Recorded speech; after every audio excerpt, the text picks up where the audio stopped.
Hello, everyone. How's everyone doing tonight? I have with me Mr. Super Sidewinder, Boston Rain Mudflood, and Esther Anders for now. Some people may be jumping in later. How's everyone doing tonight? How you doing? Awesome. Happy birthday. Thank Happy you. birthday. Yeah. Happy early birthday. Well, we only got a couple more hours and then it'll be your birthday. Yeah, exactly. That's why I Yeah, figured tonight would be better than tomorrow night, because tomorrow night I'll probably be tired. I'll be getting ready for the Saturday show, and the birthday will almost be over. So I figured this was better going into the birthday. You know? Mm-hmm. But thanks, guys. Really quickly, I am going to do a shout out because I got to get to YouTube because I can only see like 10 names in the chat. And I know that's not right. Let's see. 1 second. Why is my stream not opening?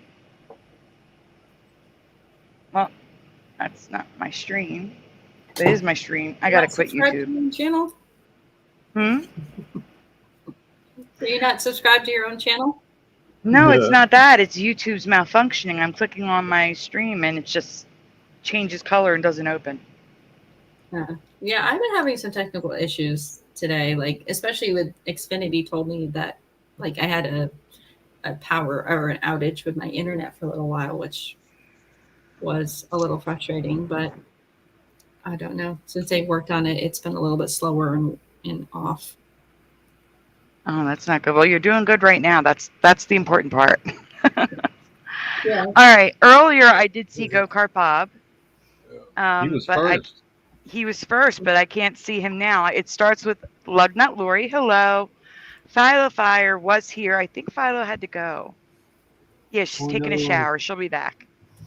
Sadly, Karen is listening in. We got John Nada. Noise Guru is here. Pushing Button 62. Analog Lime. Parody Bear is here. Dave the Damo. I'm scrolling, guys. Of course, you got Boston Rain, Mr. Super in the chat. And Esther Anders in the chat. RC909 is here. Let's see. Ed Hen was here earlier as well. Go-Kart Bob is now lower in the chat. I see him.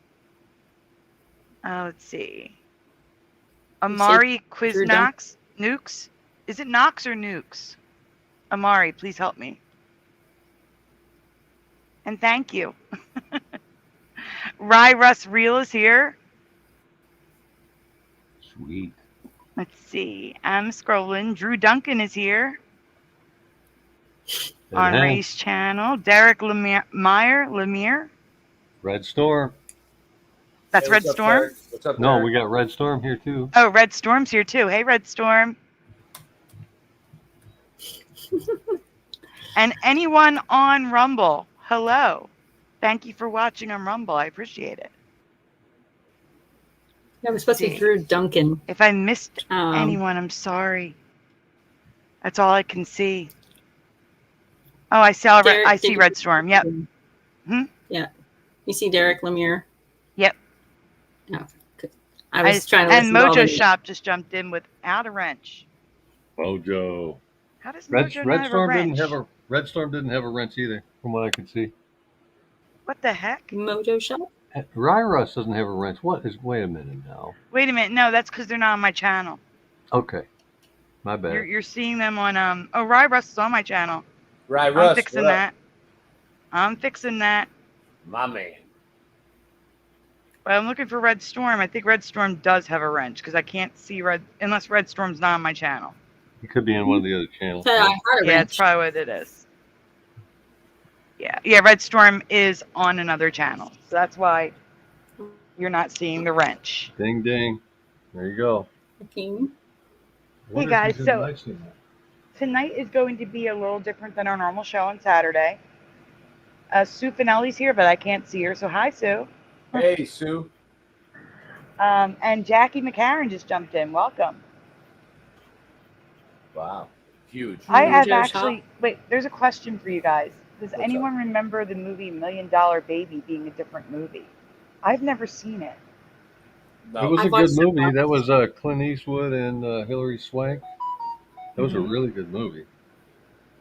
I watched it once when it first came out, so I haven't seen if it's any different than it is now.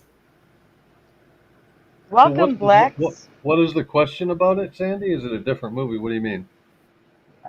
Movie They're about just asking if boxing. it was like the premise was a different movie. Oh, the movie poster.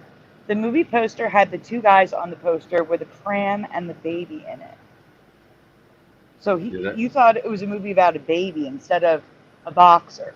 It was no, about it a was a boxer, box. right? It was a boxing movie. Yeah. Yeah, I never saw it. And American dollar bills floating down. I can look into it, see if I can find anything similar to that. Let's see. Did I miss anyone else? Did anyone else jump in? You're welcome, Flex. Thanks for being here. And thank you all for being here and for waiting. So, as usual. So, as I was saying, tonight is not going to be our normal show. I do have some new things to show you, like the title says. I think I found. Personally, in my opinion, it's the best edited man residue ever, in my opinion. But I'll let you guys decide that as well. But we're not going to get to that just yet, because we have something that we did not do with. There's an echo. Who's got sound on? Not me. That was me. How Okay. dare you? I went to check my channel and see if Red Storm's in my channel, and I forgot to turn my volume off. It was only for a At least second. you admitted it was you. You owned up to it, and Oh, yeah. just don't let it happen again. Plus, I'm Be a older. bigger, You next know, time, be a bigger person. yeah, be a better man. We can forgive you this time. Yeah. You guys are right. No second chances. We can do better. We can do better. So tonight's show, we do have some new stuff to show. It's going to be a lot of video stuff, but we're going to do a couple rewinds. We're going to play music. We're going to maybe let you guys decide what we look at. You know, we're just here to relax and have fun together. And, you know, I do have some new stuff to show because it's, you know, a lot of video stuff, little video clips and stuff. But for the Mandela effect presentations, we got rewinds tonight. But hey, Ooh, you we're on may Rumble have missed too? some of them. Huh? We're on Rumble too?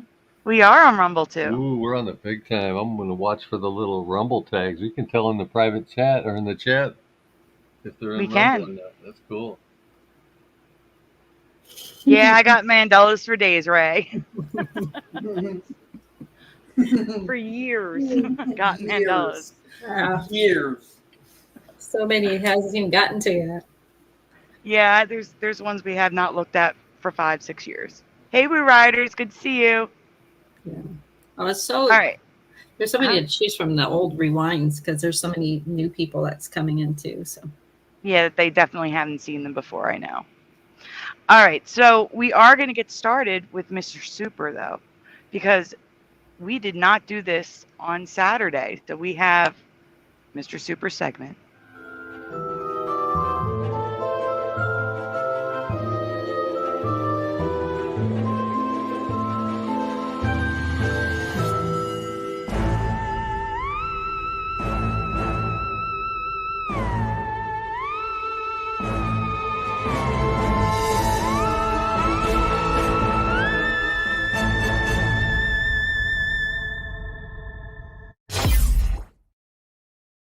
Mr. Super, Nice. take it away. So this is just a header image. Hey, Jehovah's daughter, Barbara, thank you. Says, evening, y'all. Great to be with you all once again. Happy birthday to me. I'm watching Yes. TV as I'm doing something for Mr. Super. I'll be in chat when I finish. Yeah, I got her working. I'm busy like that. Hi, Barbara. Glad you made it.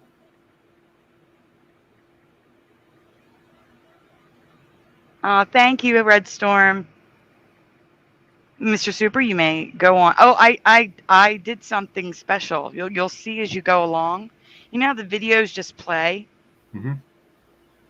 Yeah. I have little pause slides in between so we can discuss instead of having to really quickly rush and pause. Yeah, good. Cool. Hmm. Great. You did want to start on this paranormal one, right? Now, this is just like a placeholder. What is Oh. this? You made this yourself? This one? This No, picture? no, I Oh. did not. No, absolutely pretty not. cool. That's AI 100%. Oh, AI generated. Yes. Bigfoot, UFOs. What else we got going on here? A squid. I just see. Here's the thing. Like, for example, my thumbnail tonight, that was AI art on top of my art. Okay, so they used my art as a template to make AI art from, They can which do is why that it's now? got the moon, huh? They do that now too. Like they'll. Yeah. Yeah. Wow. Okay. And Sandy then I showed me go in some and pictures, like, Photoshop a little. she just does like a rough drawing of an owl and tells it what it wants, and it comes up with like a whole bunch of different slides in there. Unbelievable.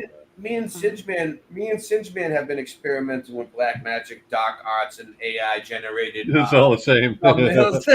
But sometimes it comes up with good stuff, and sometimes it comes up with crappy stuff. And you got to go to like different sites. Like different sites will come up with different things. Some of them come up with evil stuff every time. 100%. Yeah. Most of them. It's Yeah. all evil. Evil. Thank you, Stacy. And I agree, this has been the year of AI, and it's just going to get worse. It's just going to get worse. So I can't see this on my channel at all. It's not listed under live. It's not listed under videos, and I didn't get it. And I'm not seeing you share. Oh, yeah, I see you sharing it. Yeah, there's a link. Yeah. I'm going to go look on your channel. It might take a little while to show up, Mr. Super. Yeah. But yours showed up already? Nope. I see you. I see it on your channel. You do? I do. Stacy is on your channel. Wouldn't you think they would show the channel owner the channel? You would think. But you got Stacy and Red Storm in your chat. That explains it. That's who I was looking to see if Red Storm was there. Wow, dude. Nope, Yep. It does not show up. Like, there's no way I can get to it at all because there's nothing. Yep. AI music is hilarious. Like, some of it sounds really good, but the words are insane. Right. Super. If you want to write, fill a complaint form out. Oh, I'm having Nancy take care of that. Yeah, file it, and we'll see where it gets you. Yep. That's the plan. So, but this image was just me typing words.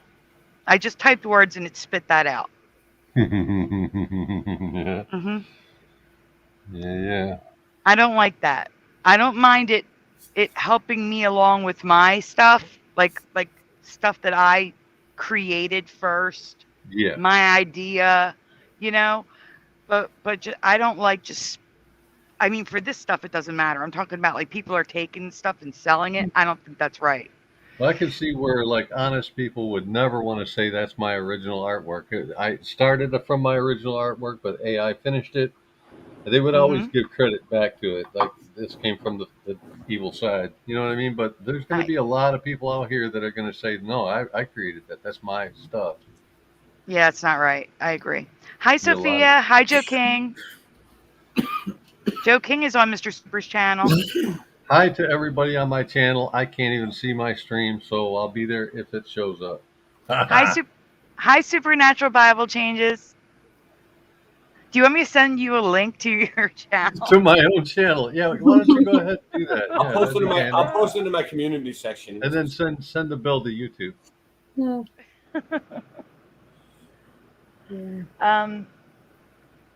Whatchamacallit? YouTube actually asked me to participate in a panel tonight. A creators panel. I'm like, you want to talk to me? Yeah, they said that to me too. Yeah. They said that to me too, but then they never picked me. I wonder Oh, why. okay. Oh, it's like jury duty. Yeah. Just take the phone in with you, Ed. Actually they make you fill out a survey, right? And it's Yes. it's just their way of like asking you a bunch of questions and giving you a shakedown, I think. That's exactly how jury duty Yeah. works, man. That's how they discard jurors. Well, good news. I told them they're doing an awful job. Good. I don't think that's what they want. Like, I think they want people that are like, oh yeah, you guys are awesome. I love YouTube. Yay. Yeah, they probably will not pick me. No. I would send them a message and say, "No wonder YouTube is free. It's worth every penny." I do love YouTube, but I don't like all of the ads that I can't skip, especially the ones that I don't want to see. Like the worst possible ads they show me on like politicians that I want nothing to do with, and they keep showing them to me. Like I'm in support of them. I'm like, just because I like this specific channel doesn't mean I'm like that person. Like, no, like stop showing me these things. I watched a single video for research. Like it really, I got to start doing my research on an alternate YouTube channel because my feed is so screwed up. It's so screwed up from doing research. It's like, I have no interest in corn. Please stop showing me corn. Like, show me corn. Like, please stop. I want to watch corn grow, please. But that also makes about it. It also makes people like us, like their advertising analytics on like Safari and Chrome and stuff. Like I'm their worst nightmare because they have no idea. They have no idea what I care about. They just show me random everything. It's great. All right, so Mr. Super. Yeah. Do you want to go to the next slide, please? Sure. It should just be. Oh no. Okay, so. Está bien grande, lo voy a grabar, lo voy a grabar. Mira, mira, Victorville, California. Está grande, está grande, está grande. Sobrepasa los arbustos. Si no, no es una persona. No. Did you want me to let this roll? Yeah, just let it roll. Supposedly it's Bigfoot. I want to know what the chat thinks if it really is. Okay, watch close, everybody. Say no game. That's the pause slide. See it? Isn't that great? So we can discuss it after. Sasquatch. En la montaña. Está bien grande, lo voy a grabar, lo voy a grabar. Mira, mira, Victorville, California. Está grande, está grande, está grande. Sobrepasa los arbustos. Si no es una persona. No, porque mira, ahí se ve pequeña en la grabación, pero de lejos se ve muy grande. Mira, va corriendo. Y no, y sí se mira como que fuera, pero no. Si te fijas la distancia que es y dónde le quedan los arbustos, sobrepasa. Y una persona no sobrepasa los arbustos. Mira. Se ve grande y está parado junto a los arbustos, pero se ve más grande. Se ve más grande. ¿Será un gigante?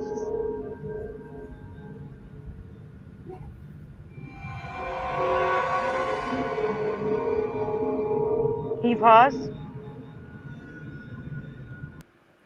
Okay, because Singe Man is here. Yes. Hello, Singe Man. Hey, let's see. Hi. Oh, they're going, hey, Singe Man. Where's my camera going? Singe Man, Esther, Singe Man. Hi. There he is. What's up, Shane? Hi! I got some sound bites for you. I'm gonna kick your ass. And China! Here's my sound bites. Right now. Screenshots. Okay, go. What are we For doing? you, Singe Happy Man, because I don't know if birthday. you've ever seen this. We are going through clips of paranormal TikToks and YouTube stuff. And then we usually discuss and decide whether or not we think it's real or not. So feel free to chime in, okay?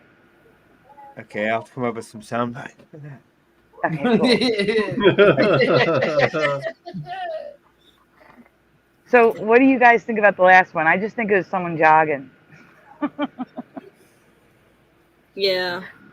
I mean, unless somebody actually can prove that it's like a really, really tall person or really, really big, it does just look like a man jogging in like a full jogging suit. Mm-hmm. That's too far away. But I mean, they do look big, but I don't know. Like, there was nothing there to size comparison to show us how tall he was supposed to be. He could just That be was like my a 6 exact foot. issue. my person. Yeah. So, But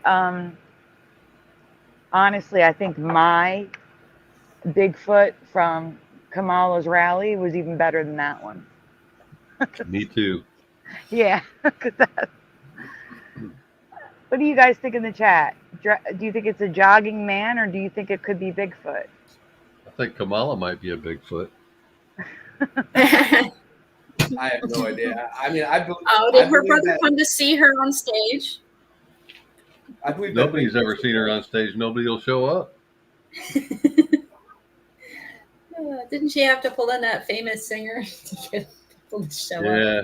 Did you see that they put out an aerial view of what was supposedly Woodstock, as though that was a Kamala rally? Yeah, it was great. Oh, it was hilarious, dude. I'm not going to say it, but I'm going to put it on screen. You guys can read it for yourselves because I'm not going to say that. Accurate. Dave the Damo says, agree with you. Looks like someone jogging.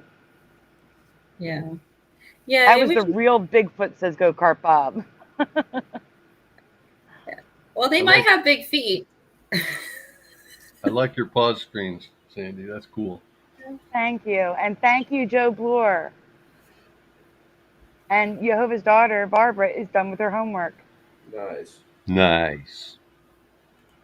Sasquatch. Okay, so we're on to the next one. Did we see all of this one? Oh, they may have zoomed in at the end. I'm going to leave it just for a second here. Okay.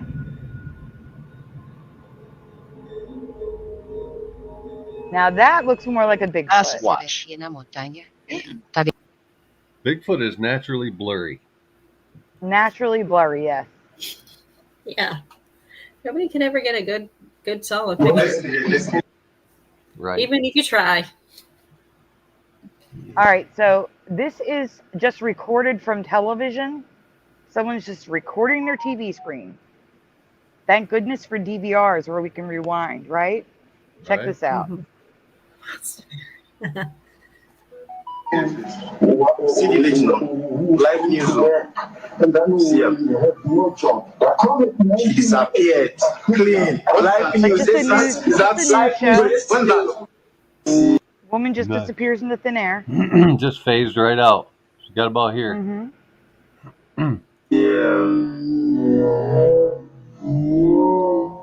Exit stage right. Half blurred. Look at that. You got one arm. What do you think about it? It's like on I think that's real easy Marty to do Hall. with video editing, but I'm not saying that couldn't happen supernaturally. I know that this realm is supernatural. So You think people can just disappear into thin air like that? I've I think seen it's enough weirdness that I don't think is video, so I'm not going to just say that they're all video edits. That's what. Now you have to have a high degree. Nancy, of video write that down. All right, no, we're just gonna keep a note of that. You have to have a good video editor for that. You got my response on file. I can't. Wait a do minute. that. Kingsman's trying to talk. I can't hear him. Sorry, sis. I'm making coffee. You have to have a good video editor for that. It's possible though. Not really. You If you just like green $500 screen, editor. if you just had the woman on a green screen, you could do that anywhere, dude. Well, yes. Well, with the right software, actually, I'm going to buy it. It's $400. With one click, I can get rid of any background. Doesn't matter. It's pretty cool. Wands. Yeah. After 2 clicks. Yeah. I would love to know what station that was so we could find the original footage. Right. That would But be then. unfortunately, I'm sorry. Go ahead. no, I was going to say, but I don't know the language. It would have to be 2 videos, one with the background taken out and then stuck in there and then just faded out. So it's not that hard. But yeah, it would cost you. I have to have a good video editor. But if the original video on the news station's YouTube or website has that in there, then we could verify that it was real. Yeah, if that was a live stream, it would carry a lot more weight. But then they could call anything a live stream. It's really foggy. It's a blurry thing. But you and I've covered enough, man. I've seen vehicles appear. I've seen people appear and disappear. Like they can't all be video edits from what we've seen. And I've told this before, but I don't know if you guys were listening. I doubt that Singeman has heard it, and I doubt that. Well, I can't say I doubt that Ray hasn't heard it, but he might not have. I have seen a ghost before, like with my own 2 eyes. It terrified me because it was in my basement. Okay, yeah, I've been touched on the shoulder by a ghost in an empty Yeah, house, no. in a locked room, and I turned around and I dropped my video game controller, and I was like, "What the?" Okay, and I was like, "Wow, that I was don't really." want to be touched by It a was ghost. only like a 3, enough for me to go, "What?" And there was like no one. Obviously there's no one in my house with the locked room. So that's worse. That's worse because they I touched wasn't you. really scared. It was just like, what? Like startled. Uh, Never Hold happened on one again. second. Morgan, I sent you a link to both email addresses. I would be out of that house so fast. Thank you for sending me the link, Sandy. I did make it to the stream on my own channel. No thanks Good, to I'm YouTube. glad. That's what it took, though. That's ridiculous. Oh, finish my story? Yeah. Okay, I'll try to tell as quickly as possible. Okay? We'll wait. Little backstory. My parents bought the house from a family. We'll call them the Parkers. Okay? And the Parkers, well, actually, wait. I'm not going to start there because I didn't know this at the time. So we made the basement like the kids' den, like where we hung out with all our friends. I'm like 19 or 20 years old at the time. And I'm laying on, there were 2 love seats and a recliner. So there was a love seat to my left. I was on the middle love seat. There's a recliner in front of me. And then there's like a pole and then a sewage pipe that you always had to duck under to get to the next section of the room where a pool table was. And I was sleeping on the love seat, and I knew it was morning because at the end, on the other side of the pool table, there was just a little, like, I don't know, like 1 foot by 10-inch window that slid open sideways. And that's where all the light was coming from. Other than that, it's like pitch black down there. And I wake up and I turn on my back, and standing next to the pool table is a guy. And I watch him as he walks towards me around the recliner, past the pole. He didn't duck. I got the feeling he was taller than that pole. He walked around it, walked around the coffee table that was between the 2 love seats behind me, and then stopped right when he got to me. Now, at this point, I'm like shaking with fear. He has on like tan, light brown, light brown tan corduroys with like a big belt buckle. He's got on a cream colored button-down shirt with like a maroon, and there's like a pinstripe going through it. Dang, It that's has some detail you're singing. What? a big collar. I was scared to death. My eyes were open and unblinking. He had a big collar. He had blonde hair that was like 70s style, like long at the top. I think it was like straight and parted, I think. And he had like a horn-rimmed glasses. And he turned towards me. And his eyes were green, like glowing green. And there was a glow to him, but the glow from him didn't reflect off of anything. There was just like a glow to him, but no reflection of light. Mm-hmm. And he stared at me like, who the hell are you and why are you in my house? That was the look I got. And he was blocking the only exit out of there. So I just immediately started praying, Our Father who art in heaven, hallowed be thy name. Over and over and over again, I took all the strength I had and turned my back to him and prayed. And I must have done that for like an hour. And when I finally got the courage to look, he was gone, and I ran so far up the steps. Morgan is here. I'm adding him in. Nice. Hey, Morgan. And Ooh, Sounds Ooh. like Freddy Krueger or something. and I told my mom. My mom believed me. She had a priest come and bless the house, and my friend came and cleared the house with sage. And the reason why my mom told me the reason why she believed me was that the Parker's son had committed suicide in the house. I did not know that at the time. Whoa. I found out after the fact. So, yeah, I saw a ghost. He like floated too. It's not like he was walking. He Right. just glided. He glid. He glid across the floor. Glided. Glided. I remember the story, but I don't remember the details. Seeing down into the clothing level, like corduroy and the colors and pinstripes, that's a pretty good detailed vision and memory. I guarantee if you find any other retelling of it, it's identical. Because my eyes, I was glued to him. That's not. I was yeah, so that's scared. Not worse than, that's way worse than mine. Because I wasn't even scared. I just was like, whoa, okay, wow, that's crazy. See, no, if something touched me, I think that's worse. Oh yeah, getting touched. Yeah, that was scary. I remember I had kind of like a story, not exactly like that, but I don't know if you guys want to hear it. But in a house we Please. lived in Oh, we Munster. do now. Yes. Yeah. Well, yeah. I didn't see an actual like physical body. It was more of like we had this 2-story house that was like it had like a split level.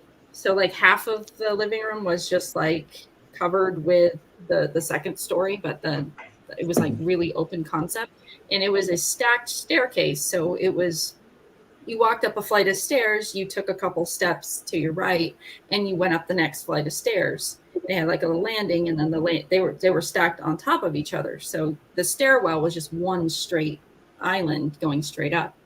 And I was in bed, nobody else was awake, and I asked my entire family, anybody else up? It was like 2 or 3 in the morning, and this house was always gave us weird, creepy vibes. I love the house, but it was always weird.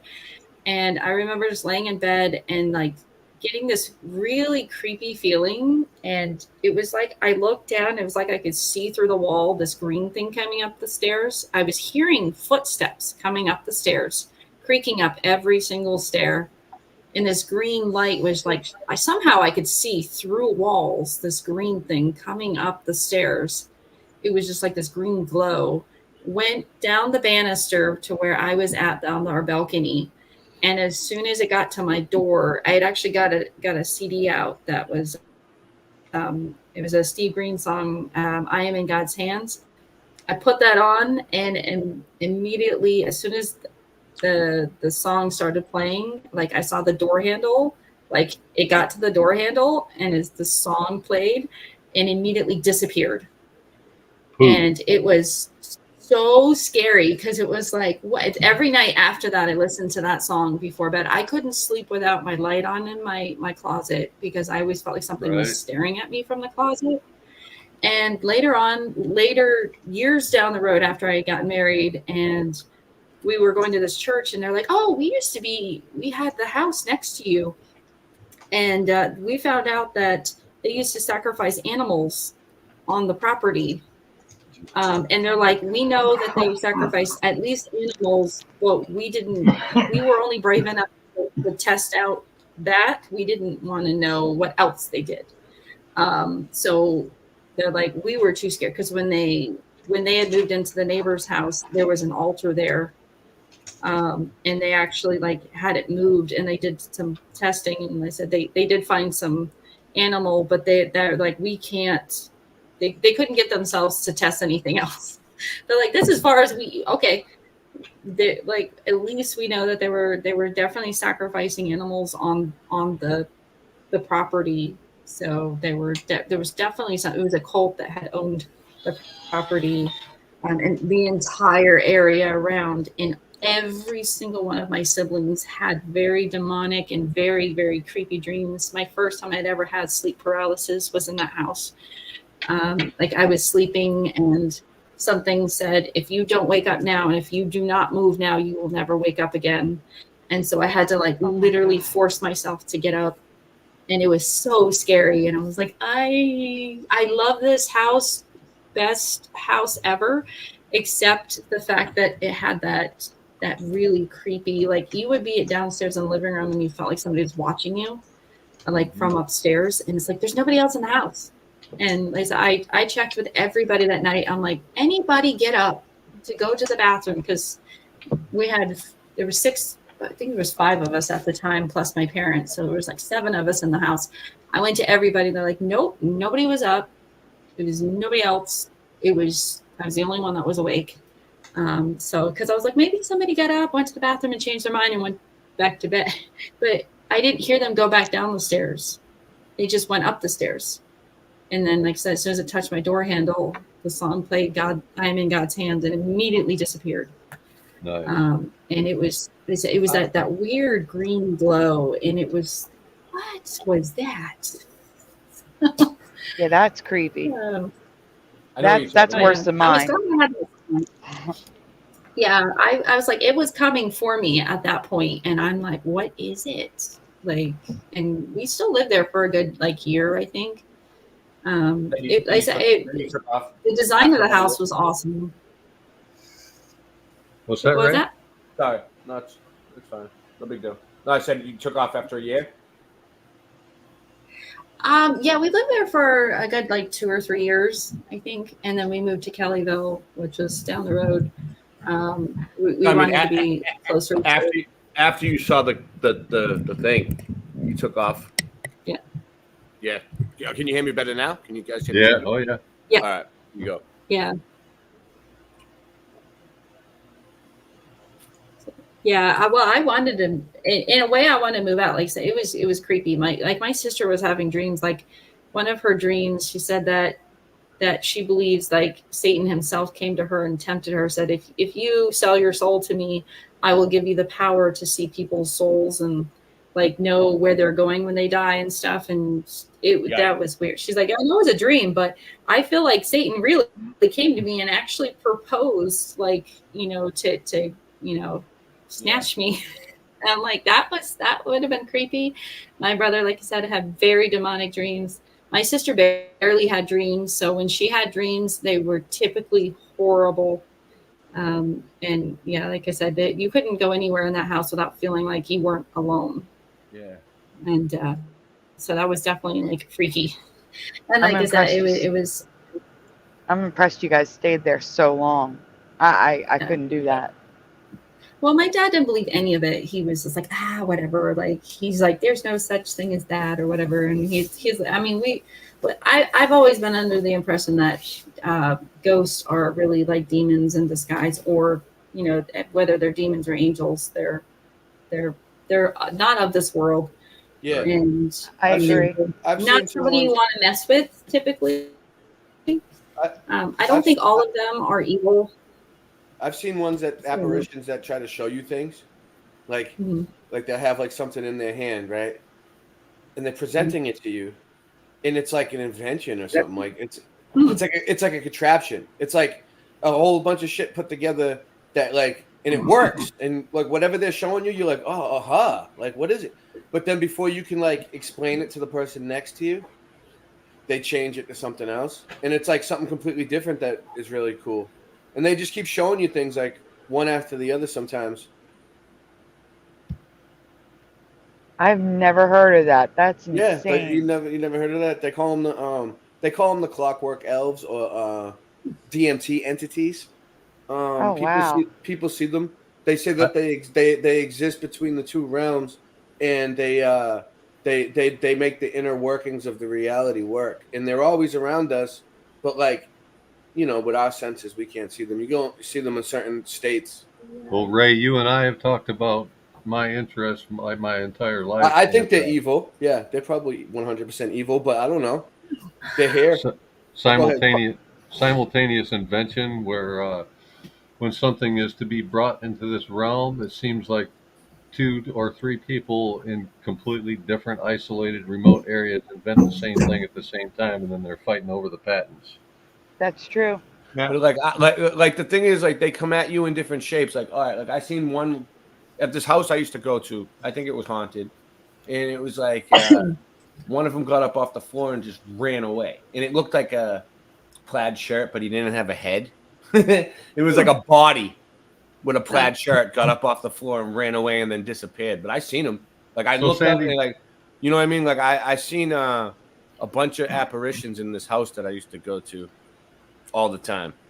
That's But the anyway. same thing to me, Sandy, is what we were talking about, taking credit for AI stuff. If you're taking invention ideas from spiritual entities and calling it your own, I think that's the same thing. I agree. There is one part of my story I left out. I don't believe it was the sun. I believe it was a demon who picked up on what happened in the house. Right. Because prior to this experience, my sister was playing around with a Ouija board down there. There you go. Portal And open. while she was playing around with it, but all right, so the basement was hand dug by the people who built it, like hand carved out of the concrete. So it had a concrete floor that we put carpet on top of, and the other half of the basement was like there was like a 4-foot concrete wall, and then the rest was just crawl space. Yep. We had books piled up there and like, you know, just storage, and that stuff flew down on top of them while they were playing with it. Yep, there you go. And then shortly after is when I had that experience. I feel like that a lot of people dabble with trying to open portals, but nobody talks about any way to close these things. I was told, I think it's you have to burn the Ouija board, I believe. I think that's how you like. Well, if you go get them back, to the New Babylon experiment that was conducted in I believe the Nevada desert by L. Ron Hubbard and JPL. Yeah. Thank you, Jeremy. They opened a portal, or they claimed to finally open a portal and bring something through, and then all sorts of crazy sightings started happening all over the world, particularly that area of the U.S. And they were asked, "Did you guys do something out here that we should know about?" They said, "Very likely." Yeah, I don't know why they want to keep messing with that stuff. It's like, I don't know. Thank you, Not of the World. It's like, I wouldn't want to. I don't want to like feel like trying to get into all these other dimensions and stuff. It's like, no. Let's just leave it alone and not touch it. Right. Because, you know, we don't want to bring in any of that stuff. Like, you know, Ouija board, thankfully, my dad was like, we knew that wasn't good. Like, don't ever touch that. Yep. That's not something that you want to get involved with. No. So, you know, it's like, I remember, like, I think I've told this to Sandy several times. I'm somebody who has like really intense and down to detail dreams about like certain futures. And it used to freak me out because I'm like, why? Like, I would know like somebody was going to get hurt or something horrible was about to happen. Like my breakup with my first boyfriend, I knew details that there is no way on planet Earth I could have ever known. Details about my ex-husband's, his previous fiance. I told him, I said, hey, I had this really weird dream that she had, you know, cancer and that, you know, I'm really worried about her. And he's like, how did you know? And I'm like, what? He's like, yeah, she had cancer. And I'm like, I didn't know that. Like, you never talk about her. Like, I didn't know any of this stuff. So it was just weird. Like, he got hurt one time. I mean, down to what, leg was shorter. He was walking with a limp, and then he hurt his back and everything, and he fell off I thought it was like a roof or something high like that. He fell off a scaffolding, and he fell, and one of his legs was shorter than the other because when he did that, it pushed one of his legs up. Sure. So he had to go and get like adjusted, and I was like, all these details was like, I just thought it was weird. Like, and I have like these little details of premonitions of things, and I mean, they don't happen all the time. And sometimes they're on the wrong person. I'm seeing in my dream, but it will happen to someone close to me. And it's I used to get freaked out because I'm like, I don't believe this. I think psychics are all like, they're listening to the devil and things, and they're not listening to the Bible and biblical things. So I'm like, why am I having these premonitions and stuff? And just not even just that, is sometimes before something happens, I will hear it in my head and I will like, oh yeah, or I shouldn't do that. And I'll like, sometimes like I meet someone and I'll feel like I'm going to cry. I'm like, you're going to break my heart. And Well, wait, sure Yeah, enough, you know in advance. Wow. Esther, and it's just weird. Esther. And yeah, if psychics are getting messages from the devil, then how is the Book of Revelations written? Yeah. Well, that's where, like, so I was really concerned because my dad was like always about, that. And then we talked to a pastor and he's like, no, it's probably God showing you. He's probably showing you so he can prepare you. So when that horrible thing happens, you can brace yourself. Like, That's know it's going to happen. So it's not so hard on you. And I'm like, Yes. wow. I think what happens is God set this place up, the nature of this reality, to work like a simulation. And basically, like, it's like a computer, like a giant computer that just like runs out of ideas. Like, that's why you see a lot of the same numbers everywhere, the same names, the same things. Like, it always lines up and you have synchronicities. It's because it's like the simulation runs out of things. And like and maybe the simulation is letting you see things before it's about to happen. It's so predictable for you because there's not that many like different ways it can really go. You know what I mean? It's like there might be like 5 different ways it's going to go 1 out of 5. You know what I mean? Yeah. So really quickly, thank you, Revelations is a Jency. Mandela effect. good call. Yeah, I find it's interesting. Like, even like some people I meet, I just have like this instant connection, and I'm like, I'm gonna be friends with that person. And like, I started at my job, and I started over in this area, and my now boss, Jeremy, and when I first started, he was very standoffish, barely talked to me. And I just had this weird feeling like we're going to be friends. Like we're going to be laughing and have inside jokes. Now we are friends. Like, we joke, we laugh, we have all these inside jokes. I mean, he's the one that I talk to the most at work. And he tells me stuff, I tell him stuff. Like, we just talk all the time. And it's like, for some reason, I just somehow knew we were going to, it's not 100% with every single person. I feel like it's only those people that have like special deep connections with me that I seem to kind of, I already know basically kind of the ending of the story. So Esther, the dreams that you have, like the apocalyptic type dreams, are they in color? The apocalyptic like dreams I have? Yeah. I have quite a few of those. All of them. Yeah, I'm always like saving the world apparently in my dreams. Like, Yeah, I but have to do something. Are the dreams in color? That's my question. Oh yeah. Yeah. Are all of your dreams in color, or do those stand out? Oh no, they're definitely in color. Usually the ones that come true are the ones that I can't shake. Like, I wake up and they just will not leave. Like, they are just nagging me. Those are usually the ones that about nine times out of 10, if a dream keeps replaying itself in my brain, I'm like, yeah, it's gonna come true. It just hasn't yet. Can we go around the room real quick? I would like to ask everybody, right? Do you dream in color most of the time, or black and white? I dream in color, and I have the most realist, most vivid dreams. Dude, my dreams would blow your balls off. Do you typically dream, or is it a rare thing for you to dream? Well, I dream all the time. Okay, Sandy. Oh, yeah. Hold on. One more thing. My nickname was the Dream Catcher in high school. Yeah, I love it. Sandy, you're up. I want to know, do you dream in color? First, thank you, Kim Ray. Yeah, all the time. It's always color. So for those people that don't know, most men do not dream in color. Oh, Women can see I do. colors better in real life, and they also typically dream in color, it's no big deal to most women to dream in color. But for a man that doesn't normally dream in color, to have a color dream is very memorable. Thank I you, dream in Dragon color. Sage. Yeah. Hey Morgan, do you My want to dreams are share that ghost story with us? There's an Yeah, echo I again. dream in color, and I feel in my dreams.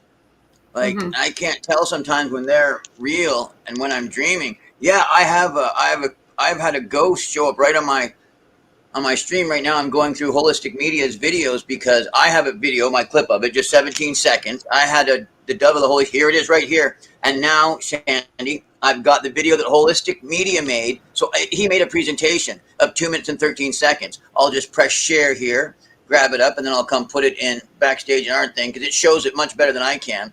I can put it right but in. before we do that, Yep. before we do that, really quickly, we did not hear from Singeman. Singeman, do you dream in color? Yes, and reoccurring dreams for over 12 years, like the same town and Oh yeah, same dude. people. And I'm seeing it. I'm it's seeing like another a thread world, with basically, that I go into. with like what I hate the word woke moment, but with those that are awake, I'm seeing this trend. That's why I'm asking these questions, because I think Oh, like interesting. Yeah, those I've always people with their eyes open right now are seeing dreams in color, and they're seeing things that other people can't see. Maskers Morgan? dreaming, left and right. Aha. Yeah, here's that presentation, Sandy. I put it in blue here, and now I'm putting it on. This is the 2 minute and Oh, 30 okay. second. Because I was going to say, I don't see the screen share yet. I Yeah, missed asking you, it's that. Singe, because I'm sharing a screen and I couldn't see you, and I admit I forgot that you were here, but I'm glad that you piped in. Thank you. Is there a person that can share that, or do I need to try and do that? Nope, Sandy's got it. Okay, perfect. Because No, I don't. I don't have it. I'm not on the okay. computer. Oh, Does Boss Ray do that? who's running this show? You are.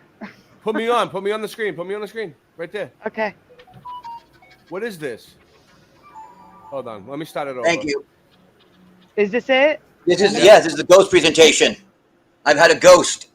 This is real. All right, this is for real. Heart and the ability to survive, share that with you. You know, and that's a privilege. You know. Oh my goodness. The Lord made us to have relationship with. Therefore, it's like the highest is to communicate one to another honestly.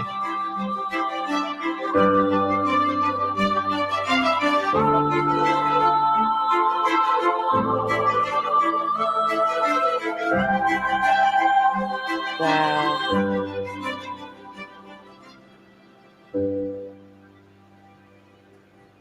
Dove was sent to Noah. Remove it. Hey, Sandy, That was crazy. can you hear me? Yes, I can hear you. I accidentally timed out Greg, trying to add him as a moderator on my channel. Now I've added him as a moderator, but how do I undo that? You gotta just It press just on has me. to run out of time. He I timed you out. It's got to run out of time. I timed him out You're for a right. day I don't accidentally. care. Super. Wait, for how long? I don't go to your channel anyway, ever, for anything. So don't worry about it. Greg, I'm so sorry, man. That's not what I was trying to do, brother. Wait, hold on. How it long? doesn't bother me at all. For a day, 86,000 seconds. Seriously, Oh my goodness. you guys are funny, man. It's my dark mode doesn't work You with think YouTube, out of all and the problems I got in my life, I got 3 kids. unbelievable, man. I got all I'm kinds so of shit sorry. going on. You think I'm worried about a wrench on your channel? No, I timed somebody out. I want to untime them out. Oh, You can't. you can do it. You can do it, right? Yeah. No, you can unban them, like if you ban them, but he just timed you out. I don't think you can end that. Yeah, you just gotta wait for the timeout to run out, I think. Greg, jump Yeah. over to Boston Ray's channel or Sandy's channel. I am so sorry, man. I didn't mean to do that. I would never do that, dude. Oh, that was On the good side, I'm sorry. Greg, you are a moderator, So if you come back after tomorrow, Yeah. you'll have a wrench. I'll Oh come man, back. I'll come back. I'd come back. I'll come back to your channel. I would forgive me. When I want to listen to harmonica, go to your channel. Yeah, if you want harmonica played over everything, just call me, man. I'll hook you up. Oh, I understand. You just love playing the harmonica a lot. There's nothing wrong with that. Well, it's not just harmonica. I like making music.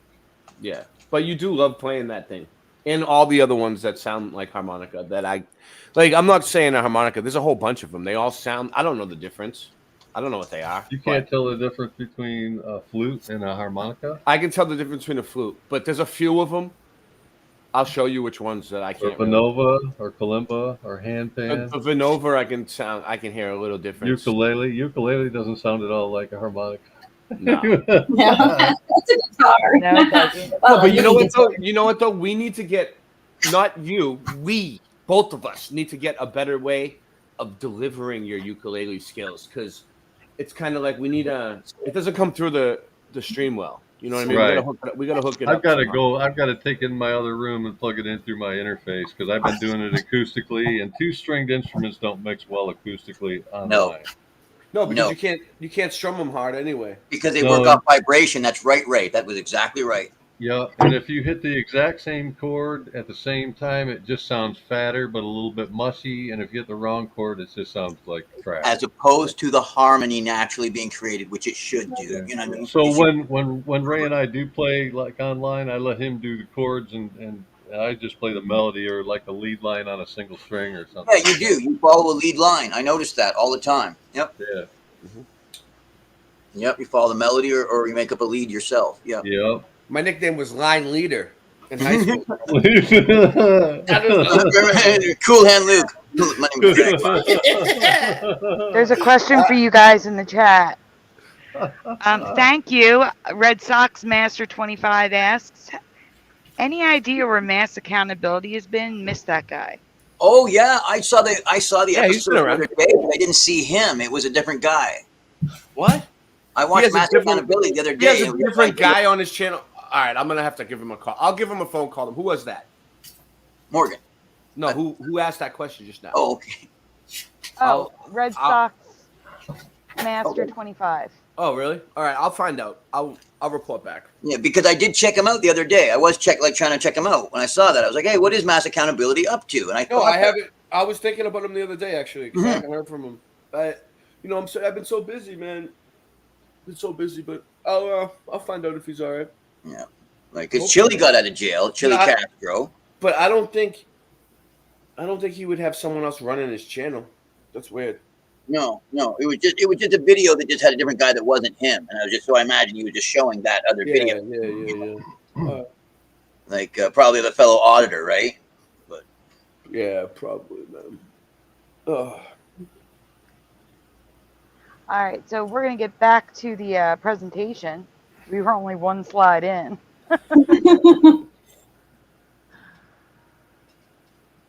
Mr. Super? well, hey, there was a valid video to show of a real ghost that you had.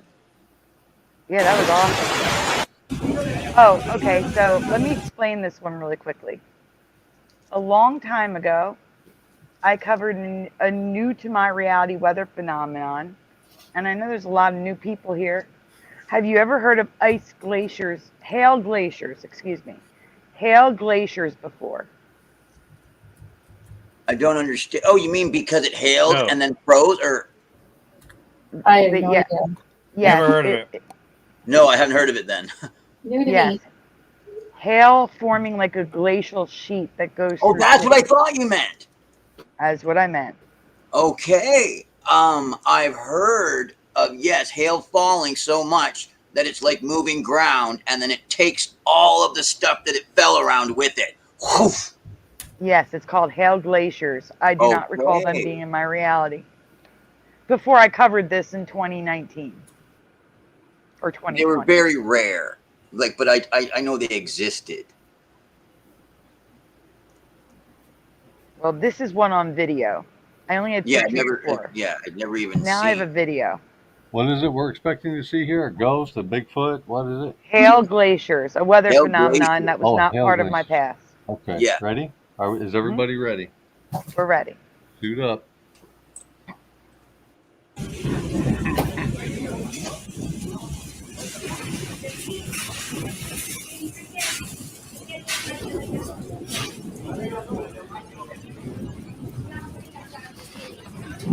Oh. Yep. Yeah, that's when it's starting to melt.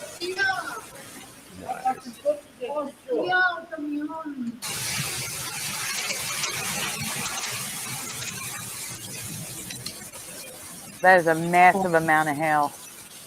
That stuff is so cold too. Oh my. Hail, when it collects like that, is so freaking cold, man. It's colder than like water. It's colder than snow.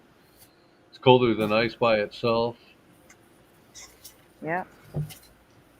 So if you ever have a hailstorm and it doesn't kill all the plants in your garden, if you don't go out there and get it cleared away from your plants pretty quickly, they'll die from the frostbite. Yeah. If they're not killed by one falling right on top of it. We had hailstorm so bad that it built up over a foot in about a half hour.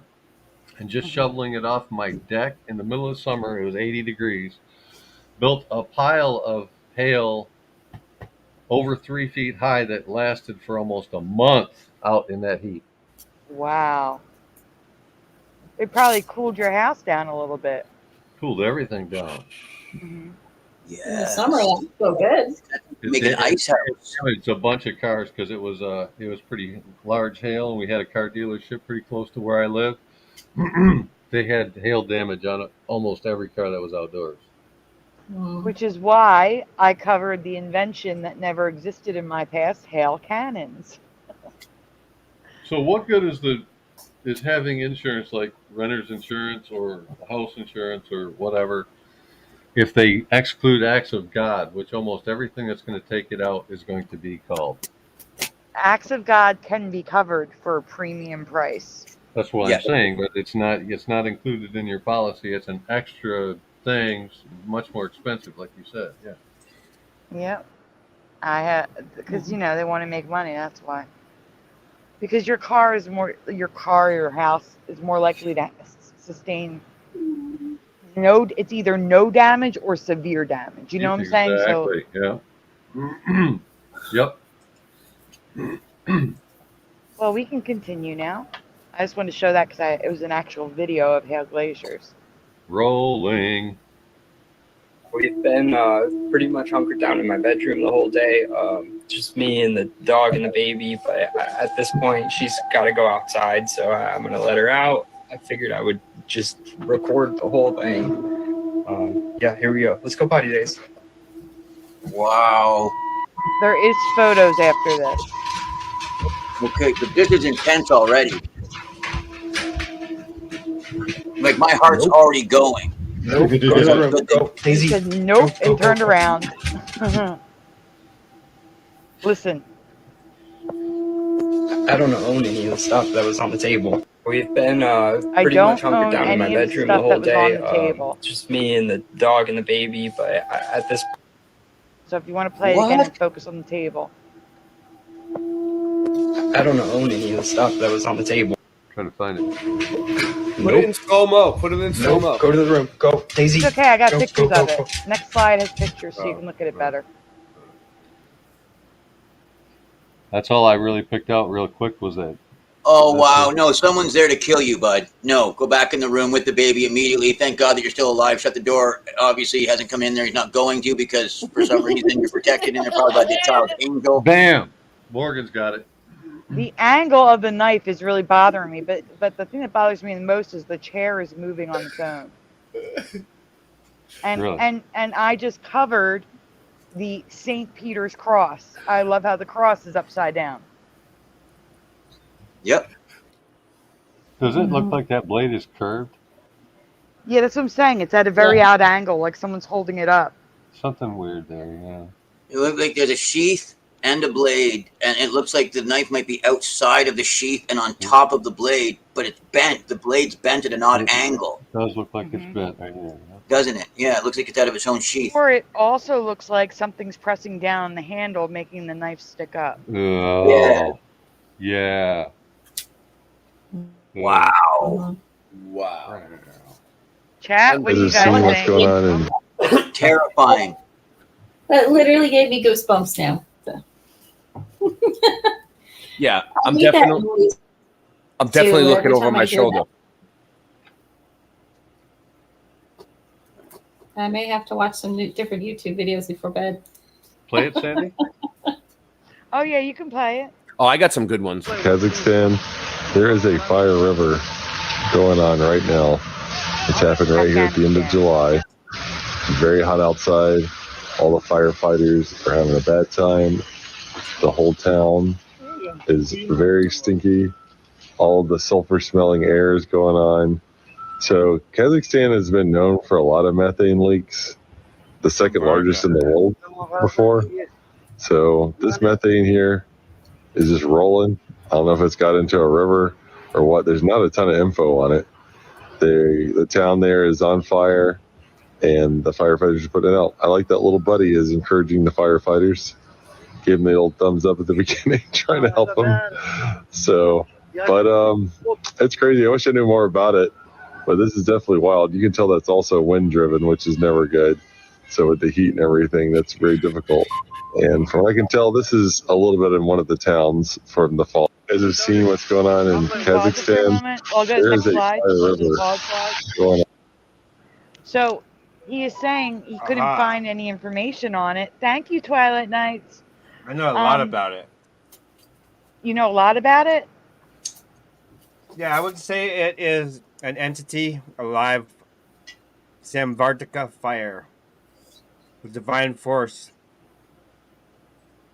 I'd say it's like one of the apocalyptic signs, but I just find it interesting that in Afghanistan there is a fire river from sulfur gases, and there's no information on this happening, but apparently this happens there sometimes. There's also plasma fire was the other one, but they cross over. Samvartika is a Hindu and Jainism. It's a cloud of energy or fire, and that looks like it's like knows what it's doing. It's like, oh, I've seen some other ones. I'll find some videos of that. Yeah, it was creepy. Ready to roll? I'm trying to read the chat. I Fire understand. River, no coincidence. It's tied to the war, says Jen. By the entity having consciousness of the gas, the sulfur gas itself is evil. I understand what you mean. Yes. Hi, Twilight Nights. All right, let's go on next. He's my buddy. Tight. Venga, córrele. Oh, wow.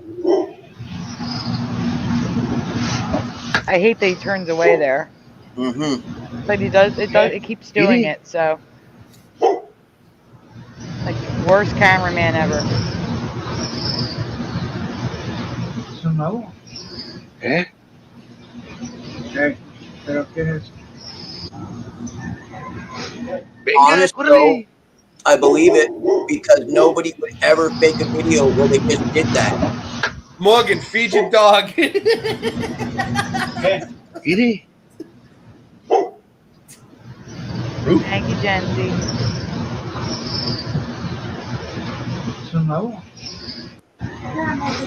Venga, córrele.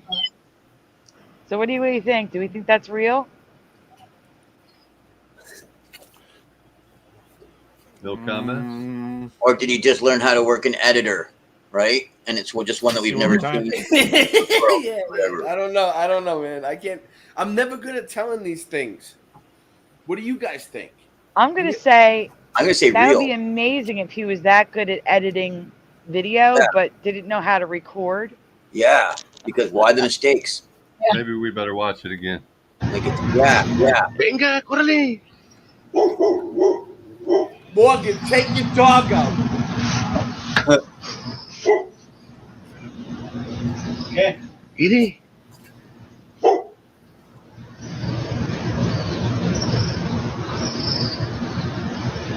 ¿Es un nuevo? ¿Eh? Oh, wow. ¿Qué es? Venga, córrele.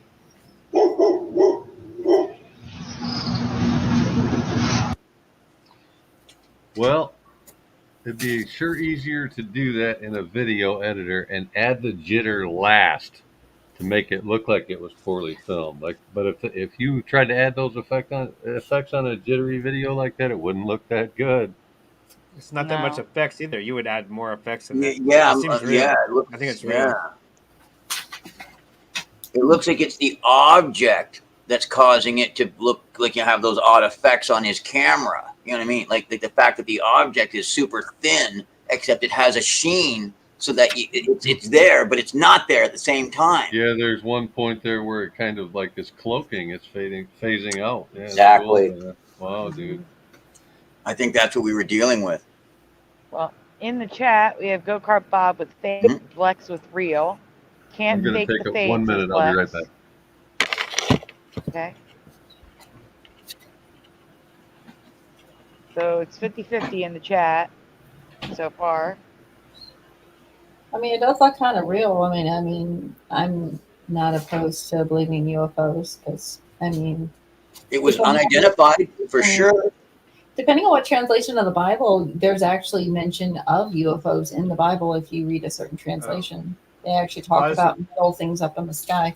Oh, it says stuff will appear. Yeah. Oh, yeah. I'm absolutely positive that it mentions, and it also mentions that is Satan's realm, and he is a deceiver. So I bet you're going to see stuff in the sky. Yeah. Yeah, I just watched hundreds. I mean, literally every night we can see hundreds. Me and Singeman, yeah. I was with Singeman, and he showed me up in Northern California, up at the top there. And upwards from 20 to 100. Yeah, we've seen a whole bunch of them. I've seen them. I've seen some like up in the sky where there'll be like a shiny thing and then it's just gone. And then one day I saw something flying and I looked away for a second and I looked back and couldn't find it. I literally drove around trying to find it. I'm like, where did it go? No, go ahead. Keep talking. I don't want to cut you off. Yep, that's one. I know. Yeah, it was weird. It was definitely kind of freaky at that point. I used to call the lights, like you hear people saying that they used to interact with the lights. When I was a child, I used to call the lights. It's exactly as they say. You stare out your window at the stars or whatever. You wait for them to come, and they'll appear. And then you start dancing with them in your mind or whatever. But I just thought that they were friends or whatever. It was weird. They look like little dots as high up as the star. They look like the same light as the star. They're way up. It's not a plane. It's there's no noise. They're just floating like a drone, but it's way too high up to be a drone. It's higher up than you got to look way out to like you got to be in a spot where there's a lot of stars. First of all, there's no light in the middle of nowhere, and you have to look way out as far as you can see till it's like almost dim, and then when your eyes focus, you can see them like dots, stars, like way out. And then every once in a while, you'll see one come floating by. You know, some people might think it's a meteorite, but it's not because they're not burning up. Hi, Super Mario Brothers. They float out. Like when you see them, they look like they go further out, and then they disappear out of your view or whatever. There's something to looking at them through binoculars too, as opposed to a monocular like a telescope. That's why the Lucifer telescope is a binocular telescope. But a lot of people are like laying on the ground looking up with really high power binoculars and seeing things in a whole new light just because of that. I'll have to try that. I'm wanting to go out and look in a store. Right on that time. Yeah, try binoculars. Try the best that you have. We've shown it on previous shows, but Pushing Buttons has caught video of those UFOs that you've described with the lights that look like a star. Mm-hmm. and Yeah. also a whole train of them going across the sky. Yeah. But some people say the train of them that goes across the sky is Starlink. Starlink. They're claiming it's Starlink. Yeah. Yeah. Right, but I have seen Starlink. These didn't look like that. These looked a little But different. you know what else is weird? There's this channel that's like a professional photographer channel, like, and they have like a telescope, and they're showing like they could zoom in on the ISS, like, and they were showing like there's something up there in the sky in their video that looks like the ISS. It's weird. I don't know if it's real or not. But You know what I could believe? I could believe that if there is a dome, that it's a little bit higher than we think it is, and they're just skirting the top of it. Yep, that's what I thought too, Sandy. I think that they're sending something around, certainly in a whatever, but it's not a circle that they're sending it in. They're sending it in a cycle, just like how everything goes, like a clockwise though. Yeah. Yeah, you get it right, exactly. Yeah. Like, you know, like if it was a clock and the clock was facing up there, you're sending it for a travel over top the numbers on the outskirts. You guys remember when they raided and shut down that solar observatory? I haven't heard anything since, but like, yeah, these like Men in Black all raided this. Oh yeah, I know what you're talking about. There was a solar observatory somewhere in the southwest United States, and they shut it down, and we've never heard another peep out of them. If you work at an observatory, like people tell you they know about space because they work at an observatory, you can't point that where you want to. You never can. The time is rented, allocated, supervised, overlooked, you know, like overseen or whatever. So if you go in there on a Friday night and you go, I just want to take a quick look at the moon, and you pan over the moon, you're dude. You're not just fired. You're probably going to Guantanamo. It's like you can't look at what you want to look at. I get what you're saying, bro. Because they're just, we can't do that. Good calculations to two, whatever, to turn it this much at once. So we have to pre-know that where you're going to look, and then we place it there. And then, so what if these guys leak some information like, hey, we're no longer looking at stars and falling for the bullshit. We're zooming in on the moon, and we don't see any fucking rovers, tracks, flags. We don't see shit. Nothing. No golf balls. Where's the trash? Has anyone come out? What?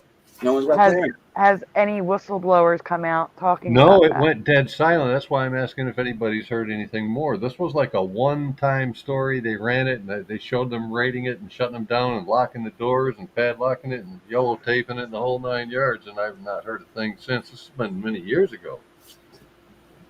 Oh, I didn't even hear about it the first time. Thank you, Super Mario. I don't remember the name of it, but it was a solar observatory. And I know it was in the southwest somewhere like New Mexico. Wow, man. Could you imagine that? You got to put one on native territory so that they don't have the right to go there. Well, yeah, dude. Imagine if one of us worked at a place like that. You can bet your ass we'd disconnect the sensors and look at what we wanted to look at, you know. That's probably what happened. Yes, Greg, we covered that a few years ago because we had never heard of it in New York. The eternal flame, the gas pocket under the waterfall. That's right. It is cool looking. That's right. Who took me there? A guy. That's one of those eternal flames, right? Yes, exactly. Yep. He brought us to one. It was amazing. There's a lot of those around the world now. People, they're natural. I know you know that, but I mean, they're natural. What is natural? But I mean, they are. Yeah, the Earth vents. Yeah, thank you. The Earth vents glass. Now, they may have been utilized at some point, and that's how come they're going there at that specific spot, perhaps. But they also do happen exactly like you said, naturally. Here, if you go to like Port Huron and you look across Lake Erie to Canada, you'll see. That's where I live. Yeah. Tall towers on the other side there where they're burning off a gas on the top. There's like a big gas ball on top of a tower forever, dude. It's just always like that. Always. We've got a little one like that in Birch Run. I know about that one in the waterfalls. I've seen them, the underground ones. Here we go. Yeah, that one at the waterfall. That's where he was, right around like the falls or whatever. I'm trying to remember what place he's from now. You have to wonder at some point. At some point, did somebody have to go in there and light that? I mean, how did that? Well, that's what I think. It goes out sometimes, and they have to relight it. What's the origin point? Right, exactly. Who lit it? Yeah. Prometheus. No, it must go. No, it does go out sometimes, man. Yeah, not surprised. But it's healthy to have it lit so it doesn't ever build up, right? Well, and see, I was thinking the same thing with that methane flow. Yeah, that's what I was thinking, bro. I was thinking good burn thing. off. Yeah, that you don't want it to get into any pockets because it'll blow. Exactly. If it's already burning, let it burn off. That's right, brother. You got it. That's exactly what I thought too. I thought, no, let it go. Yep. Mm. Yeah. Come on, Elsa. Every time I say let it go now, that's all I can think of. Yeah. We can go on, Mr. Super. Rolling. Where you live is right in front of your eyes. I will show you now what it is that you're looking at and what you don't see. The image of the moon contains the map of the Earth. In fact, it looks like it's the only true map of the world. Mirrored, distorted, and sketchy, but beyond a shadow of the doubt, perfectly accurate in reflecting all the continents in the right proportions. It takes a bit of time to see it and to get used to it because it requires a lot of internal effort to overcome a lifetime of conditioning and to believe that what you're being taught from birth is not true.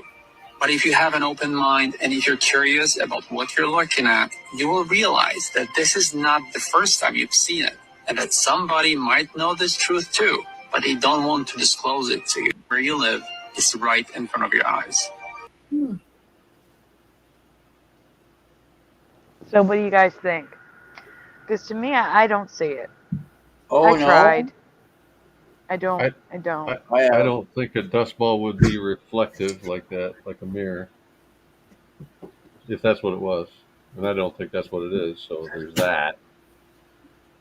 I see it in a way. Well, I mean, if you think about like the way that they used to look and like where they were positioned and stuff, I guess if you stuck them a little differently, you probably could fit them in the moon. I mean, I never really looked at it. The Pangea way, right? No, I hear you. Yeah. Pangea. If the moon was just totally a projection, like we're in a planetarium, you could project anything on there, like the Batman shape or whatever you wanted to. Yeah. Well, it's weird now, That'd be like cool. how like, the moon is. I've never, like my whole life, it was very, very rare to see the moon during the day, like extremely rare. Right. Now it's like every single day I wake up, there's the moon right there. And then you'll see Like- the moon and the sun in the sky at the same time, and the moon will be a sliver, and they're telling you it's reflected. Oh no, I see like a full moon. Yeah, right but you during the can. day. What I'm saying is, though, you can see the moon during the day when it's just a sliver, which makes absolutely no sense in their model at all. It's like, how is this possible where we can see the moon during the day when it's supposed to just reflect the sunlight? It's like, is the sun that bright now? Right. To where now it's like, it's like you can just see the moon now because it's so bright that that's what you see. I know, actually, speaking about the sun, what was it? Brian? Yes. One of the... That guy. Yeah. Just uploaded there's like so many Brians. I know there's Brian Staley, MacFarlane, and then there's another one. And he just uploaded one. I think it was Brian. About the sunflowers no longer facing the sun. Right. Like they no longer face the sun. Yeah, we looked at that. Yeah, just recently. And I was like, what? I only got to watch a couple minutes of it because I dropped my daughter off at work today. So it's like I don't watch YouTube, one, when I'm driving, and two, when I'm not connected to Wi-Fi. It's much more. And I just haven't. Yeah, it's like I haven't been able to go back and watch the entire video, but that was just weird. I'm like, I was reading the comments on that video, and a couple farmers chimed in claiming that mature sunflowers will still face the sun, or immature. I may have it backwards. They're claiming that immature or mature sunflowers still face the sun, and the other one, the opposite, either the immature or the mature, will turn away. That's right. That's what they claim. That would seem okay, Sandy. That would seem that what makes sense to me. Immature sunflowers will always face the sun, but once they are mature, they will the other way. So then it's not anything. Because they're done. They don't need it anymore. So now they're going to tip their neck the other way and place their thing to it. Place their back to it. Interesting. I did not know that. From my reality, sunflowers always face the sun, regardless. Yeah, me too, Sandy. I know it was really much more convincing for me, like to see one sunflower do it is one thing, but we were shown images the other day where like a whole field of them. The whole field, yeah. They're 14 feet high, you know that, right? And probably like 20 pounds at the top, right? The ones that we were looking at were probably That's what I'm talking about. 5-footers. Okay, Yeah, now these ones, the ones here, there are 14 footers. Okay. Yeah. They do get big. Here, they're 14 feet along the railroad tracks. Yeah, they will. I gotta say, really happy quickly, birthday, Sandy. Who's saying that? Said me. Happy birthday. Thank you. Yes, it is my birthday. Yes. Oh, we made it. Happy birthday. Can I play the birthday song? Can I play the birthday song? Yeah. All right. Go ahead. Thank you. Dun, dun, dun. You see it? Dun, dun, dun. Nope. No. It's a birthday stream, guys. No. No. And really quickly, Mustard Seed of Faith. I know a lot of people are affected by that, but I do remember her political career and everything. So she did not for me, but I know a lot of people remember it. And hello. All right, go ahead. Sorry, the video was Moneybag 73 was the for the sunflowers. I want to make sure that the correct person got that Oh, credit. I just saw it on TikTok. Yeah, Moneybags just showed it. Like he just did a video. That's the one I was watching it from. So I just wanted to make that clear that that's who I watched it from. Yeah, that'll be a lot more intelligent than me on the subject. Are we ready? Are we ready? Mute everybody. Let's go. Okay.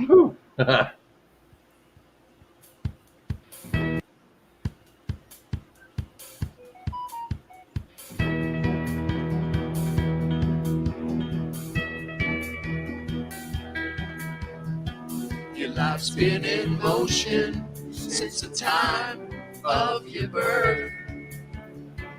But the thing that's static is this stationary earth. Some say a year is a lap around the sun. But we who seek the truth know that's completely wrong. Happy flat birthday to you. Happy flat birthday to you.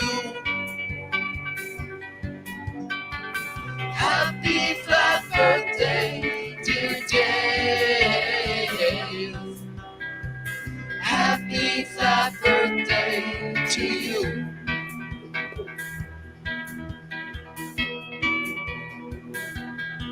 I love this.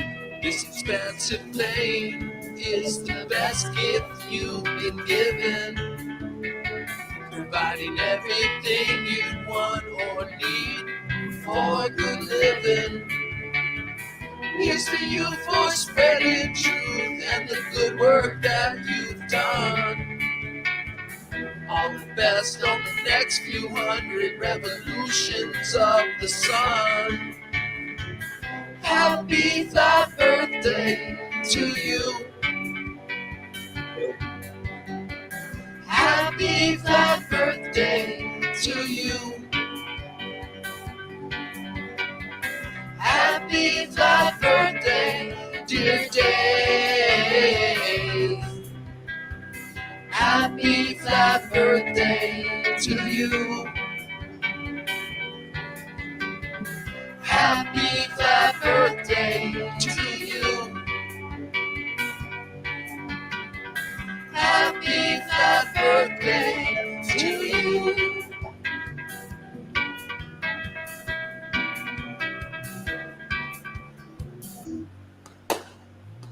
Thank you. That had a really nice video with it too, but it got played over the Bigfoot image. We didn't see your video right. I saw the video. Did you? I did. I On saw my the channel, video. it didn't show. I don't know. I could see it on the screen. What? I can see it. That was great. You can't see it because you're. What do you want? What kind of device? I see what happened. Yeah, good. All right. It was just you. Huh? We did see it. Hi, Gary. Thank you. Thank you to everybody. Thank you. Must receive it. My birthday is the 16th. That's why they're doing it now because it's midnight here. All right, are we gonna? Hi, Roger. Thank you. Are we gonna do some? Are we gonna do some tech before it's time? Yeah, we're just trying to get through this folder first. All right, all right. I'm gonna get more coffee. Thank you, Kira. Oh, I need to put you back. I'm sorry, Mr. Super. There you go. Ready when you are. You're ready. You're good to go. Here we go. Guys, this is crazy. Have I just found a secret alien base on Antarctica? You have to watch this video to the end. The government cannot hide this. I'm going to expose the truth. The hell is that? You might not believe me, but watch what I am going to show you in 15 seconds. And this look Google Maps? I have a video from the no-fly zone. Tell me it not looks exactly the same. Guys, this video right here is from the no-fly zone. Is it not look exactly like the one in Antarctica? Yeah. We really need to put 2 and 2 together. Looks like a massive cave, bro. And no ice.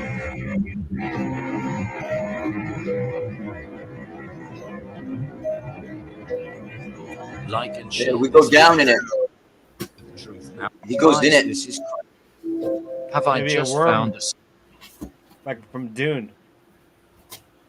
Like the story of Dune. In the video I got, they go in it. You ever see Dune? Yeah, sandworms, bro. Yeah, there you go. That's what I was thinking. Good job. What, Beetlejuice, sandworms? Yeah, you got it right. Thank you for lightning. Yeah, I know for a fact. Yeah. Yep. I make the spice. That was weird. We can go on, Mr. Super. Evidence of the mud flood can be found everywhere. On Oliver Jefferson in front of the old Sam Light building, a construction crew just uncovered this hidden room under a public sidewalk. Nice. You ain't gonna believe this. You need to get down here. That's what Gershenson Construction That's what we're Superintendent Patrick talking Wells about. remembers hearing from his crew member who'd just been operating This a is track one code of the to ones break for up you, the old Ray. sidewalk. You And found lo this, and behold, we got this Yeah. huge hole Good that goes all job. the way out to the curb, which nobody knew about. So What it are we actually doing goes into the basement. It was an old coal chute, or Pause who it, knows? pause It it. might have been, prohibition stuff. It brings back a frightening memory for Derek Langeneckert, who fell into a similar hole in a sidewalk in 2017. Yeah, I mean, it's been 6 years since my accident, like almost to the day. And the hole's still there, actually. He fell right into the It mud is flood. covered by plywood and surrounded by a fence. It's looked like this. As Langeneckert says he broke his back falling inside. These Yeah, are pictures broke of his that back. day. He was working a beer festival. The street was closed, and the sidewalks behind the booths were used for heavy equipment, like a generator and the So basically, like, people want to deny We the just mud lost flood. Mr. Super. There's a lot of people denying the mud flood right now, mud flood deniers.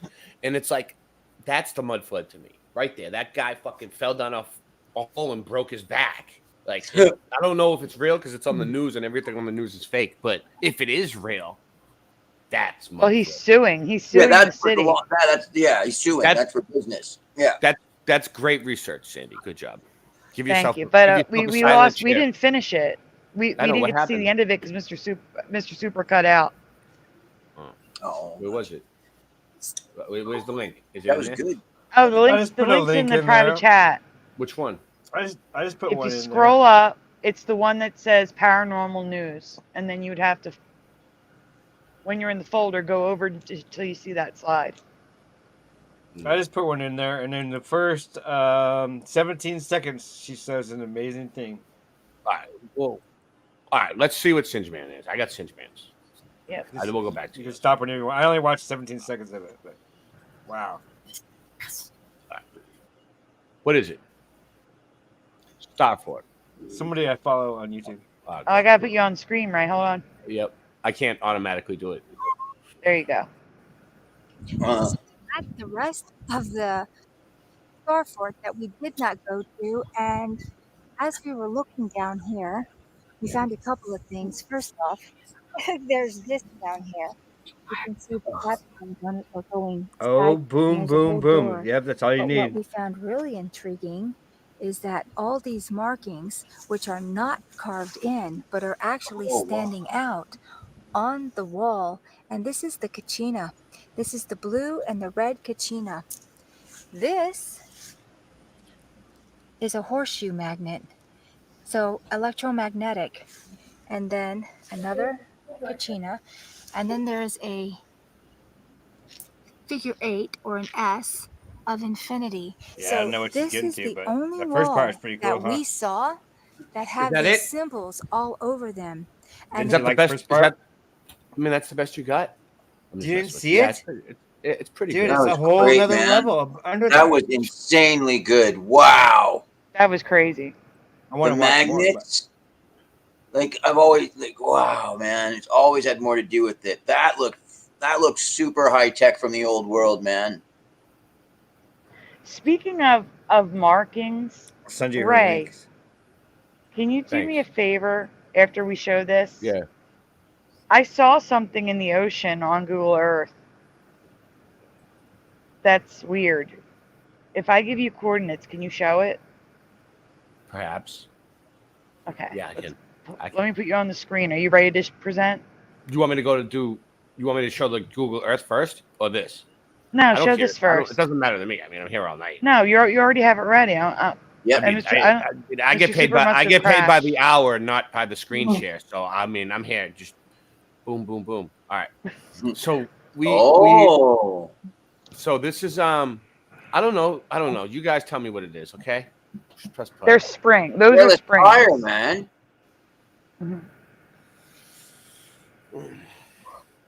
I mean, it's pretty I much. saw this one on Sagar Mandela Effect, but this one I've never seen before. I've never seen an emergency hatch. Metal tires. Look at this guy. I mean, what's that called? A jet. Oh, that's cool. I've seen that. We've seen these a lot. Yeah, Singe these Man- are wild. Singe Man used to own one of these, right? And he When I sold was it a on kid, though, eBay this is back what in we like used to do. 1987. And I told him not to sell it on eBay. I told him to keep it. It was gonna be a relic. But he said no. There was over like Now, 2,000 of them this made. is associated with those Wait, Ray, can you guys pause it for a second? I'll try. Hold on. Oh, yep. All right, so here's the thing. I don't know if everyone knows this, but the U.S. government, like, let's say you file a patent, okay? They can, like, freeze your patent and prevent you from creating it and take ownership of the patent. And there's, like, 240,000, or I could be wrong on the number. It could be 240 for all I know, but I remember 240 patents that they have taken and made top secret and prevented people from making the products. I believe that's probably one of them. Yeah, That's no all. doubt. Mhm. I heard it was 666 products, but that's just me. I'm just gonna play it. I mean, we can keep it going. Here comes Singe Man over the trees. Singe Man, remember that day when we filmed this? Yes, this was associated with when we took the Beatles' wings and put them on. You a really board. made the. Now- you really did well with the black and white. And Did you this hear about too. that? Yeah. The These scarab I've beetle. covered before. There's about 12 scarab. different designs. Ray. And Mr. Super's here. I'm adding him back in. So did you hear about the Beatles' wings that the guy took to make fly? That are lighter than should be possible. This looks fake. No, the Beatles' wings. No, I didn't hear. This was covered in the Mandela community many times before. It's yeah. been researched to 360 death. turn. It's real. It's real. It's Getty Images. I mean, looks legit. I watched a car do it, a modern one do it like yesterday. Really? Yeah. Where in Canada? You Canadians are living high On the the hog TV. there. On the TV. But we had a water antique motor boating show just last weekend up here. Oh, really? Must be nice. Yep, with the antique fire engines and all that. You guys are lucky. Maybe I'll move to Canada one day. So this is footage of the Hindenburg. Yeah. Oh, yeah. What is that thing underneath it? The thing That's underneath. The chassis. No, Are the you thing are you underneath playing that. this? Are you playing this video, Sandy? I'm playing. No, this. Ray is. Oh, okay. There's a small one underneath it. This is good stuff. I never noticed that before, Sandy. Ever. That's what I was saying. There's something weird underneath it. Yeah, there's another one. There's a small one, like a life. What a is this life thing? one. It's walking like it says. In case that one goes down, Sandy, that one is the life one. I covered the walking one as well.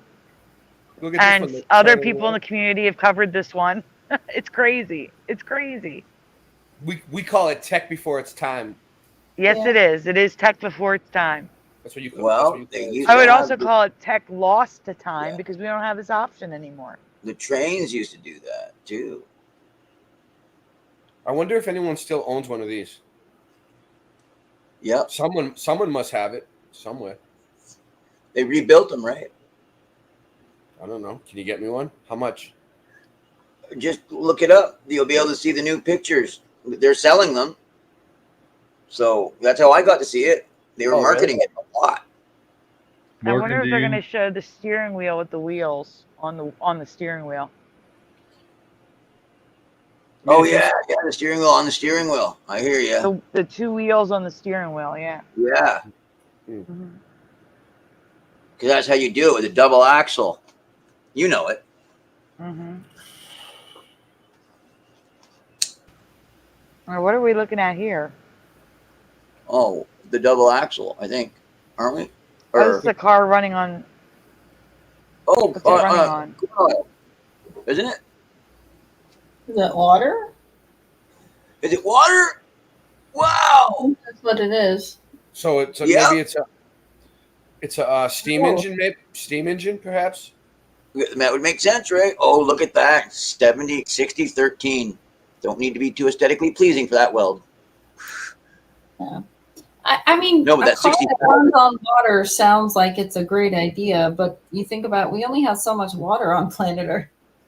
Well, that's not even it. What about rusting? Yeah, that too. So, yeah, think Very about nice. a lot of things. Thank you, Ray. If you want to talk about water, one thing that I want you to remember about water, Esther, is water always finds its own level, right? Like no matter what type of container sea level you put water into, it will level. It will always find its level, right? It's not the sea curve, sea level. And you cannot make water stick to a spinning ball or turn into or spin into a ball. No, it'll spin out. It always finds its level. So it's interesting. There's one thing about water. Mr. Super, is this where we left off from the last video, or is this the next one? This is exactly where we were. Hold on. Why did that come up? Go ahead.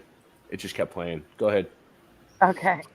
Go ahead, Mr. Super. So this is the continuation of the news report. So did I need to play this again? I have no idea where I dropped out or even how it happened. Oh wait, I had one more thing though. With it was quick though. With the old world technology, another one. Oh, okay. It's only 3 minutes. It's other other inventions. It goes with it. But all right, here we go. I didn't tell you. It's not your fault. All right. So look, what was that thing? Yeah, we covered that. What the scooters? This one? No, not that thing. No, what is that? What is that? Sound machine? I mean, everyone just looked at it and was like, "Oh, there's nothing weird." No, I think it's a speaker. I think it's a speaker. Like I think it's a Miami. I think it's to make sound travel a far distance. You I have Morgan, no idea you were what that just is. going to dismiss it. You were going to dismiss it just now. Admit it. What? Oh no! No, Look, I thought that was I've something been you in a talked about in the museum video. and seen a small and seen one of these, and you're up against the wall, and you're making sound travel against the wall, and that's a huge one of them. Look at this guy. What do you think about him? You think it runs on gas? Yep. No, it's electric. There's gasoline Oh, and there was electric. Right. Amelia Earhart had one of them as well. I forgot this was the olden days. I did a whole thing on skates. Look at that. What is that? Those are electric Yeah, roller skates. They were called something road skates. I forget the name. Mm-hmm. I Yeah, covered Yeah, them. put another these. good link in there. Look at this one. Look at. Whoa. Super Absolutely not. I got some. That was Cool. covered. That's real. That's right there. That is a. Wait, go back for a minute. I will. Oh. That is a hail cannon. Oh. That's a hail cannon that would shoot stuff at the sky to make hail not form. Okay. And not in my reality, and they still have them today and still use them. Weather today. manipulation. Ray, I Yes. think that's some sort of a turbine, like a snail turbine. Maybe that's wind powered outdoors. Maybe they're just That's making another it one, then. indoors Oh or something. yeah. Wow. So these hail cannons would shoot out a blast like an empty shotgun, supersonic Yes. up into the clouds in an attempt to Look at this one. eliminate Prevent or hail move from hailstorms. I Right? get it. They must Look have at this worked, guy. otherwise they wouldn't keep making them. Singeman. They sound Remember when you awful. wanted to do this for a while and you tried to take it up and you bought, Yeah. and you bought that thing and you used to do it in your backyard and you creeped out your neighbors. I invented something better. I Yeah. invented something better than that. Singeman's a big, long, lanky fuck anyway. So like, he walked by on that fucking thing and they're like, whoa, like he's just creeping around my backyard with these fucking legs. Look at this I shit. covered. These are some of the extra wheels I was telling you about that I covered. Oh wow. There's all different types. Mm-hmm. Those feet are for the men who want to be taller, you know, Yeah. worried about their height. No doubt. 2-seaters, yeah. Oh wow. The 2-seaters.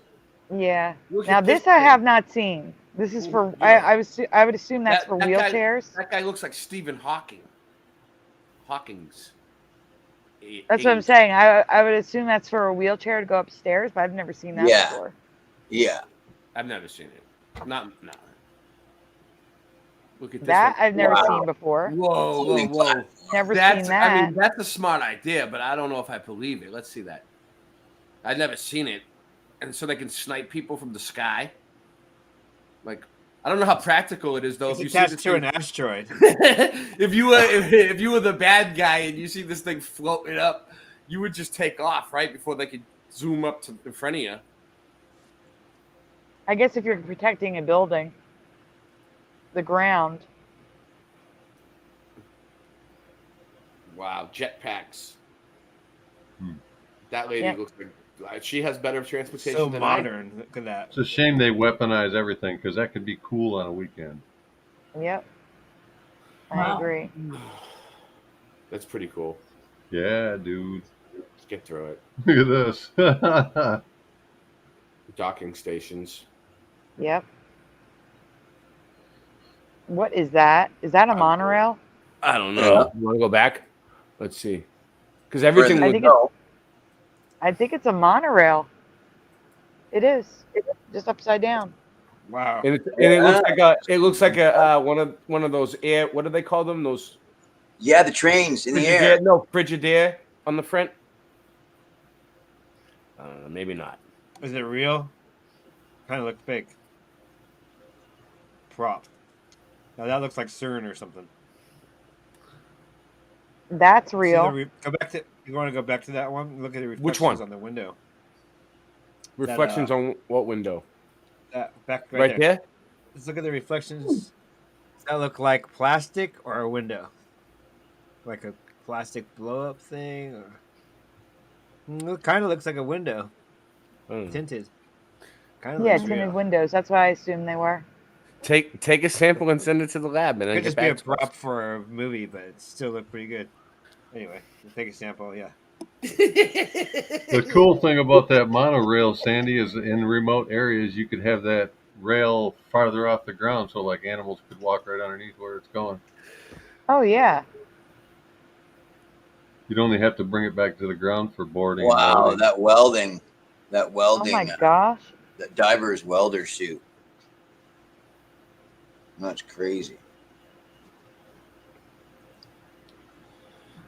Whoa, mini cars. What? Well, I let's go back. covered little cars, but they weren't that little. What was that? Yeah, let's go back to that one. What in the world? Oh, was that a lawnmower? That one. That's like a kids ride at a carnival. Probably, right? What if I don't everybody know. drove that? That'd be great. I mean, love a world it where would be everybody cool. drove one of those. We could get around on those, and it probably everybody wouldn't drove wouldn't that, run like- on that much gas. It Like wouldn't be that little much miniature- pollution. Little miniature semi trucks. Little miniature tow trucks. Now that's one of the cars I covered, the little mini one with the door that opened out. I've covered every trailer imaginable. Nice. That's beautiful. Okay, right there. Stop. That's the one that they claimed. You gotta watch the What, you wanna go anti-grav back? beetles. No. Keep going. All right. Watch the anti-grav beetle clip I put Whoa. in after Look this. at this Big lady. boat shoes. Look at the shoes. What Look at them are up on the with the feet. shoes? She's Oh, styling. whoa. No. Is she Styling. sliding? It's Dude. like a skate? Look at this one. Oh like my electric- goodness. What is What? he in the water? Electric roller skates. Is it Electric under the roller- water and he's underneath? He can go in there and they think he's in the water. What is that? No, He's he It's a lives, pedaling. submarine. Pedaling under the water. that's his home. The He fuck? stays Yeah, there. like a Fake. Blex says fake. Yeah, I think some of these are fake too, Blex. I'm on your side, Blex. But it's still pretty cool. That's to a look salt at. flats. Look at this thing. Whoa. Nice. That was like a robot testing or something. No, Singe, you're lying. Singe. That was your grandpappy. That could be a toy. Singe, That could be yeah, a toy. I come from No, a long it line of was biobots. Singe Wolf. No, it was that's Singe Wolf. That's Singe Man's grandpappy.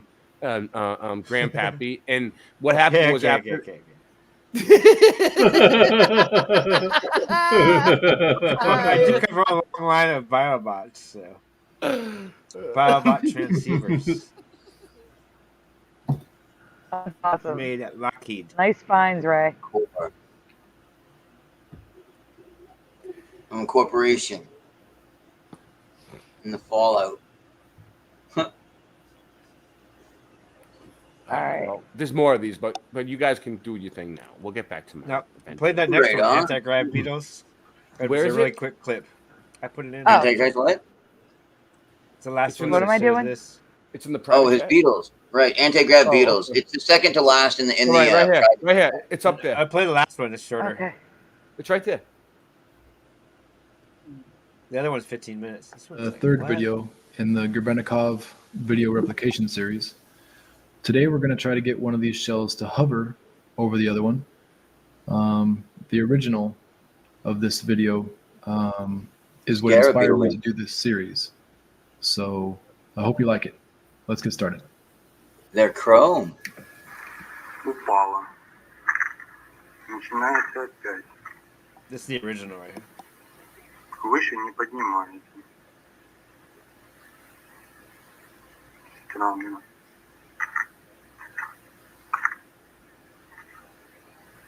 Нижняя на крылья тоже начинает ездить. Can we pause a second? Sure.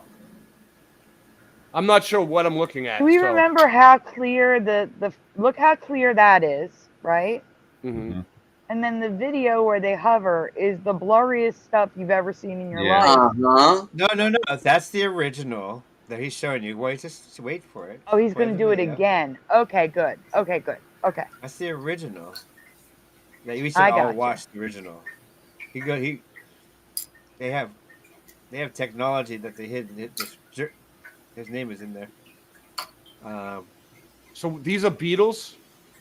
Yeah, some kind of beetle. Gross. They probably, I guarantee you, whatever they are, live here. Gross. Victor Grebenkov. So we gotta look up Victor Grebenkov.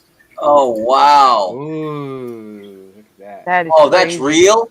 Ray, the guy that invented the first He flying went and got platform. the actual wings. That's just wild. Morgan, Right. does that impress you? My nickname was the gravitating Damn beetle right in it high does. school.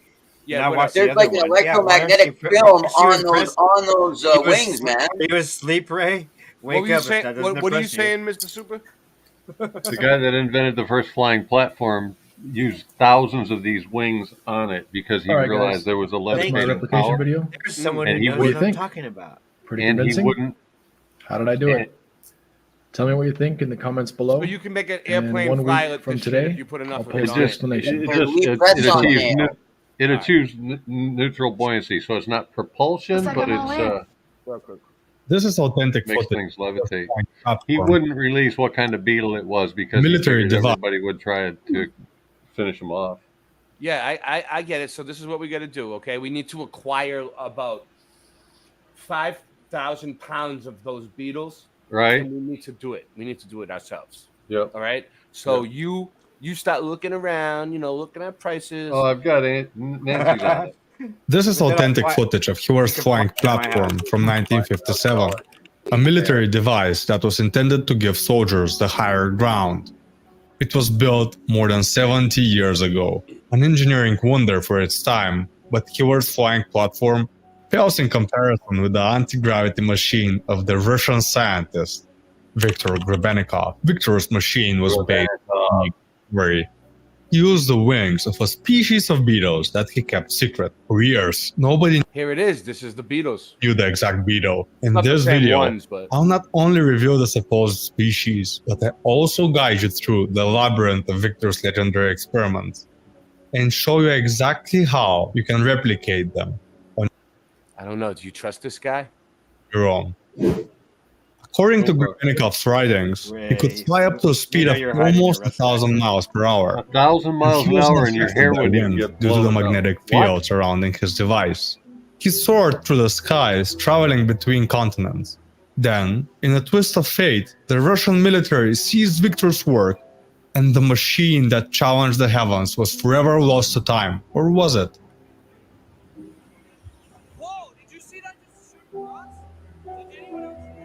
Anybody who has a microphone that good is suspect to me. I think you're hiding your Russian accent from us. Yeah, I am. I am. How'd you figure that out? Since the dawn of society, the greatest minds have been obsessed with flying. Leonardo da Vinci, with his visionary sketches, laid the groundwork for human flight. His inventions, far ahead of their time, whispered of a future where humans could glide through the air like birds. Centuries passed and Da Vinci's dreams took wing. Nice. Planes ruled the skies, choppers swooshed through the clouds, and even rockets came into existence. But amidst these marvels, one enigma stood apart: anti-gravity. Anti-gravity is something much more fascinating because it defies everything we've known so far. If we're to explore whether Victor's anti-gravity device really functioned, we have to prove that levitation or anti-gravity is possible in the first place. Yeah. Luckily, someone already did that, and we have it on tape. Reputable UK scientists proved levitation through sound to be possible. They managed to levitate an ant using certain frequencies that created a type of a force field. This achievement was not just a scientific feat, it was a glimpse into the untapped potential of our world. Many speculate that ancient civilizations built the pyramids using similar techniques. Physically, it's possible. Sound is a vibration that propagates as an acoustic wave through a medium like our atmosphere. Given the right frequency and consistency, you can practically ride that wave. Now that we know levitation through sound is possible, we can unravel whether Viktor Grebenikov achieved his mysterious levitation the same way, or perhaps he found out how to create something much more powerful. An inertial mass reduction device, or what normal people would call anti-gravity. In my pursuit of debunking whether Grebenikov faked his famous photo or not, I accidentally discovered how UFOs are built to fly at insane speeds. I'll reveal that too, and I hope the FBI doesn't break down my door.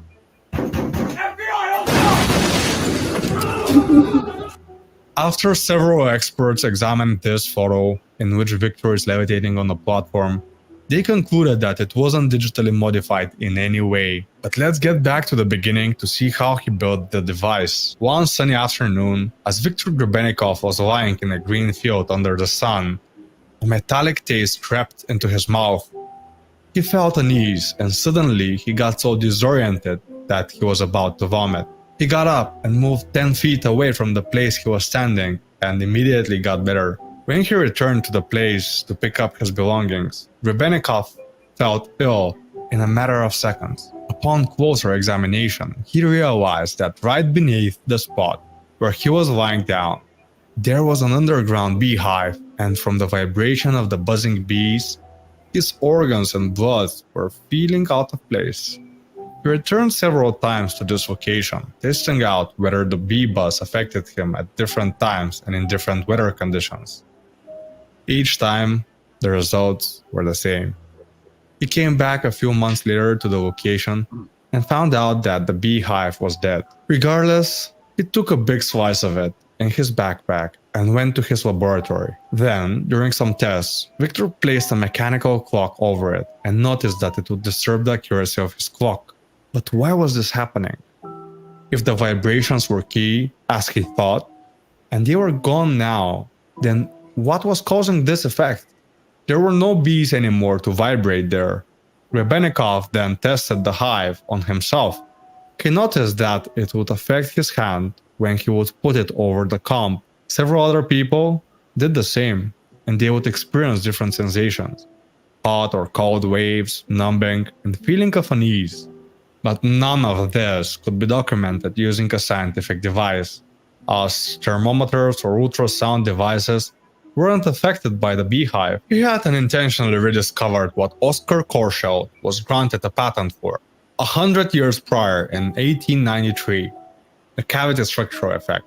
Cavity structures affect human bodies due to the supercurrents and electromagnetic radiation that they enhance. Remember this one, it plays a major role in the technology UFOs use to fly. And I promise you, we will uncover that in 2 to 3 minutes. According to many scientists, larger beetles shouldn't be physically able to fly due to their huge weight and subpar wings. In his pursuit of discovering how these bugs can fly, Viktor Grebennikov discovered that tiny cavity structures were present on the wings of certain beetles. Those beetles were combining the cavity structures with vibration through movement, and thus defying gravity by levitating rather than flying. Sound is connected to frequencies and vibrations. This means that if we have a real anti-gravity device, it would not use couplers like a chopper, or internal combustion like a plane, and instead, it would defy time, space, and gravity. Hey, Ray. All UFOs we've heard of are Pause for a sec. supposedly of this type. So, I just want to see how much time I had. I want to go heat my coffee up. yeah, Keep going. All right. You want me to all right. I'm gonna take a break too. I'm playing some music.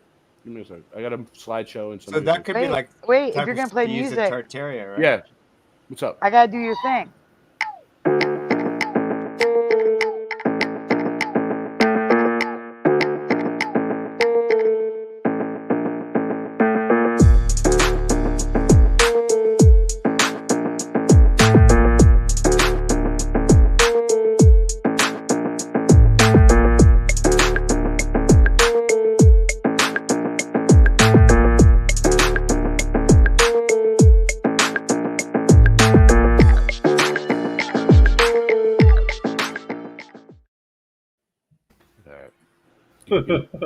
Yeah, you have things now. Am I sharing? Not yet. All right. All right, guys. Short break. Oh, Sandy, you got to show everybody that picture of my puppies. We will when we play your music. We will. All right. We will. What you see is just illusion. They're trying to forget the fusion. The two of us are using this music, trying to get the minds to look into it. And then you'll find in 9/11, they're never your planes. They're just embedded in the shred and discredit your brain and make us seek the medicine. History is edited. Tesla was ahead of them, but credit went to Edison. The predators, a president, a queen, a pope in residence, an evil globe, my nemesis, and everything that it ever represents. The earth is flat, and that's a fact. I'm laughing at the magic act. No nervousness, I'm gonna ask Copernicus where the curve is at. ODB-TV and Daydreamers never snoozing. You never see me as a teacher, I'm a student. I might grab and rabbit out of a hat now just to prove it. Cause what you see is just illusion. Why? I'm an activist with this fist in the air. Now imagine this. What if this world doesn't in fact exist? Everybody is a pawn and they act as if. What if we got it backwards and dragons live and they practice black magic to fracture men? We became enraptured with the raptor's grin. The Grim Reaper was back, a Jurassic end. And with a pen in hand, they devised the plan to collide with the light and divide the man. They provided the planet with high demands, then decided to hide from the eyes of man. And now they watch us through every camera lens, and they watch us do what their family says. And now they got you in their clammy hands, but not me. I'm free, I'm radioactive. Why? I aspire to be. I set fire to the minds that are higher than me, and I'll inspire the world to see conspiracy at work in their lives, then retire the beat. I'm like Neo fighting fate in the movie The Matrix. I'm trying to enlighten other people to agents, and they tricks are not gonna test my patience. This magic of mine can time travel on pages. The stage is set. The play begins. The battle's for the mind. Which side is going to win? It's a pivotal point, so pick a critical path. The hypocritical critics give us subliminal ads, and then they try to distract us. They lie to react us, and if we don't buy it, then they try to subtract us. Yo, I'm a cactus. By the laws of attraction, they can't touch me, so it must be that I'm radioactive. Yeah, reset history. They did it such a mystery. The government, lying, conspiracy theories. The true king is what I'd rather be. They just want to lie to you and me about science and history. There is no gravity, and the earth is not a cavity. I said the earth is not a cavity. Earth is fat. What you gonna do about it? I thought you knew about it. Would you rather do without it? We're the center. The sun and moon moves around us like a clock. Can you hit a moving target with the rocket? I'm not hard to get along with. Just take a bomb hit. Do you serve up any content? The stars are constant. You want a constellation for it? It makes me vomit. We never do get hit by comments. I know you want it. Just leave another useless comment in the morning. NASA gone and lost it.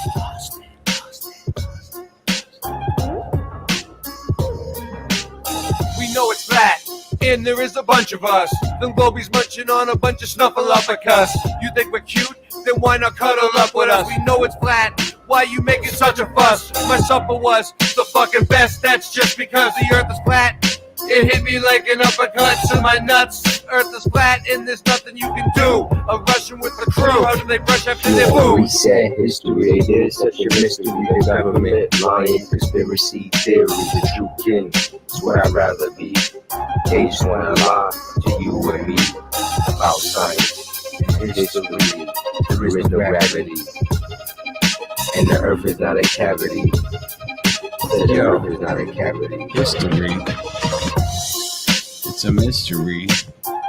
It's not a cavity. So that sugar it be hurting my teeth. Sweet dreams are made of these, so why don't you just come and sit on these and listen to me as I'm gonna tell you how not to sneeze when you get that virus. Putting words on the paper like papyrus, straight from the source. Gotta give thanks and praises to the Most High Jah. Aliyah, I'm a Rasta man, coming with the lightning and the thunder. Take you under in a millisecond, and we can't even go to the moon. Your boomers check, everything is not set. If we come back, what I gotta do is come back with a new version. Milk is not a cavity, but your teeth got too many cavities from eating too much sugar. Booga, booga, booga. Now it's time for the big Dr. Hawthorne to come give you a lobotomy straight to the brain.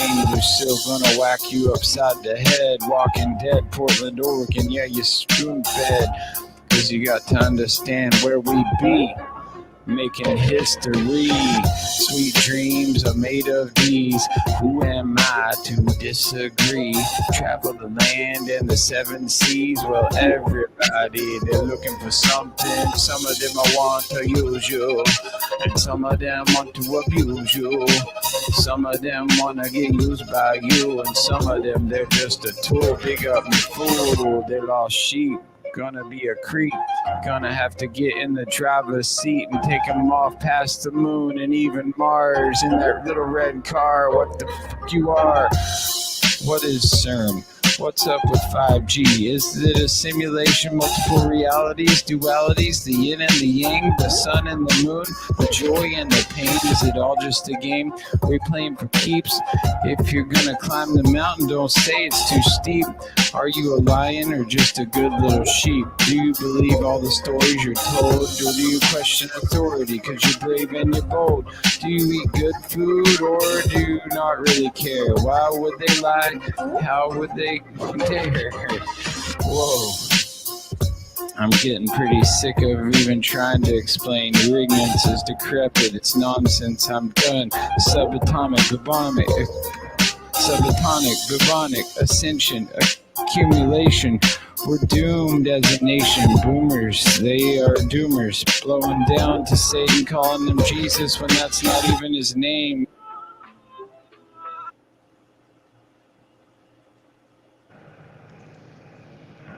And we're back.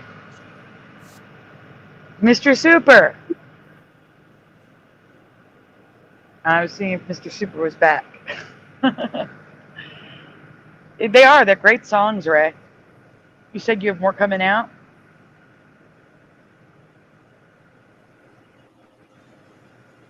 Okay, I guess I'm the only one back. I'm here. I was muted. So I released all 10 songs together right now. It's all right. So there's two things. There's an EP and then there's an LP. An EP is extended play, and LP is long play. Extended play is about 7 songs, 45 minutes, something like that. And that comes out first. People will release, most artists release an EP sometimes first, kind of like with demos and things like, so show people this is what the album's going to be like. But like the actual album is the LP, and that's coming out by Christmas. I'm going to release 16 tracks, and I'm getting more people involved, more rappers from the community involved on the remaining 6 tracks, hopefully. But yeah, we have them all laid out. Me and Rasta Bear, man, we got this under control. So that's great. Yeah. So I let's see. I got something I wanted to look at. Really quickly though, Esther, were you trying to say something? Oh, I was saying I was on mute too. Oh, okay. I had to step you're still a here. second. Okay, good. Yeah. I just had to step out and grab my blanket. Let's check no this problem. Although I feel like who did we lose? We lost Singe Man. Oh, okay. But he does that sometimes. He just leaves sometimes. He lives in the mountains. So check this out. Can you put it up? I'm putting it up now. A video probe was inserted but blocked by concrete. So several attempts are made to drill into the void. We don't record it, bury it. History is a set of lies that people have agreed upon, Napoleon said. Even when I'm gone, I shall remain in people's minds the star of their rights. My name will be the war cry of their efforts.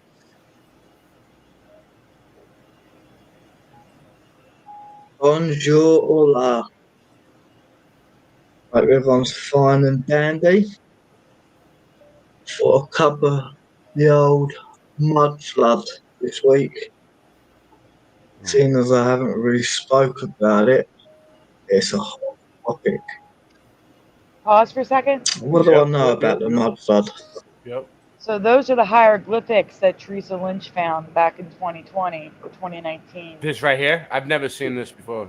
Yeah, there's hieroglyphics on the back, and now we've covered these a few times since, you know, their bodies were found. They now have a male appendage in the front that they have their hands around.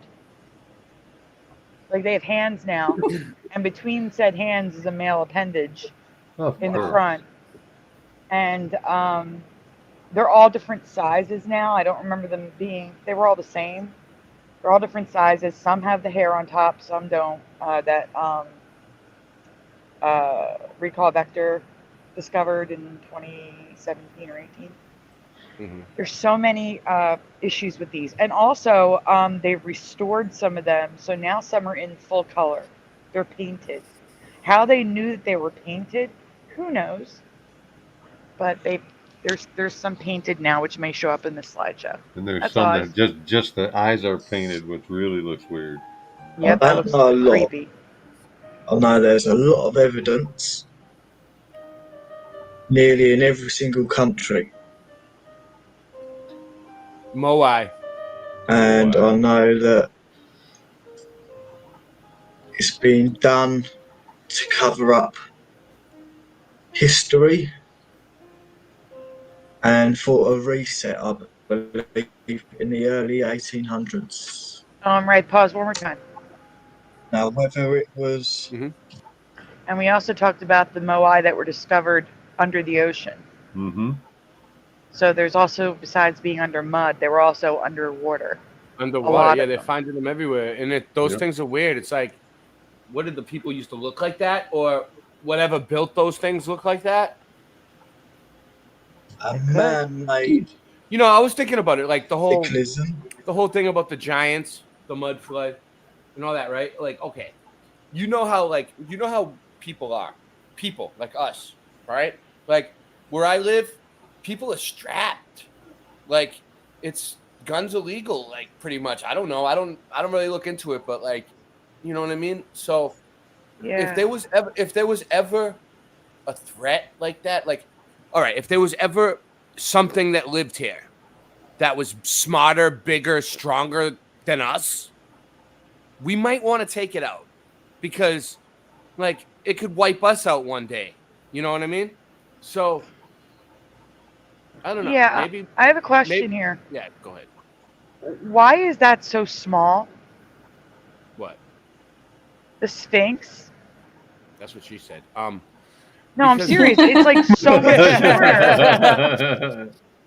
Like, am I the only one not seeing this? Like, the body was like my buddy Cliff, who passed away, R.I.P. Cliff. He went there. I have a picture of him riding a camel by the Great Pyramid. He said that it's a lot smaller in real life when you actually go there. Yeah, imagine. And stand in front of it than when like what you think in your head. But Sandy, Yeah, you gotta remember at some point they might have found it like this in the beginning. This is before they dug it out, so it just looks like the head's. Yes. You know I think what the Sphinx is a griffin. The you know, it used to be a Body lion, of a lion. Yeah. with the wings, and it meant Tartaria. And this might have been the spot where Tartaria was. Like it might have been here. There's an entry to go in it underneath. I think between the front legs, you go downstairs and they claim That's what I was going to talk about. Yeah, I was going to Well, talk look, about I mean, front why would the face be damaged like that? Well, that actually could happen from war. It could happen from weather erosion. Or they did it intentionally because it looked like a lion. Actually, it looks like a woman. I did a whole presentation on the Sphinx. It could have looked like a lion. Remember, it could have looked like a lioness woman. I don't remember a monolith with a person in front of it, and now there is, and that's why I'm saying this is too small because you can't even see the monolith or the statue in front of it, which was stolen, the statue, but you can see a replica of it in Las Vegas. And I don't recall that. Either way, You know, it's funny. It's funny you said that because, like, My nickname was Replica in Las Vegas. Controllers took advantage of that situation and reshaped our consciousness and history and realm. So Let's see. All right, moving on. Let's look. I saw some good ones in here. Here we go. This is in Egypt. Whoa. What are those things? They look like reliefs. They're like. But what are they? The people. I don't know what they are though. They look like dog man, cat man. You can tell by the statues. I think those weird hats. Elizabeth K said Again? It was to cover the female face. All right. Yeah. So look at that. You're talking about 15 foot worth of mud come down, Look at that. Oh wow. and maybe 20 That's the foot one of that I'm mud using for here. a background. Romano columns, extremely large, maybe for giants. Here, mud flood. You have Greco-Romano columns. How far do these ones go down? They're quite big because just underneath the mouth you see three men sitting on a bench. So you get an idea of how big it is. You compare them men to the door on the right hand side, the ginormous door. Look, these men here.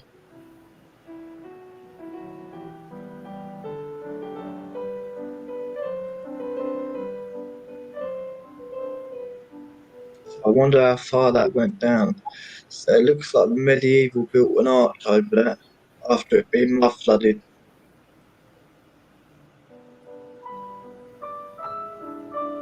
That's what it looks like. Let's have a little close up. Yeah, that could easily go down another 10, 15 feet easy.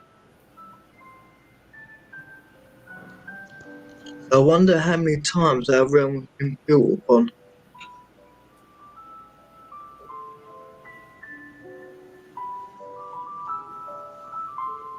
I wonder how many resets there's been.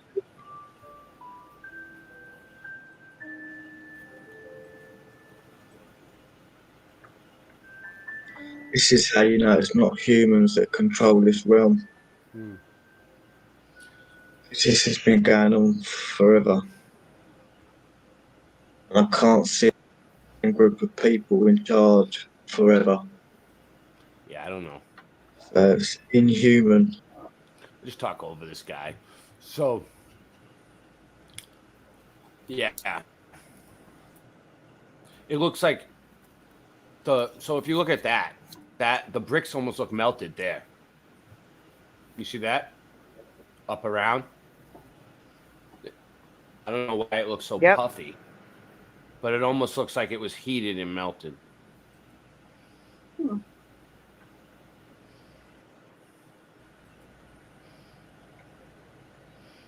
that's a big doorway right there. Giant doorway. It goes way under the ground. Yeah, that is. Way below ground level. And then it goes way up. Reminds me of your new There's no song, need for right? that. There's no need to there's no need to put that much Antiquitech up there. You want me to play it, Super? Yeah, it's a good song. How low does it go? We should play it. It is pretty good, huh? Right, solid. And Mr. Super, go to the private chat, please.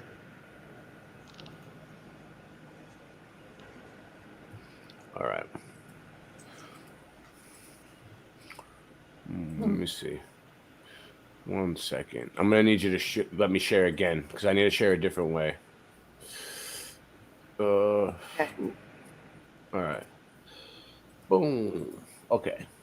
Now do it. Got it. Am I up? I can't. Nope. Yeah. It's not doing anything on my end. I'm like frozen. Oh, you're glitching. I I see it. I see it there. There we go. All right. Okay, here we go. This is It's my just new moving slow. This is the new album. This is the new album. Well, this is. Did it remove it? Did it? Yeah, it did. Hold on. Yeah, it did. Oh, There it it shouldn't goes. have. All right. Here we go. There it goes. Here we go. Checkerboard.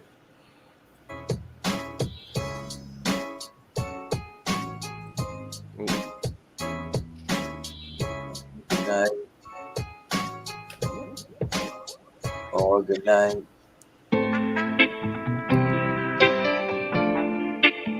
Sing it, bitch.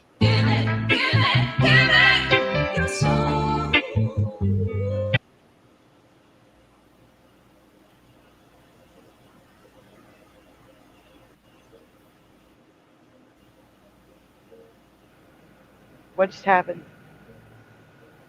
I don't know. We lost audio.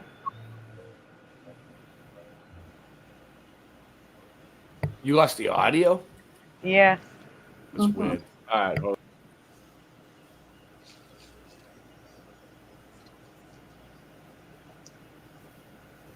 Try it again.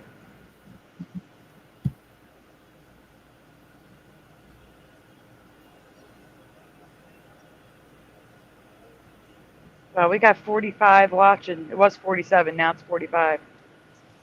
Nice.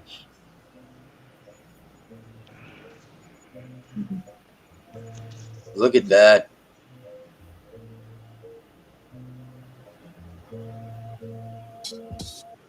How low does it go? How many levels under the ground? How low does it go? How many levels under the ground? My nickname was Hot Wheels in high school. I used to roll up and lock my stolen bicycle. I might do what I like to. It's insightful. I'm not like you.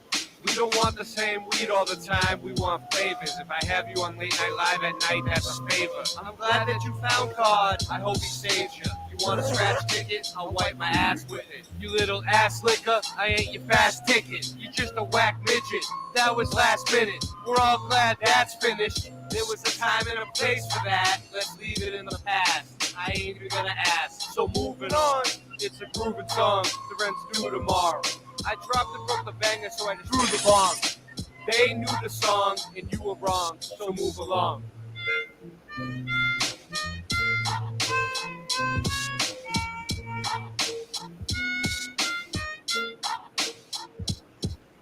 How low does it go?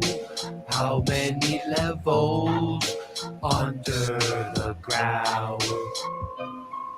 How low does it go? How many levels under the ground?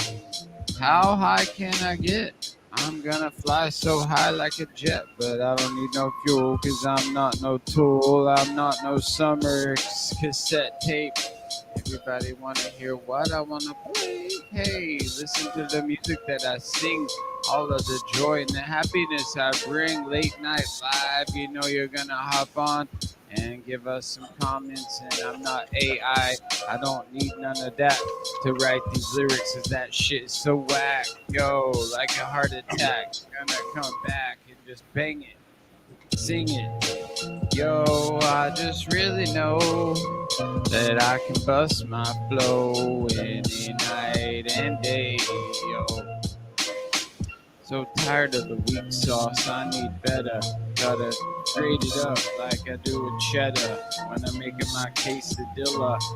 Gotta just have your soul and just feel what I'm gonna do when I sing it through. Keeping it so true, that's what I do. Andre, bringing the freshness to you. Whoa, here we go, what we do, cause I can get so high with a spliff and a fire. Whoa. 'cause my only desire.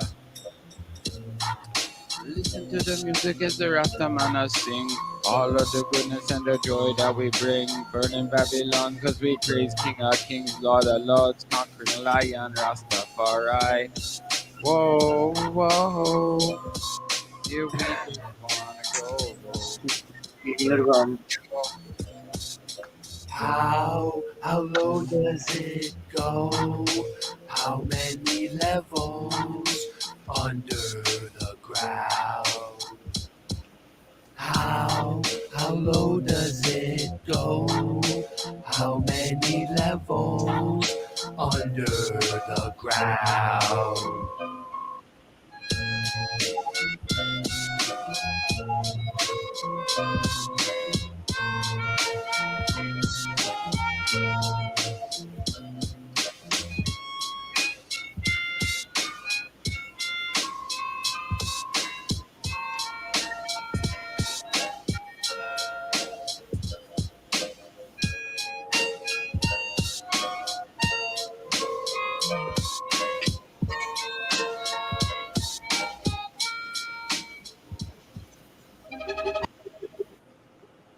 Look at that.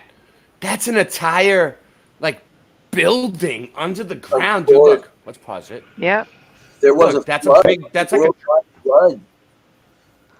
I'm saying, like, that's like a giant doorway where like you would pull a car into, or it was built for giants, and that's a small doorway for us.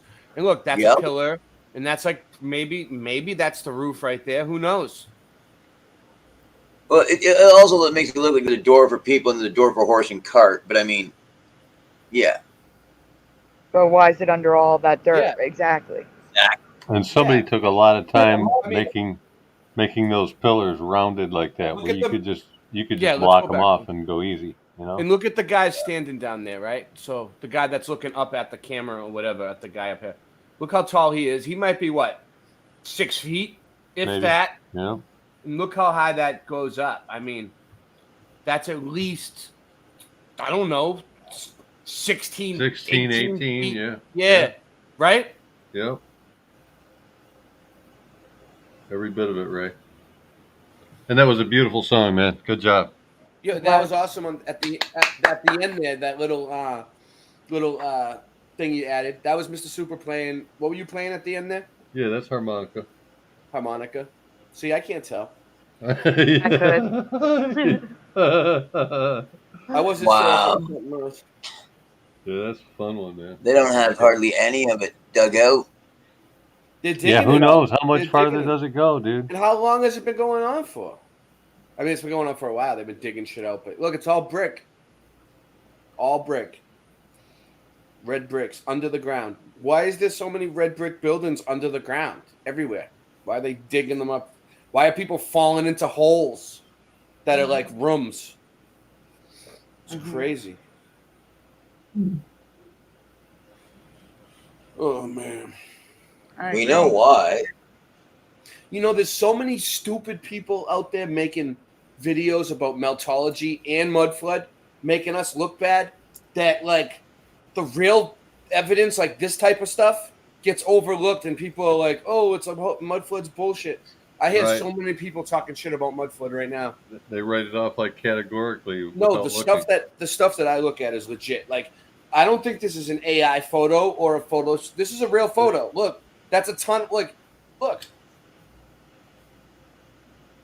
What is it? A whole labyrinth of tunnels under the ground?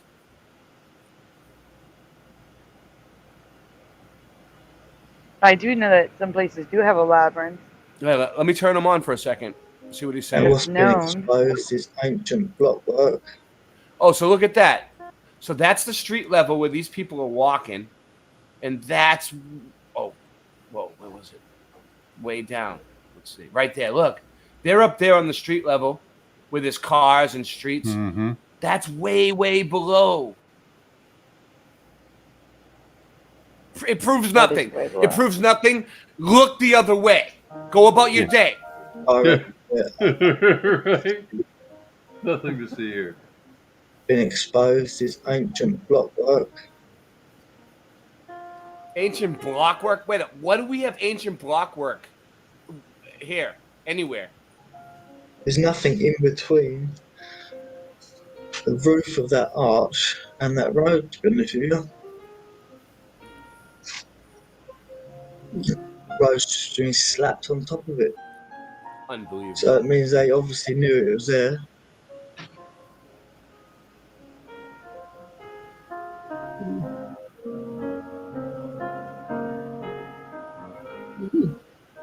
Or was there a reason that people had to go underground? Or was Everybody it thumb this up and post in the community section. to kill the people And that put it lived on Twitter and underground? Facebook. I don't know. These are just Dude. things that go through my head. Everybody, I know you all love Facebook. Put it on your Facebook and put it on your Twitter. You know how to do it. See, more arches.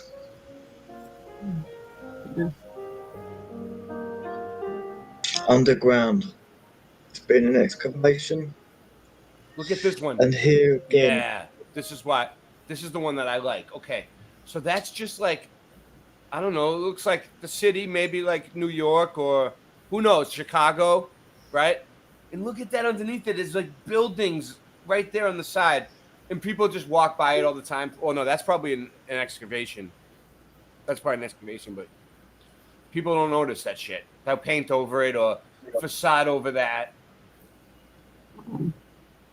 Mm-hmm. Remove the dirt or the earth or the ground, and you've got more buildings going down. You've got Guys, it's like 1:15 here, and so I gotta head to bed. I've already fallen asleep. Esther, thank you for being here as long as you could. Thank you, Esther. Yeah. No, I wanted to show up for you Sunday, so. Wonderful It was having ni- your voice.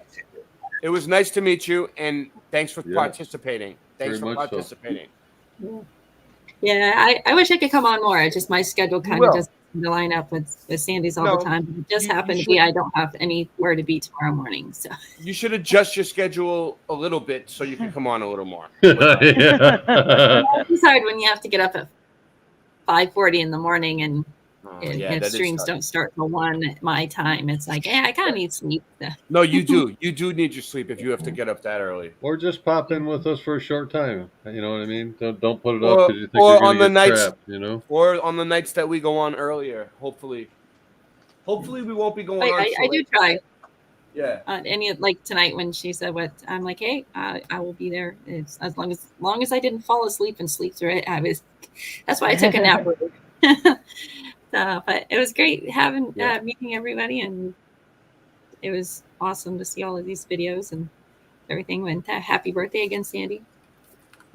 Thank you, I'll Esther. talk to you. Hopefully, I'll talk to you soon. Yes. Anytime and- after Saturday. And night, everyone in the chat as well. Thanks for showing up. So you see this picture right here? I want to show you this one. Good night, Esther. So that picture right there, right? That one, this one right here, that's the one that I used for this song, right? Like I just needed to use a picture. So I want to show you the comments real quick though. So check this out. So I used it for this song. Look, it's the same picture, right? Okay. So if you go to the comments, right, everybody's like, "Good job, nice." Wait, where is it? Nice. Oh, it's not on this channel. It must be on the other channel. Hold on, let me see. Put newest. Let me see. Is this it? No. Oh. Yeah, nice. This one. Nice pick. This guy, David Lee. Nice pick of a 1970s reinforced concrete piled and lagging retaining wall. Not sure what it has to do with mud flood. With a mud flood, though. 1970s. Like no, listen, this guy is like a debunker. Like we have mud flood trolls now or something. Look, it's like nice pick of a 1970s like fucking smart Alec. Fact checker. This guy knows exactly what he's talking about, right? Nice pick of a 1970s reinforced concrete piled and lagging retaining wall. I was there. Saw it all. Look, this is what he's saying it is. Look, I'll show you again. This, a 1970s concrete. Dude, look at that shit. It's a whole fucking city underneath the city. Fuck you. Right? but not only that, look what I said. Look, this is what I said. because this is just my song, and I just used the picture. Like I never gave any details on what this was. I just used it as a picture, right? So I said he's like attacking me because I used it as a picture for my song. That has nothing. My song has nothing to do with mud flood. Sure, it says how low can it go or with all that, but like it has nothing to do with mud flood. I didn't say nothing about. I didn't mention the word mud flood. So anyway, I say to him, I never said it was from the mud flood. You did. Those were your words, not mine. And then I said, you obviously didn't listen to the song, and your comment are ignorant. Oh my God. And I told him it's a song, bro. It has nothing to do with any mud flood. And I didn't take that picture or draw it or anything. I just liked it for the song. So thanks, and thanks for participating. Thanks for participating. All comments are good comments to YouTube. You are dismissed. I don't know what that. It's all engagement. Is he the mud flood police? Is he gonna have you arrested, right? Well, here we go. I got this. This looks pretty cool. I was able to look at an interview with Mr. Bill Wood. Like, you obviously got him. Oh, good. That worked on missions in the Middle East, predominantly Iraq. It's really low if we're supposed to hear it. So yeah, this sound is so low. Very low. To unlock technology within himself. That's for sure. We'd be missing out. Yeah, I've been saying that for a long time. Uh-huh. And is currently being hidden from all of us. Take a listen.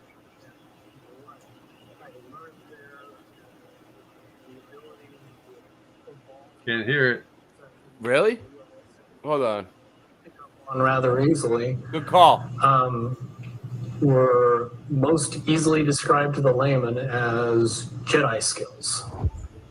It's very easy if you. I'm a Jedi. You know what I know to see the correlation between what happens in the movie and the Jedi training and what happens in Area 51 and Psi training. Certainly, we in the Nines all possessed a certain level of intuition and ability that would seem advanced to anyone who watched us use it.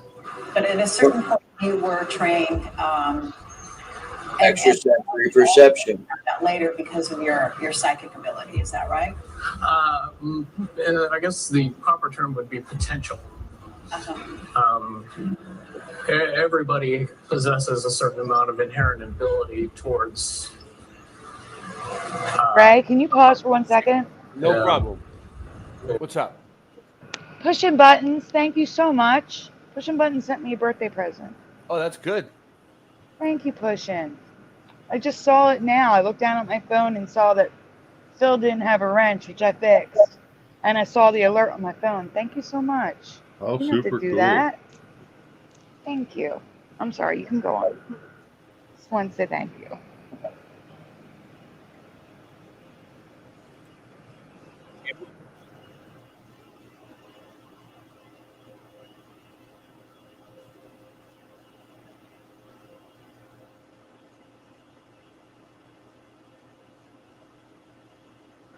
Ray, I thought, did we lose Ray?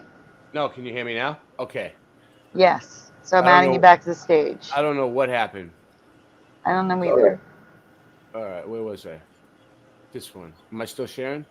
Yep. Yes, you are. He's there. All right. What really matters is We're good. how prone they are to being able to effectively use it and not let lies get in the way.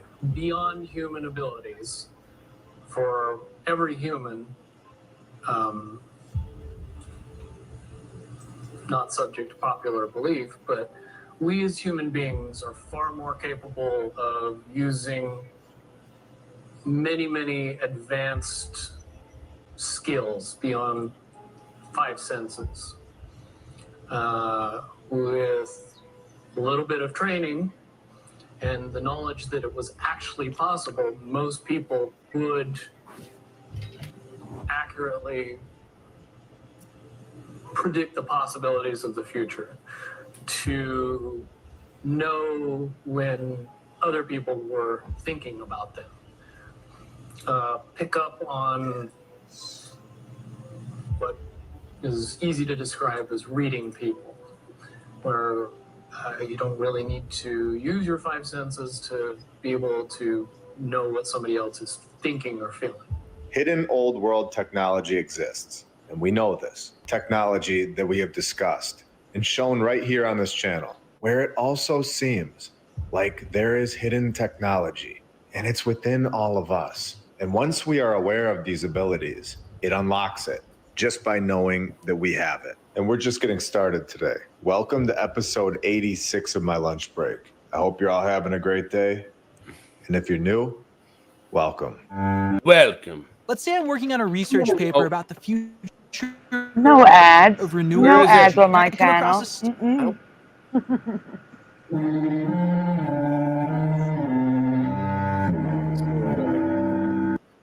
In the darkness and below, as well as within us, where we have all been treated as if we are just basic, common, standard typewriters, when in reality, I believe that we are all supercomputers and possibly even more. And I believe that once we all come together, it creates a massive source of power. I believe this is known and has been used against us for many years. We are currently in the process of taking our power back. Now, switching gears here, we have seen the 18-level tunnel system located in Turkey, which we know was found by the local chicken. And we know that those tunnels could for sure be deeper than the 18 levels that we're told, where they connected to at least 200 other cities. So today, we're going to stay in this region, just north of Turkey. We have the country of Georgia, and this is all right below the modern-day Russia, or once known as Tartaria, where we are going to expose the Lord's Fortress, an ancient rock town in eastern Georgia, a cave complex where we know that these most likely are melted structures of the past and go far underground, where the so-called experts know that this location, one of the oldest urban settlements in Georgia, when Johnny the investigator tells all of us that human presence at this site dates all the way back to the end of the second millennium BC. So around 3,000 years ago, we are told, where this is according to carbon dating. Carbon dating is based on testing a tree or a plant near the site, and then estimating how long the tree or the plant near the location has been dead. So telling us when people lived somewhere based on a dead bush is complete nonsense. Yep. They cannot test the actual stone. They have to find a dead organism that was once living and then make an estimate about the site. This is not proof, and we know this now. Take a look at this place. It is very clearly melted. It looks like a random hill and really makes you wonder what all these so-called hills really were or still are. And this place really is incredible, where the middle part is largest and contains a bulk of rock-cut structures and is connected to the southern part via a narrow rock-cut pass and a tunnel, where we just showed that this kind of thing was really easy, according to the Florida State genius. All they needed was a shovel, just carving rock tunnels for miles. Very easy 3,000 years ago, where they were not distracted by their video games or cable TV. And like I've said, these tunnels connect all over the world. When we see that these tunnels have staircases, surely going deeper into the ground than just one level, where there's a pillared hall with two adjacent rooms, where of course, one is the most important and has a stone bench where the ruler sat, probably, maybe. Well, the mainstream literally has no idea. And we know this, and they've obviously already been there. Groups that we have discussed, they're always taking care of our favorite locations all around the world. And we are also told that archaeological excavations have discovered numerous artifacts from different periods, including gold, silver, and bronze jewelry, and other things, where we've shown that griffins guarded the gold, and now they are gone, where many of the artifacts, Hold not up. all of them, many of the artifacts are kept safe. Could you imagine what they really found there? Yes. Can you rewind to the previous screenshot? Which one? It was The previous screenshot that he shows that he's reading from. I don't know. Yeah. Like Which right one? before, like a few seconds ago. This one? This one? Nope, keep going. I went back pretty far. All right, let's go. All right, let's see. This one? I I could just play it again. It'll go through it. Yeah, go through it. I'll tell you when to stop. Well, the mainstream literally has no idea. And we know this. And they've obviously already been there. Groups that we have discussed. They're always taking care of our favorite I wasn't ready locations. again. All around. All right. Jewelry did not have 2 L's in it for me. Underneath the blue highlight, silver and bronze jewelry, 2 L's. No. It has 2 L's now? It's right there, right above the red arrow. Oh, I know. Guys in the chat, do you remember jewelry with 2 L's like that? I do not. At all. It was 1 for me, 100%. 1 jewelry, says Jency. Where is it written? All right, you ready? Right, yes, you can go on right underneath the blue bar. We are Thank you. also told that archaeological excavations have discovered numerous artifacts from different periods, including gold, silver, and bronze jewelry, and other things, where we've shown that griffins guarded the gold, and now they are gone, where many of the artifacts, so not all of them, many of the artifacts are kept safe. Could you imagine what they really found there? And a bomb destroyed the site in 1920. Oh wait, no. I mean a picky earthquake. Can you believe how repetitive the mainstream narrative is? Using the same exact destruction stories over and over, where we have been told that this site has been just fine for 3,000 years. And out of nowhere, an earthquake wipes it out right when we're all here to see it. And we need the savior groups to go in there and stabilize the structure. It's unbelievable. And why is the U.S. in Georgia's business, where we see an article that the U.S. allocates grants for restoration of the Aplistica cave town, where that article is deleted? So we're going to use our resources here and bring it back to life. All made possible thanks to our Patreons, all of our badge members, and every single subscriber, and everybody who liked for thousands. Are we going to do this? All right, I got something. Years. Until that 19... Here we go. Look up the sky, could you actually see the stars in the stellar corona in spite of the glare? We were never able to see stars from the lunar surface or on the daylight side of the moon quite high without looking at the object. I don't recall during the period of time that we were... Hi, Curiouser. What stars we This is what happened when they asked different people if they saw stars. The astronauts. Neil, Mr. Armstrong, I do realize that when you were on the moon, you had very little time for gazing upwards. But could you tell us something about what the sky actually looks like from the moon? The sun, the earth, the stars, if any, and so on? The sky is a deep black when viewed from the moon, as it is when viewed from cislunar space, the space between the Earth and the moon. Just remind you, like, this is the girl who has like the most up-to-date script. I asked her in person like a year or two ago, and she says not even two, not even a year ago, maybe. Yeah, it's under a year ago, and she says, "This is the current script, I guess that they're supposed to say." She says, "Yeah, they look just like they do on the Earth, except they don't twinkle." The Earth is the only visible object other than the sun that can be seen, although there have been some reports of seeing planets. I myself did not see planets from the surface, but I suspect they might be visible. You don't see stars in the daytime on Earth, not because they're not there, but because the atmosphere is aglow with scattered light from the sun. If you take away the atmosphere, the sun will still be there, but the sky goes dark. That's what the folks get when they go to the edge of the atmosphere. and they're calling that the edge of space. But when you get to the edge of the atmosphere is no longer between you and the rest of the universe. And the stars reveal themselves just as they would at night. Since the moon has no atmosphere, then a daytime picture, if you're there in the daytime of the moon, you see a full night sky of stars, even with the sun in the sky as well. But when you get to the edge of the atmosphere, the stars reveal themselves just as they would at night. If you're there in the daytime of the moon, you see a full night sky of stars, even with the sun in the sky as well. Because you can see the stars. Oh yeah. You know, and pretty much all the time you can see the stars. Yeah. It's not a black void. I mean, it's black, but there's all kinds of little polka dots. There's all the stars there, and the cool thing is about it, you can see it during the day.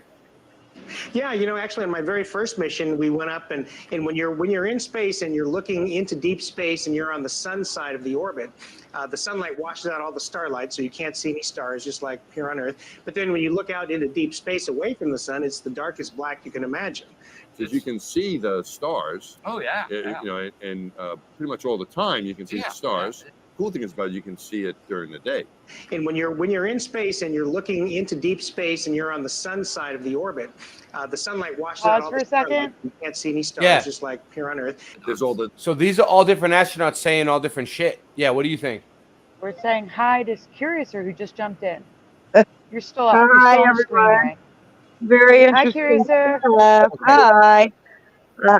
I mean, yeah, I'm going to be here briefly. I just wanted to say hi and happy birthday, Sandy. And yeah, it's very interesting stuff. And you know, I'm going to be going here soon because I'm really exhausted. I just got home from work, and so go on. All right. Well, thank you very much, and thank you for jumping in even for a few minutes. Yeah, sure. Yeah. I mean, I'll stay for a few minutes. Yeah. Yeah, stay. Mr. Super, were we gonna show your dog pictures or something? What's going on? You there? You muted. And Curiouser, have you met Mr. Super and Morgan? Morgan, Mr. Super, Boston Ray, Curiouser? Hi, Curiouser. I said hi, but I was muted. Who's muted? I'm unmuted now. Oh, okay. Good. Yeah, I was gonna say, Dan, don't you have photos you want to show? Yeah. All right, take over for me for a minute. I got you. So, Sandy. Yes. Do you want to continue your presentation, play one of my songs, or take a quick look at what stars look like under proper focus? We can, I mean, as long as we can get back to it, that's fine. Which do you want to do? I'm asking. Ray wants to Oh no, see. we can do this. We can do this. Your pictures first. It's fine. Which pictures? The of the stars? The stars, whatever you're saying about the All stars. right. Yep. I'm just asking what you want to do. Okay, share this tab instead. This is Mikey Smith, horizontally approved from your neck of the woods, Canada. Morgan, I don't know if you know him or not, but he's an avid flat earther. He puts magnetic signs all over his car and drives around, and he won't shut up. He's one of us. So I have the screen shared if you can see it. You are on the screen. And I don't know how long this is. Let's see. Oh, it's 3 minutes, so we'll jump around if we need to. Oh, with a funnel. Yeah. Check out the antenna. I've never seen that before. Holy fuck, what am I catching here? What the fuck is that? No, I see it. Yeah. It's like one of those dunce caps. He's the only one revealing real shots like this. Before. And why is it flashing up there? What is this? Look at the colors. I'm looking at the laser. Really. Holy frick bomb. What the hell? Why is it so big? Yeah, I think it's just he's zooming in and he's getting this clear an image, but it's not rare. He's getting these like all the time now. Wow. That has to be serious, right? Wait, no, it is. Yeah, no, I know. Yeah. Well, I've never caught it like this before. Why does it flicker like there's a radio antenna up here? Look at that! What the hell? But is it supposed to be a star or a UFO? They claim that's what the hell? This is totally the star Sirius. Oh wow, this is It looks like a UFO. Right? You kidding me? Wait, is this Flat Earth Nation? This is Mikey wasn't Smith, like that the other horizontally night. opposed. Look at it, Sadly, it's hard for me to get the link to share in the chat. If Oh, anybody can horizontally grab it, opposed. though. I don't know. I See, started you watching can it a little while kind ago. of see a faint triangle on this side too, and it points out. Yeah, it flashes off and on. What the frick? This is insane.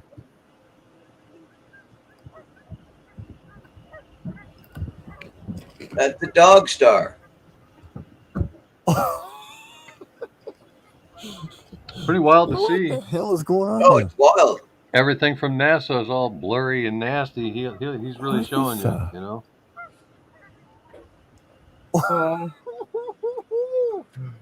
Blowing it apart. We've got I that would song. love for him to zoom out so we could see how close he zoomed in. Yeah. Because, I mean, it is a 'Cause phone. They something's can't really zoom in freaking that out. far, which is what's making me think it's a UFO, not what he says it is. I don't know that he's filming this on a phone. I think he's got good equipment. Yeah, he Why? should be able to zoom in better. I mean, what I'm saying is, So you guys are just adjusting he this. could Or zoom out edit so we can get some perspective of how Yeah. much he zoomed in. I agree. Somebody should drop the link to his channel if that's possible. Mikey Smith, horizontally opposed.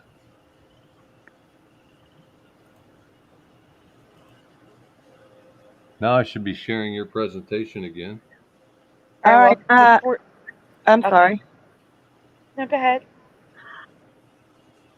I'm sorry to interrupt, but I'm gonna have to go. But before I go, I just wanted to share a little story. A long time ago, this was many years ago, I was outside sitting down and looking at the stars in the sky, and I noticed one that was really bright, and I just kept looking at it, and I'm not kidding, it disappeared right before my eyes. I have no idea what that was, but it was really weird. I'll never get That over it. sounds like a UFO. They do that. Absolutely. It just disappeared. It vanished. It was gone. I'm like, what was that? And it wasn't like an airplane. It wasn't moving. It just disappeared. And it looked exactly like a star. Just a star in the sky. So Curiouser, so while I have you here, I want you to know, like, I remember your channel when you used to use a different voice. Remember that? Like when you first had, and that was one of the first Mandela Effect channels that really threw a lot of Mandela effects at a time, like in my face.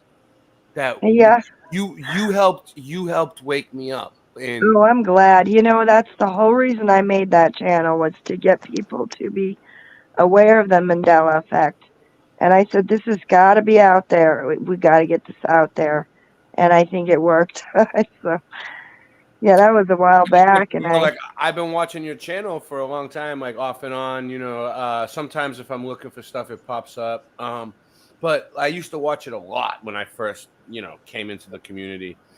It was one of the main channels that I used to watch for Mandela effects. And that's awesome. I remember when I'm you and glad to Sandy, hear it. you guys do a lot of live streams. I remember like with all the different ones. We did some live streams. Yeah, we're digging up a lot of different stuff. But that might be how I found out about Sandy. Yep. Yeah, probably. Oh yeah, she was a big part of the show. The live shows. Oh yeah. So I just figured while you were here, I would let you know. So. Oh, thank you. I'm glad to hear it.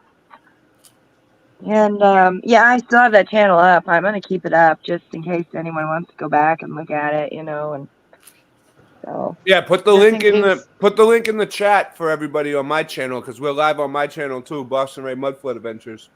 Okay. Yeah, you should put your links in the chat for both channels, Curiouser. Because there is people on my channel that are looking into Mandela Effect, and they might want to see it. Absolutely. Okay, guys. You all have a good night. Yeah, you too. You too. Thanks for hopping on, Curiouser. Yeah, thanks for having me here. Nice hanging out with you, Curiouser. Good night. Right. Good night. Someone put her links in the chat. One of the mods do it, please. We got the best mods ever. Sub each other too. Yeah. Yes. Before you play any of these, I have to like each one. I have to ask a question. Mm-hmm. This first one isn't the first one. You have an arrow to the left. Switching That's reality. the first one. So here's my question for the chat. In your past, the first time, like what you grew up with, did you grow up with Cap'n Crunch or Captain Crunch? Which one did you grow up with? Cap'n or Captain? Captain. I'll answer it when you're ready. You're ready. Go ahead. It was Captain Crunch. Captain. Like CAPTAIN. Captain. Like Morgan, what about you?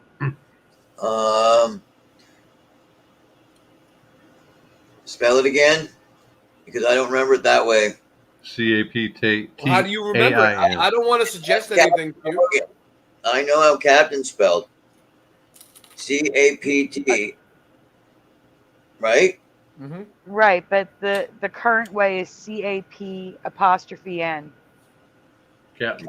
Show it. Bring it up. No. There's a reason. I don't want to show it. There's a reason why I'm asking this. Yeah, I hated that they did that. Huh? Yeah, it's not Captain Crunch. It used to be Captain Crunch, right? Captain. That's the Now, curious thing. now it looks like I'm popping a cap in Crunch. Like I'm gonna pop a cap in Crunch's ass. I know. Hi, Blue Pac-Man. Let's see. Hold on. I'm gonna be Captain Crunch tomorrow. Pushing buttons remembers both. Roger, thank you so much. Oh, you don't have to do that. Thank you so much, guys. It's Sandy's Happy birthday. You know it it's for. Sandy's birthday. It is Sandy's birthday. Wow. All right, so here's why. The majority of people remember Captain. But this person, top 5 unknown, that's the name of the channel. Okay. They got it backwards. Yeah. So I'm wondering, did they remember Captain? And they, in their reality, when they're filming this, they think it's Captain. Just listen. It's gonna sound backwards. Go ahead, play it. Let them hear it. Psychology explains that this is due to misremembering information and is largely affected by media as well as mass hysteria. There exist many examples of this strange phenomenon. Captain Crunch or Cap'n Crunch. There are some who believe that the Captain Crunch cereal was called Cap'n Crunch, and to some, this is a very real memory, and they're shocked to discover that the word Cap'n was never used. 5 years ago, a Redditor had taken to the subreddit Mandela Effect and explained the issue at hand. Can you pause? It was some time prior that they'd seen. He just said they are shocked to discover that Cap'n was never used. Right. I'm not even sure that he's a real he. I think it's an AI voice. No, he's a he. He's been on camera before. Oh, you know him? All right. Yeah, I know this channel. It's a huge channel. No, I know the channel. I've just never seen the guy behind the channel. Yeah, but no, it's important to know this guy has a few million subscribers. That's important because you're going to see something coming up. But yeah, so he is saying that Cap'n has never existed. So the whole thing is backwards. Keep going. When you asked me to pause, I tried the space bar because every piece of software I use uses the space bar for a pause. And it doesn't. I'd seen people complaining what the cereal was called. The poster explained that they have a journal of Mandela effects, where they jot each one down in case it changes again sometime in the future. They will have written evidence of the fact. The Redditor also noted that the Fruit Loops cereal was also changed to Fruit Loops, spelled with 2 O's. Upon further research, they discovered that Captain Crunch was changed back to Cap'n Crunch. One commenter had posted a link to. I bought a box. I got it right here. All right, stop right there. Yeah, that's the thing. It's Cap'n. And now he just said it changed back to Cap'n. And that's why I thought this was interesting. He got it backwards to begin with. And then he said it was Cap'n and it changed back to Cap'n. So this guy was in a totally different reality than me. That's all. I wanted to share that. At least he's acknowledging that things are shifty at Yes. this point. I'll go with that. Correct. Now the next one is a question as well. And I'm trying to remember. Oh, no. The next one, you guys may have seen this many times before. But for those who haven't, I wanted to share it. It's what a nuclear explosion looks like in the air. It sure as heck looks like it's hitting something. So that's on the next slide. Intensely bright light. It grows outwards from the detonation in a round spherical shape until it starts to gradually feather off at the edges into these Like it short hit a curly wall. tendrils. It's like some type of sea creature or a cactus. It's kind of beautiful until it you hit a remember wall. the terrible consequences of what you're looking at. The EMP generated by Starfish Prime was significantly more powerful than the scientists involved had been expecting. So much so that it overwhelmed most of their instruments and drove them off the scale, making it nearly impossible to get an Tell me it doesn't look like accurate it hit a measurement. wall. All we know is that it was higher than the maximum number the tool was able to measure. The EMP caused electrical damage on the Hawaiian Islands, 900 miles or 1,400 Pause. kilometers away from Ken, Johnston. please. It knocked out street. I propose that this is what air glow came from. The air glow I've never seen or heard of before. That's in almost every picture that I look at night now in a dark area. Like every picture of Yosemite, air glow. Every picture of Canada wilderness, air glow. Yep. Air glow is everywhere. Yep. I propose that these experiments, that they continue to do in other countries. Like France sets off like, I think it's 1 or 2 a year, every year. Air glow. That's all. I'm sorry. Go on. Let's hope it resumes. Oh, Oh, go back. Yes, go back real quick. Yeah. Intensely bright light. It grows outwards from the detonation. Most of their instruments and drove them off the scale, enough. making it nearly impossible to get an accurate measurement. All we know is that it was higher than the maximum number the tool was able to measure. The EMP caused electrical damage on the Hawaiian Islands, 900 miles or 1,400 kilometers away from Johnston. It knocked out streetlights, triggered burglar alarms, and damaged telephone. Intensely bright light. Okay, pause it. It grows outwards Now, from. before we go to the next one, if any of you watch the Roseanne Barr podcast, there's a song in the beginning. So you see, my patience is growing thin. Okay? Those are the words. Mm-hmm. Except repeatedly, Roseanne sings it differently. So I'm wondering if it's a Mandela effect, because I didn't know the song before her podcast. So if anyone knew the song before the podcast, tell me if you remember her lyrics. So that's on the next slide. Thank you, and welcome to the Roseanne Barr podcast. So you see, my patience is wearing thin. Don't you love that? That's really good. Very good rendition. Oh, you see, my patience is growing thin. Thank you, and welcome to Wearing to Growing. Growing to Wearing. Which one was it? I don't know. I don't know the song. I don't know the song either, but I find it interesting. Like, this is not the only time she sings it. Every time she sings it, she sings Wearing Thin. Wearing feels correct. I'm useless in this situation. Next. Yep. You want me to And pause it right quick? so Wait, you no, can... don't even go next, because I know what it is. Okay, if you know. Question for the chat. SpongeBob SquarePants. Sandy the Squirrel. Yes or no, does she wear a backpack? She's in her little spacesuit. Is there a spacesuit backpack on her back? Yes or no? I can't help you. I understand. So Jency says yes. Thank you again, Roger. And Pushing Buttons. Thank you both. Truth Lover says yes. I don't recall. Thank you, Saddle Bomb. Saddle Bum. I always say bomb. Bum. Saddle Bum. Thank you. Yes, an air tank, says Roger. Have no clue, says Noise Guru. Not a definitive memory for me, says Blue Pac-Man. Push a button says yeah. Go Kart Bob says yes. Philo is saying yes with a backpack. It's adorable. Something like a backpack or tank. Yes. Okay. What is that, Morgan? Later on. The noise of everything falling.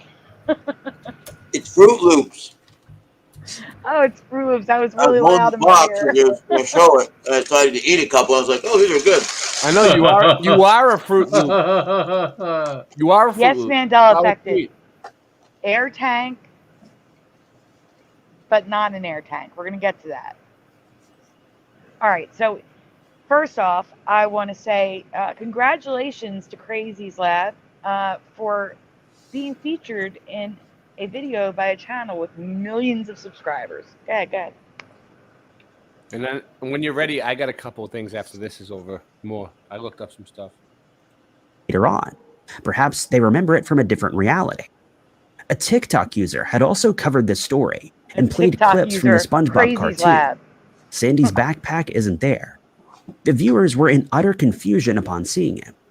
Additionally, in this clip, Sandy's tail is not there. This alludes to the idea that there had been different versions of the character when the cartoonists were creating her. This could include the version where she didn't have a backpack. The TikToker reveals all the different Sandy versions at the end of the video, and not a single one of them has a backpack. They ranged from 1999 all the way to 2019. If the backpack had been edited out, then what would be the reason to erase the entire idea from existence? One user had even expressed that Sandy had explained what the backpack had been used for in one of the episodes. Monkey or something. This really strange phenomenon continues to plague the world with no convincing explanation. If this is due to a false memory, then how is it that so many individuals are remembering the same false memory? It's suggested by scientists and psychologists that the shared delusion may be a result of something similar to mass hysteria. No, Most I think people who have it's watched the character from what's his name, Dora the Explorer. That guy has a backpack, and they're the same character almost. Well, on the next slide is Lee. It's just a picture of Lee. And I did comment, the TikToker is Crazy's Lab. Because it would have been nice to get some credit from a YouTuber with millions of subscribers. Mm-hmm. Oh, yeah.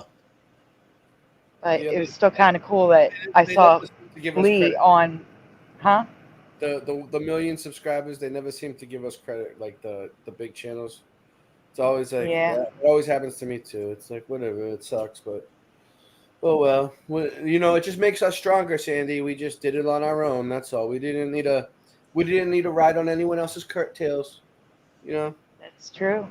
So it's all good. Truth Lover, in my past, yes, but not in this one.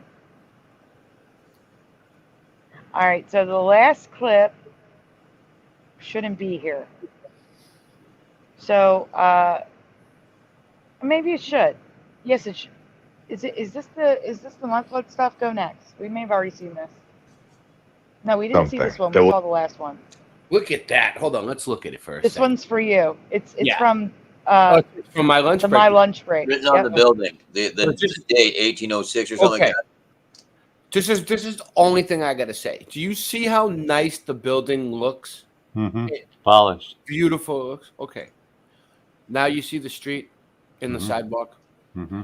I don't think it's under construction. I think it's a muddy street. There's no evidence to show me that's under construction, but they could have clipped away. Who knows, right? But we'll see. But he is going to show evidence that it's a muddy street. So if we could build buildings that big, that nice, why wouldn't we make the street a lot nicer? You're not supposed to ask these kind of things.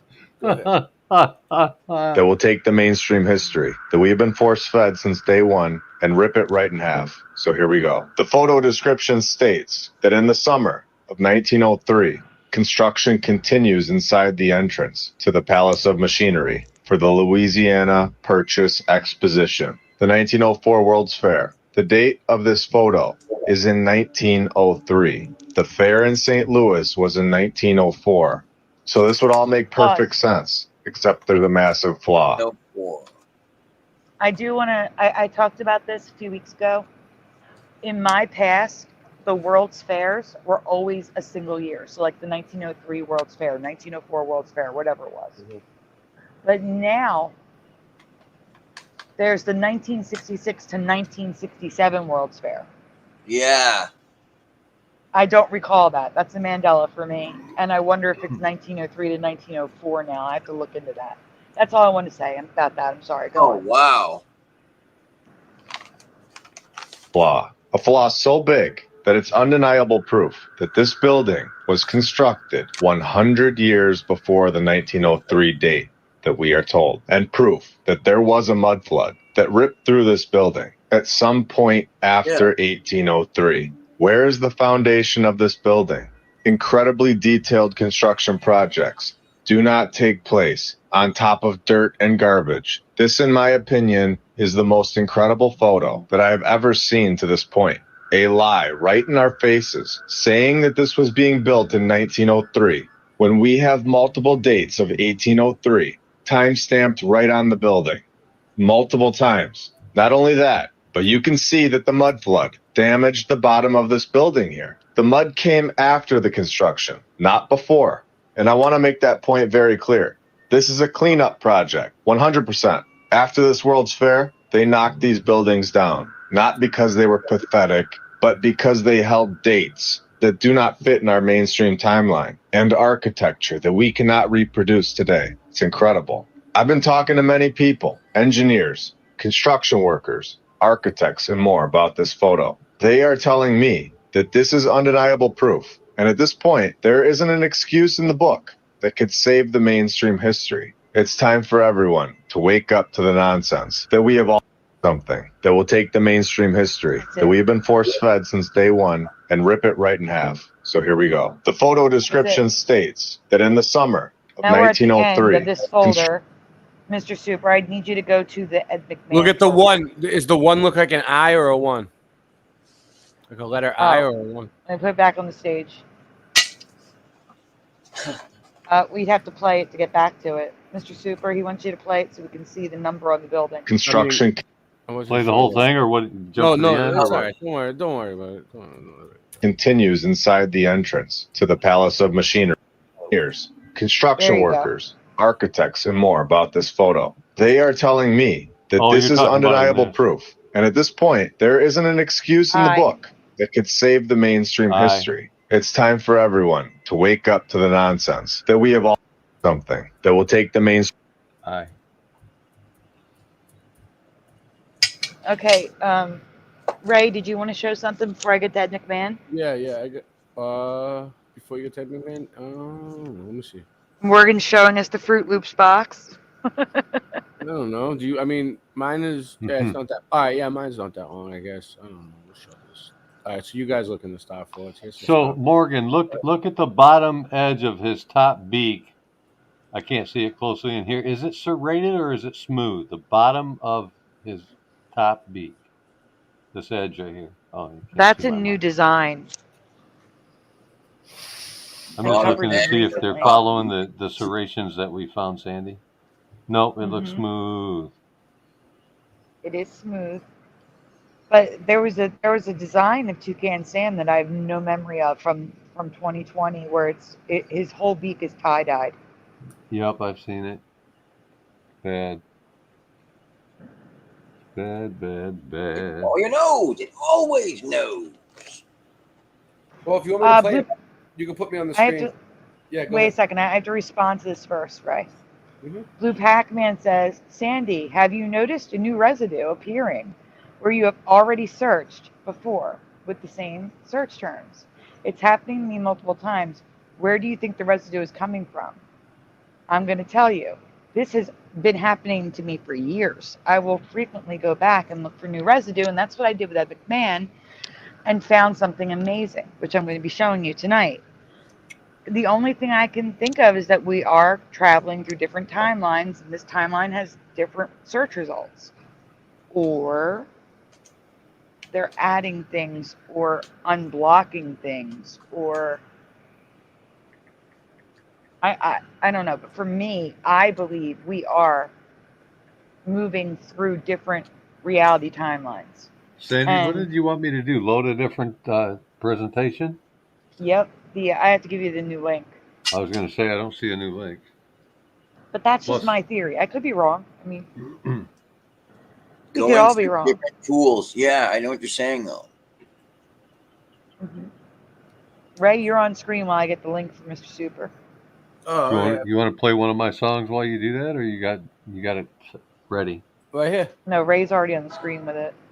Hey everybody, welcome back for another video. Today we're going to be talking about the day the star forts fell, because the more you look into these star forts, the star cities, the Love it. fortified cities, Ray, you're it's fast. at least clear to me anyway quick, that there was a point in time where something really bad happened and it affected a lot of these sites. So we're going to take a look at some of these fortifications. And Europe is known for a lot of its really impressive star cities, these marvels of the Renaissance. And this one is in France, and this is a fairly famous one, Palma Nova, which is in Italy. This is just another shot of it. I believe that there has been this destruction that's been covered up by the people writing our history. And when you look at some of these fortified cities, these walled cities, this is one in the Netherlands, Groningen. And when you look at some of the archaeology, and for instance, the Central Market, they find these buried features that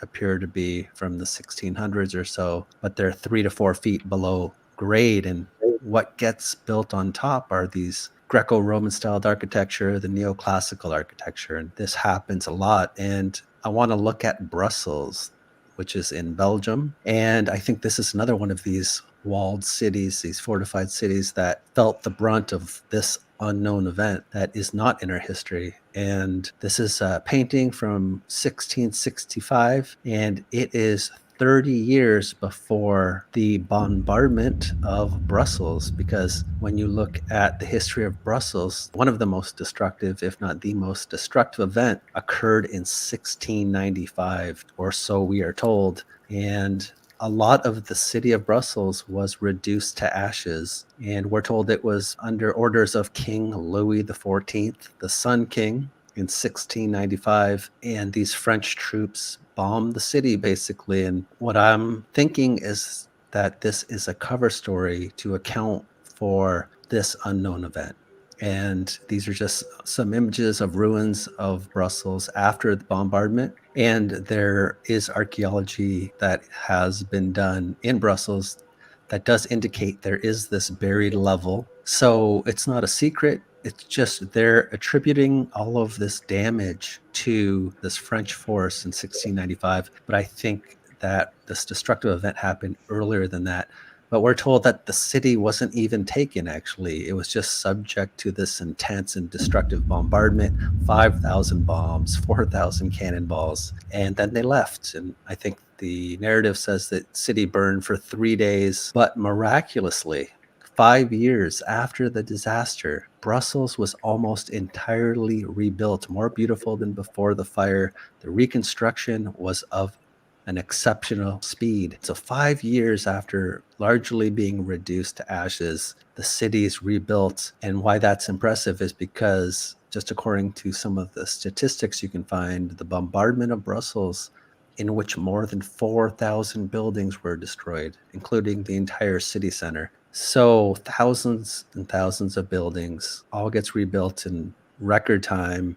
And again, they're attributing all this to the late 1690s. So by 1700, it's largely rebuilt. I think that this destruction and also the rebuild happened a point earlier than this. I'm not sure how much earlier, but what also happens after this destruction that we can find in Russia, we can find it all throughout Europe and the Americas. After this destruction, you have the rise of all this neoclassical architecture, the Greco-Roman style architecture, and this is the case with Brussels as well. A lot of this architecture comes in, and as mentioned, you can find it in Moscow, another one of these fortified cities. Here we're told Catherine the Great ordered a portion of this. What, Morgan?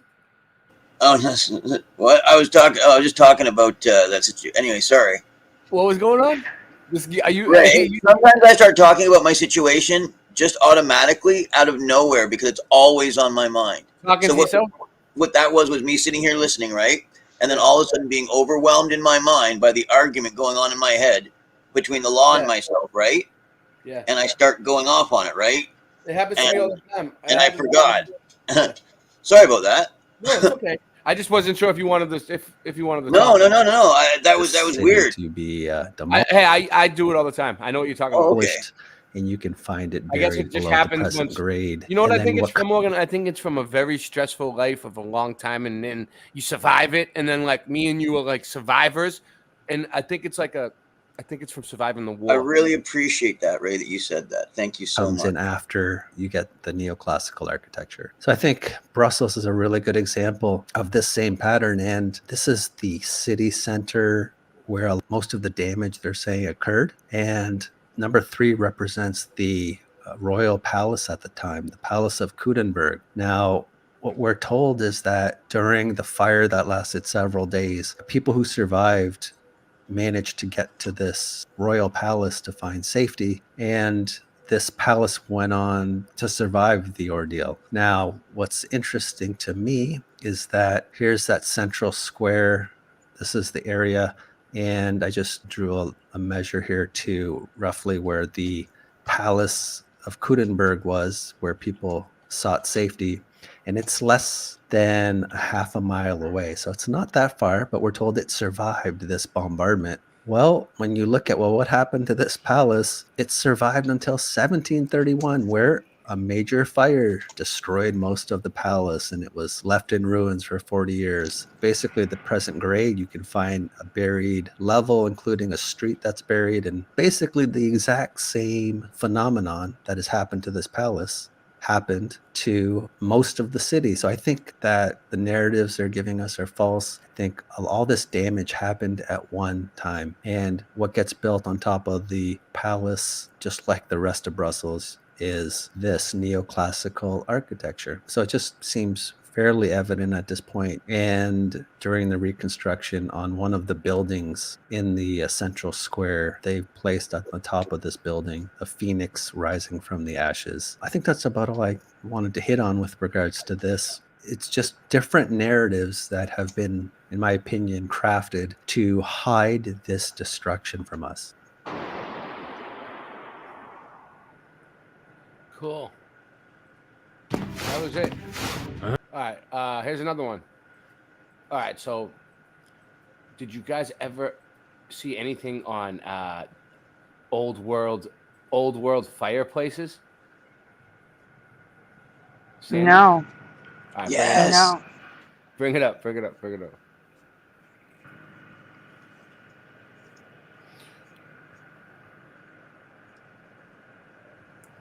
And it's the heat reflector, right? You gotta give me permission. You gotta let me go through. The mercury. There you go. Sticks that they look like In my father's house and many mansions. Yep. What were you saying? Mercury what, Morgan? Mercury, like candlestick stands. They look like candlestick stands in front, and they hold the mercury in the balls, and then it's radium or radiate, or when they used to use radium, and it continues to give a radiant heat into the home. And instead of, but that's how come it was made out of metal and was ornamental, because actually it got hot and radiated heat from it, right? So it was like a radiator more, using mercury. In my father's house are many mansions. If it were not so, I would have told you. I go to prepare place for you. And if I go and prepare place for you, I will come again and receive you unto myself. That where I am, there ye may be also. So, all right, guys, we are back with another episode, and you know, I always think, when I say there's the mercury, people know what I'm talking about. You see these balls right here? They could have held liquid mercury or red mercury or some kind of mercury in the ball. And then they have frequencies come in, go through the mercury with like cymatics, like water. Yeah, there's a plate in behind there, Ray. There's a plate. Okay. And notice there's no pit. There is no pit for the flames and soot. Yeah, exactly. There's no fire. Right. There is no real. I mean, I don't know. It looks a little bit dusty in there. Dusty, no, but plate. There's an iron. There's a plate of metal behind there, like sheet metal, like what you think, like behind a wall, but it's pure metal, and it's going up. Great. Yeah, and that's the ornament on the front of it. Yep. Philophius says these balls. You see these balls? And then it radiates. All right, guys, we are back with another episode, and I'm not doing my usual podcast where I'm recording with the camera and talking. Today, I kind of just want to talk, and the topic I want to talk about today, of course, involves the 1800s, the 19th century, which is my favorite century of all time because it's just such a mysterious century. There's so many inconsistencies, so many cover-ups, so many lost technologies, just an extremely mysterious century, and I believe it truly is the void century. And if we can figure out what happened in the 1800s, I think we'll be able to figure out what happened in the years prior. Continuing my obsession with the 1800s, and I talked about things like advanced structures often when I talk about the 19th century, the 1800s, but I realized I don't really talk enough about the technologies inside this building or the possible technologies. And today I want to talk about antique tech. Specific technology I want to talk about are fireplaces. And that's one of the toxic traits I have is when I get obsessed over a topic, I want to find out everything there is to know. I will stay up late nights researching as much as I can, looking stuff up, trying to find as much information on a topic that I'm really interested in. In fact, it's currently almost 2 a.m. and I'm over here looking up information on antique fireplaces from the 1800s. Most normal people my age are either sleeping right now or maybe watching a show, and I'm over here looking up mysterious fireplace technology from the 1800s. So without further ado, let's get started. You found out the whole world's alive. Of alternative energy fireplaces. Ray, I need you to look at private chat while this is playing. Okay. Told numerous times before by many different researchers, various technical objects of the past have often become misused or misunderstood due to a lack of corresponding knowledge. Such objects often became defied or turned into something primitive, which proves once again that there was a certain gap in the human history. I call it the void century, like from the show One Piece, when people lost their knowledge in connection to their past. Everyone knows that fireplaces are used for heating purposes. However, few people know how fireplaces work exactly, particularly when we take a real full-functioning fireplace but not its decorative aesthetic version. A standard fireplace is actually among the most inefficient heating devices you can operate. In fact, it can be so inefficient that in some cases it actually makes your house colder. Now, imagine some vintage 19th century house with big rooms somewhere in Holland where winters are harsh. An ordinary fireplace would not be able to warm such a house in such conditions unless it was turned into a tiled stove masonry heater, like in the example below. A 19th century fireplace modified into a tiled stove. And proof that there could have been some type of reset, and they're modifying this technology because they don't know how to use it themselves or they don't understand it, so they modify it into something more primitive. Now we get a reasonable question: why were fireplaces put in such houses in the first place? If they could do their job, obviously not for aesthetic reasons. Perhaps the climate in the north used to be softer at the time. However, the fireplaces have chimneys, and any expert will confirm that in a warm climate, a fireplace is much harder to operate due to backdraft. So what's the deal? Let's try to figure it out. The odder a fireplace is, the more it looks like some canopy above a fire started right on the floor. And here are some very fascinating pictures of fireplaces from the 19th century, 17th century, apparently, if the narrative's correct. Moreover, some fireplaces are higher than an ordinary person, which is also interesting. Again, more pictures, very fascinating. And often with these vintage fireplaces from the 19th century, 18th century, you often have these two interesting antique objects next to the fireplaces all the time that seemingly have nothing to do with the fireplace itself, but it just seems it's very random. It's a metal plate. Says it's, just for aesthetic purposes. But what if it wasn't just aesthetic purposes, but for free energy specifically? Naturally, old fireplaces could be properly Can you used go for back wood for burning 1 in their second? original Rewind a construction, teeny bit to so the they were last modified for fireplace. new usage Yes. methods, such as this picture right here. Just look at the quality of the fireplace itself and the quality of the white tiles that were put. Okay. What is that clock on top with 4 faces? Up here? Yeah, what is going on there? It's I don't know. It's creepy as fuck, though. I wouldn't want that in my house. That thing would. What is Baku? Is it the god Baku? Or, I'm sorry, which god? The four-faced god?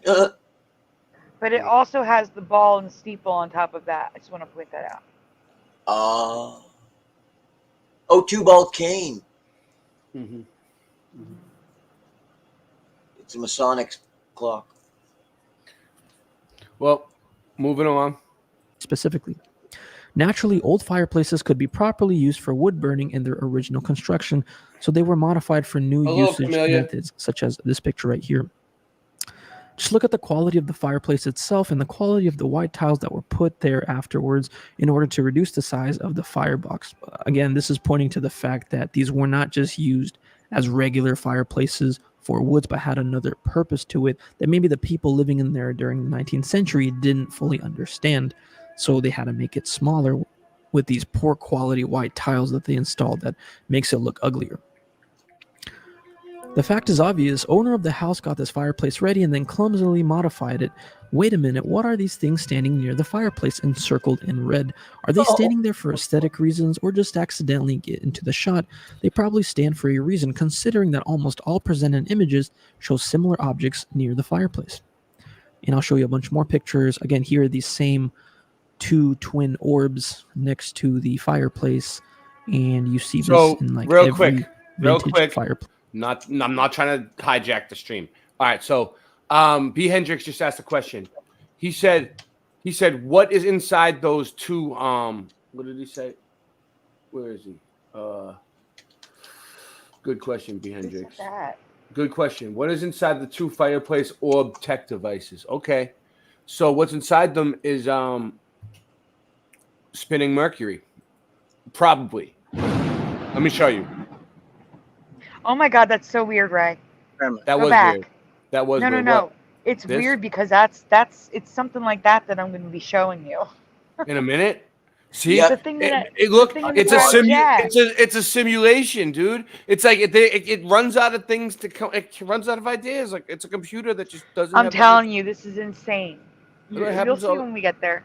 Yeah. So I want to try one more experiment. So look, which I'm going to. So this is mercury in this thing, liquid mercury, and he charges it up with electricity. Watch what happens. It's almost like when you drop.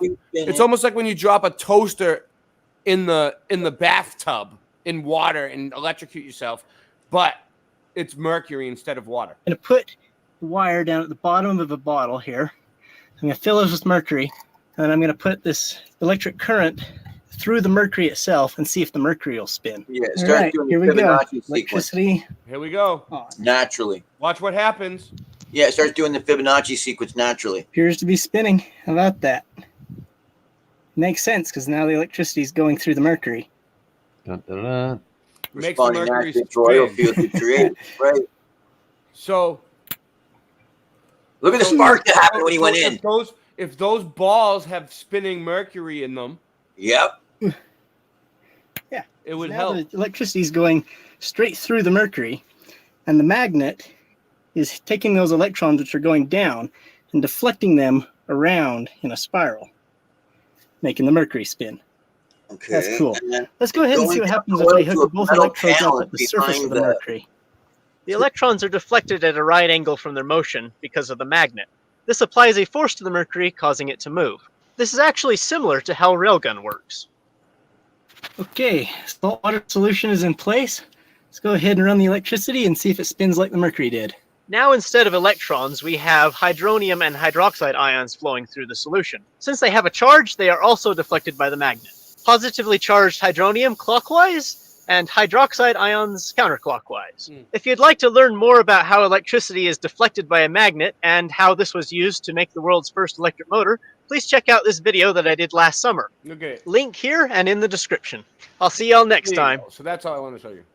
Yeah, because you have to cause the variance in order to cause the thrust or the combustion, or what was replacing See the all combustion fireplaces shown above. in the substance. So what they were doing was just to bring it around full circle. They had these fireplaces. It was all part of a machine that got free energy, which they were doing. Which they were doing this virtually perpetual until your substance runs out. I don't know how long mercury runs out. They said a long time though.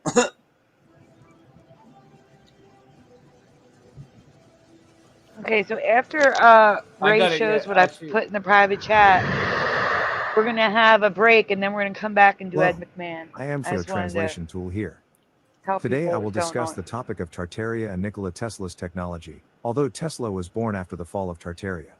It is said that Tesla is the man who created the basic foundational technology for the 20th century to There you step go. into the new Tesla world coil. order. The question is, was there technology Same like thing. Nikola Tesla's before and immediately after the fall of Tartaria? There will be several questions related to the above question. For example, a conspiracy theory question is Nikola Tesla recreating the technology that existed in the Tartaria period? The Tartaria period? That is a difficult I've already question said when the about remaining evidence has been lost due to the destruction of the great power after the establishment of the New World Order. The two questions are not exactly the same, but the they are heat related at the radiates core. from a metal That is, plate, there is a not huge the archive actual, of not the books mercury somewhere balls, after the but a fall metal of plate Tartaria. behind it. Or another intelligence confronts Tartaria. It is an electric creature I that think there's a opposes metal the electric plate behind creature that something helped else, Solomon Morgan. build the Tartarian civilization. This stuff you're just trying to This make, electric you're just creature trying to can make now be Nikola AI, Tesla. I'm not and sure about this objects stuff at the right level of here. reality or an abstract level higher than AI, artificial intelligence. This level is called electric creature. This electric creature is mentioned in David Ewing Jr.'s book, and David Ewing Jr. himself quotes from the Quran. And if we solve the first question It's not and the buffering related for me, Boo questions, Pac-Man. we What's will up? begin How to you doing? approach the No, technology it's what of they believe teleportation Jinn and winged created out flight. of fire. The technology Okay, of flying saucers and in the the light-body Muslim. technique of All ancient right, they're Chinese knights Jinn. are the technology of flight without wings. The knights were said to be the knights of the order who came to fight against the Catholic Church and the Jesuits. Later, the monks and Jesuits changed during the Qing dynasty of China. This is just a suspicion mentioned in the video Secret 33 Degrees of this Overunity channel. Now I go into the main content of the problem, that is, to find the answer to the original question. Yeah, right here. Come on. Give it a second. Actually an evolution of radio technology. When reviewing and comparing Nathan Stubblefield's technology and Nikola Tesla's technology, I found that they both used ground current, telluric, and above is the virtual ground of the circuit. The transmission of information must The be sword and based the on stone, Faraday look. tubes, penetrating And that's matter in where space the to mercury establish ball tension. information This goes establishment down, creates conditions for the mutual along, inductance process and of then the system. up into the plate. The signal is transmitted as a I longitudinal mean, radiation now on that the I've seen this dielectric, diagram, which it all makes counterspaces sense the to me. I place mean, where the this looks dielectric official. lives. I mean, I don't The really speed of understand the what it's signal trying to tell me, transmission but I is mean, actually the delay of the it elastic just ether cements it field, all in and and makes its it all speed is more many real. times faster than light, that is, almost instantaneous. Later, Tesla's technology also developed a type of ether disturbance based on the Great. polarization changing with frequency, pushing the Did you Faraday hear tubes that? horizontally. This is the radio Okay, wave for and based OTBs upon using that, horizontal it antennas creates to a receive. radiance. This So I'm type just of antenna was very popular in the 90s of Oh, the you last understand century. it? This I mean, you were. I remember back. I remember back that's in why high I'm school. going to have the You two were an ray, so they can be electricity squad. opposing Yeah. each other to cause what would normally be used as a combustion, like to create the energy, right? Like, where's your energy coming from? It has to come from a tension, right? From one thing pushing against another thing. Resistance, okay? Something has to be resisting. So transistor, resistor. What is your resistor? And the mercury balls create that. You know, a positive and negative polarity. That's why you have each one there. One set the one way, one set the other way, so that then they meet at that plate, causing the radiance to cut off that plate. And the larger you make that plate, the larger an area it has. And it's just amazing how the larger you make the plate, the larger it radiates. It's great. It's insane. Yeah. This is a It's horizontal perpetual. electromagnetic type, not a Somewhat. vertical electromagnetic type. Currently, radio technology for phones uses longitudinal waves to penetrate many walls. Tesla's wireless technology, one, with the development of the double-stranded circuit, the Tesla transformer, Yeah, they put the magnifying stained glass transmitter, in the and the windows to Tesla make Wardenclyffe the tower for windows stop wireless working powered too. transmission. The They essence never of had wireless stained glass. They were transmission is open. the transmission of a type of electricity called cold electricity that I mentioned in the previous video.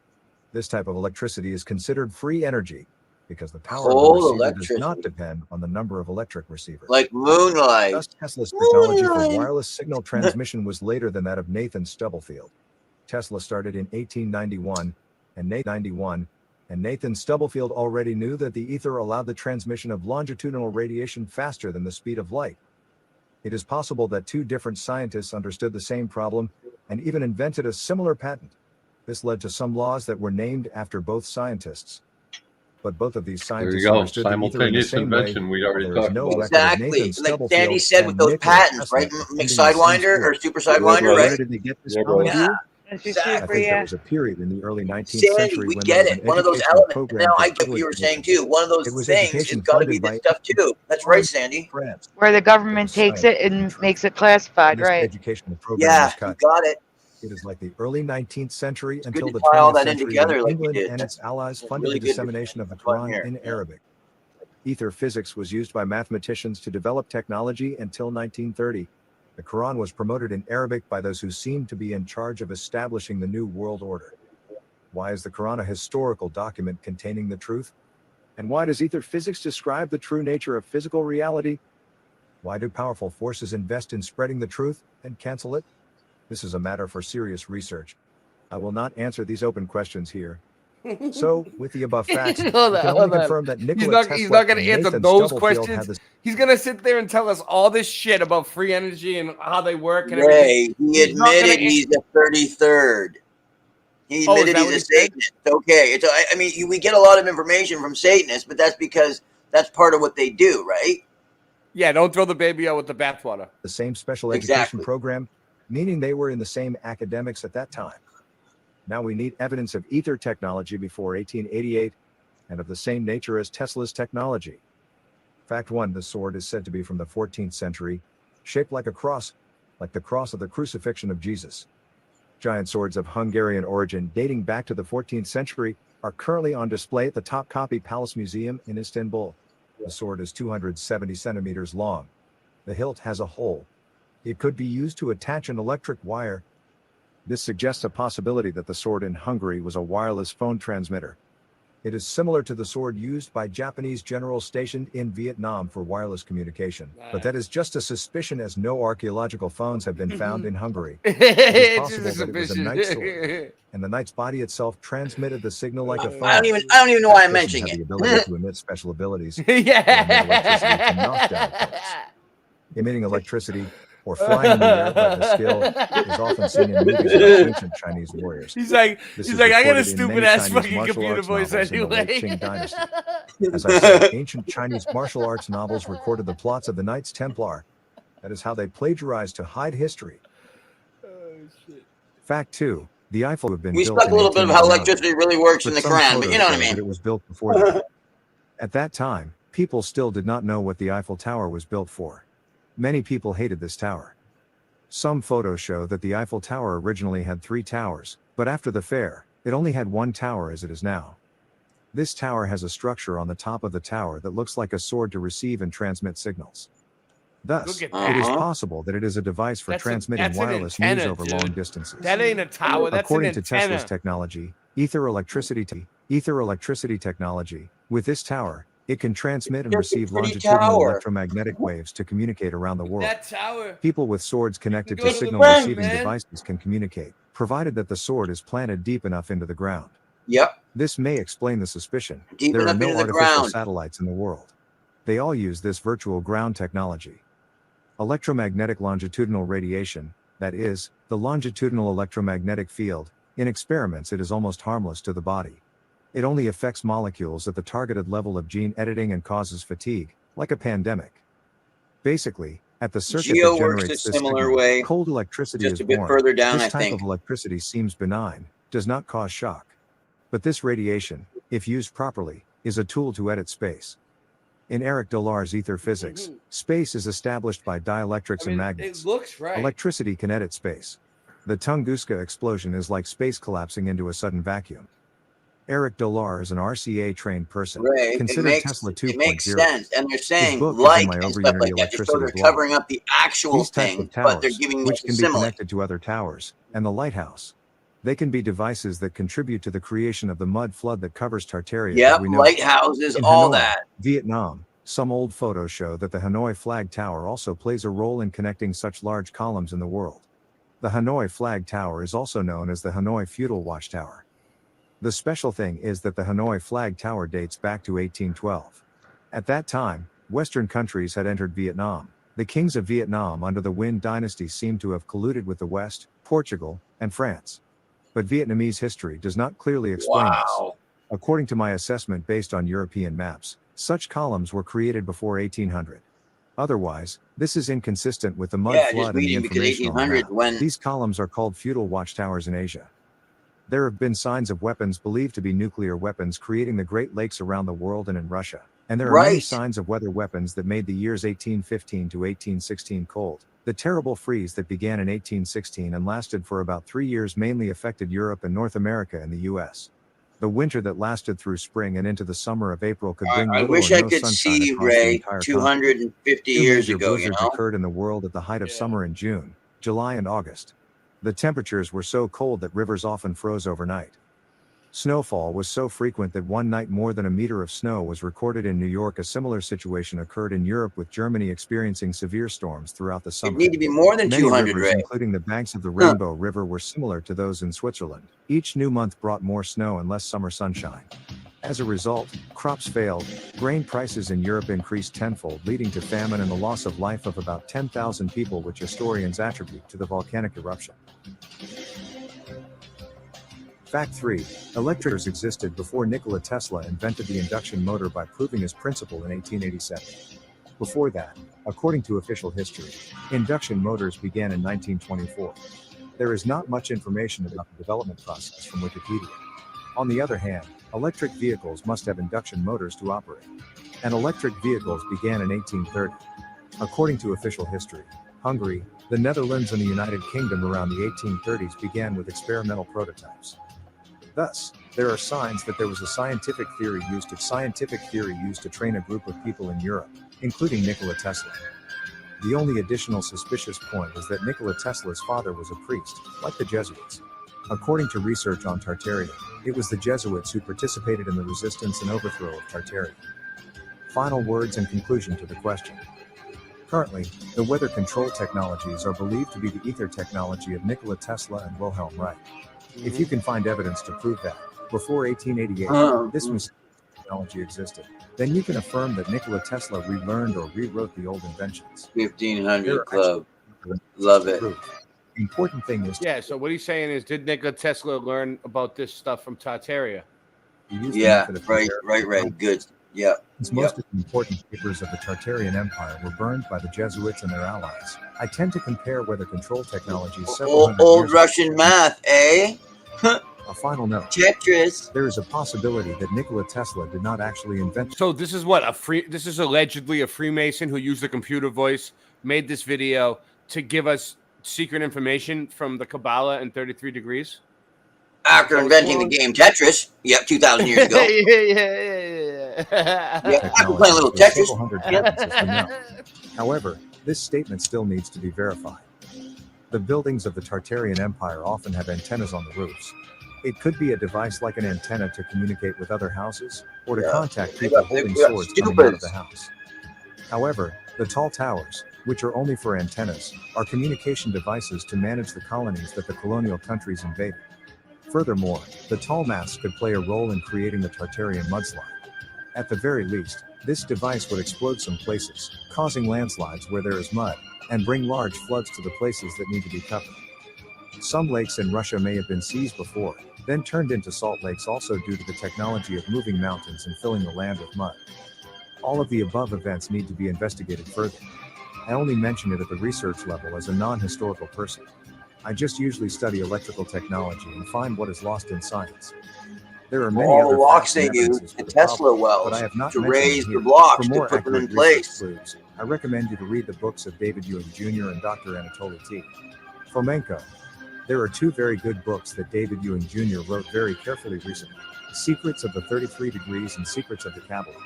Dr. Anatoly T. Fomenko's books are on my blog. Those are important. Many people You gotta want to read find those. historical truth, but they wait for the time. Actually, I have this one right here on my nightstand. Anybody, Ray, and who's wait for the sworn an government oath to Lucifer knows that.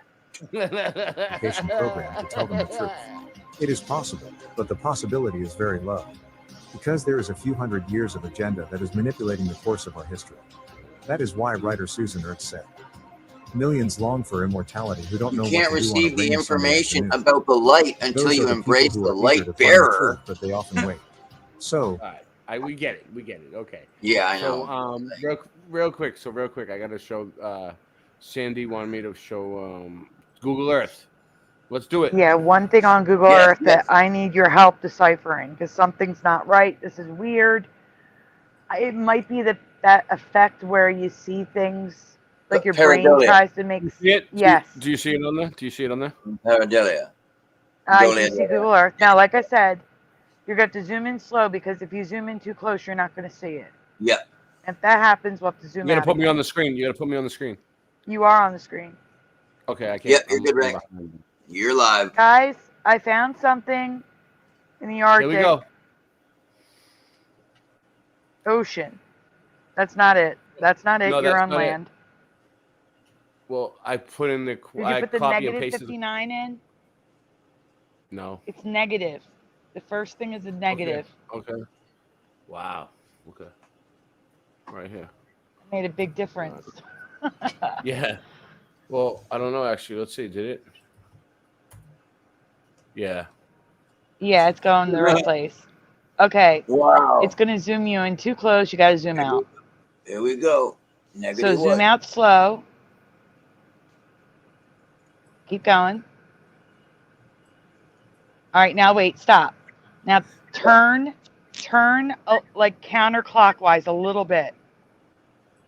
Counterclockwise. Right You got there. it right. Okay.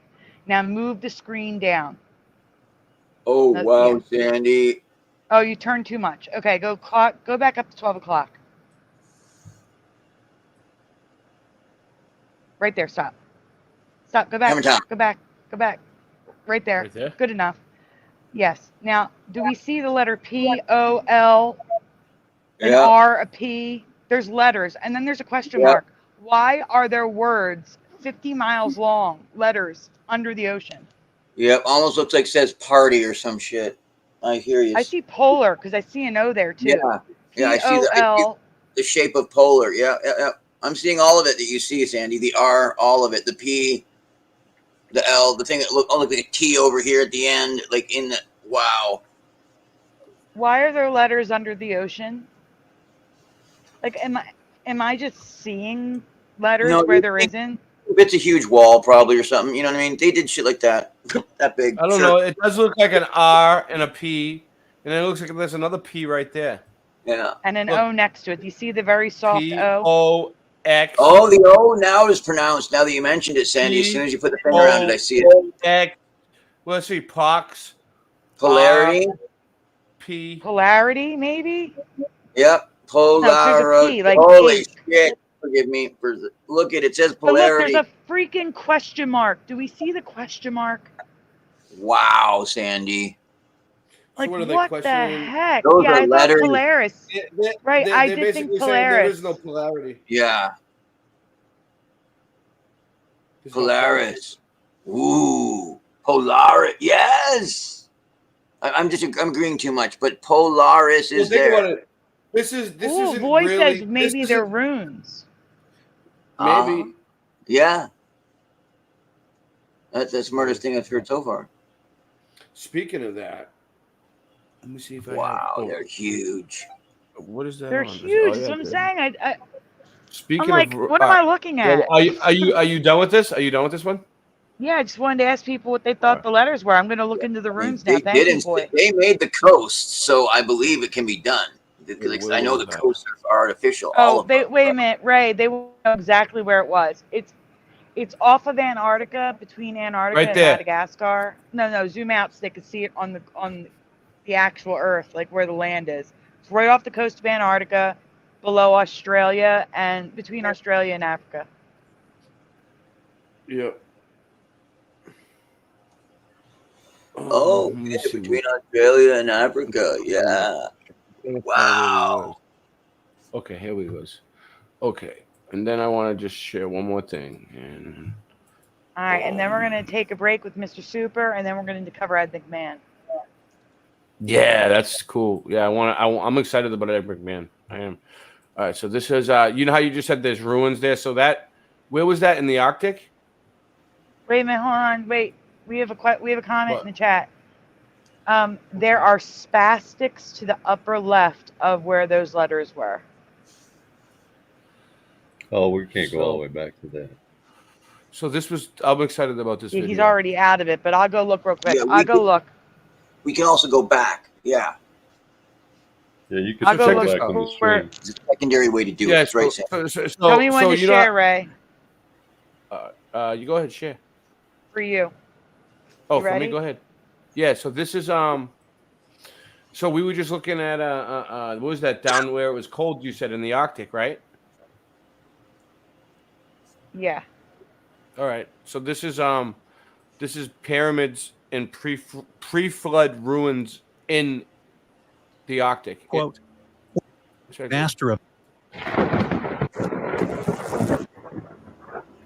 Oh, mystery. Gladstone Rainey was an American anthropologist, a master of narrative prose. He was the type of question ancient mark. specialist anyone in the field would have relished working with.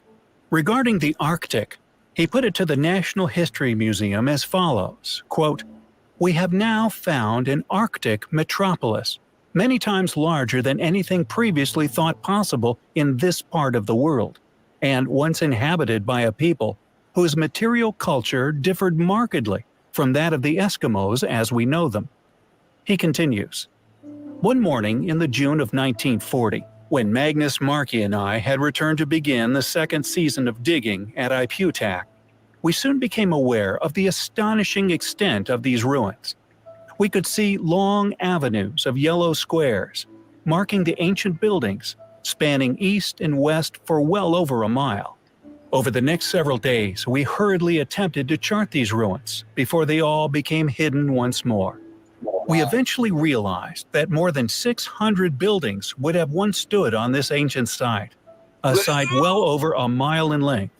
End quote. Wow. Dated at many thousands of years old, you have to wonder, why is not more publicity Grand shared Canyon. regarding these mysterious people? One of the most Ancient striking facts rainforest regarding in their the Arctic artifacts and Antarctic. was the high standard of craftsmanship. Sophisticated objects have been unearthed, which demonstrate a far more complex civilization than the proto-Eskimo culture academia would have you believe inhabited the area. The architectural abilities of this mysterious group also far exceeds the capabilities of other ancient cultures, even as far as Mexico, the largest ancient settlement ever found to have existed in Alaska. It was even bigger than any Arctic coastal village in Alaska or Canada today. The town of Iputak would have once been home to more than 8,000 people. Just who were the Iputak people? How did they survive so successfully within an Arctic climate many thousands of years ago? Are we looking at a culture far older than we are told? Regardless, one reason to conceal such a fact would be the Bering Strait hypothesis, a hypothesis conveniently crucial to evolution theory, and one which numerous people have lost their careers over. Dr. Scott Elias at the Colorado Institute of Arctic and Alpine Research, as far as orthodox scholarship is concerned, the validity of the Bering Land Bridge route is not up for debate. Regardless Hey, of Ray, can you such pause for a cult second? rhetoric, the Iputak people are certainly an interesting and controversial bunch, and So I don't see a swastika, but I do see X's, a lot of X's. What if these were put here of places where treasure was buried? I see X's everywhere. I also found a 7. Could be Weird. technology. Or bone. I just want to mention that. There's all these markings on the sea floors, supposedly, that are weird, but that was the first time I ever saw letters. worthy of future study. Sorry. We will keep you posted. In 1910, construction workers in Mexico were building an insane asylum atop of what they presumed was an ordinary mountain. Upon digging into the earth, they almost immediately discovered the ruins of an extremely ancient structure. It was later realized, yet not largely shared with the world, that the hill is actually what is now classified as the largest pyramid on Earth. Hiding under the grass, trees, and many tons of earth sits the once lost and now found Great Pyramid of Cholula. With a base 4 times the size of the Great Pyramid of Giza, just how did this amazing things are all monument over get the lost to place. time? Also, why isn't more heard regarding this enormous structure within modern academia? It sits just outside Puebla, the 4th largest city in modern-day Mexico. It is 450 meters wide and 66 meters tall, with a floor area comparable in size to 9 Olympic-sized swimming pools. Not only is this structure the largest pyramid on Earth, but it is also officially and undeniably deemed the largest monument ever built on our planet. In 1519, Hernan Cortez, the Spanish invader, had his... Thanks for watching. All right, I'm gonna play the music now. Take the break. Let's move along. All right, here we go. Am I still up on the screen? Yeah. You are. No, you gotta put me back But up. just your avatar thing, your circle. Right, there. There you are. Now you're back with the. All right, mute everybody while the music plays. So.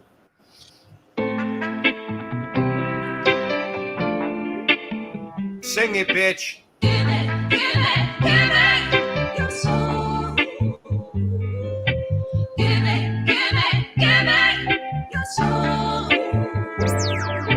Basically living in the matrix, NASA fakes it. Test the rap, I aced it. Spaceships don't take space trips. It's ridiculous and dangerous to our minds. Watching the Challenger explode at 8-6. In school eating Lay's chips. As my day shifts, I'll take the night. She said she likes it like this. I got words to play with. Read about it on page 6. I ain't been the same since I saw the earth is a flat disc. Now I get blackballed and blacklists. Fantastic, you globies flatulent. Your wife looks African and masculine. I knew it was a matrix since the Ford logo changes. Earth is flat like old soda pop. The moon is not a floating rock. Control the block, don't blow the spot. That was a warning shot. Sing it, bitch. Give it, give it, give it. Your soul. Give it, give it, give it. Your soul. Give it, give it, give it. Your soul. Give it, give it, give it. Your soul. Give it, your soul. Whoa, whoa, whoa. Say, so much trouble in the world today. When you see the simulation, everything is okay. Your political circus, it is hurting my brain. I'm the sofa king, like an eagle I'll soar. I manifest to be the best, my chakras endure. I don't need medication, cause I'm feeling just fine. Lively up yourself with your spiritual wealth. Quit eating sugar, cause that shit's bad for your health. It's no wonder you're sick. I can look in your fridge, it's straight up disgusting what they fed to you as a kid. Give it, give it, give it, your soul. Give it, give it, give it, your soul. Give it, give it, give it, your soul. Give it, give it, give it, your soul. Cause you can't stop me no matter how hard you try. Go ahead and call the cops, they probably smoke it too. I will give it to them, take a big puff, blow it in the sky, yeah, you know it's enough. We're gonna do it, pursue it every day and night. Late night live, yeah, we're gonna get it right. Keep it so true, yeah, just for you. All of these things, hip hop, what we pursue, we. Give it, give it, give it, your soul. Give it, give it, give it, your soul. Give it, give it, give it, your soul. Give it, give it, give it, your soul. Say, so much trouble in the world today. When you see the simulation, everything is okay. You can call me Rasta, even entree. Cooking up the pasta with no delay. Portland, Oregon is the place where I play. Even when it's raining, I go out and say, hey, we got rivers, breeze, and trees. Everything now when you know I'm in need, I just get the weed.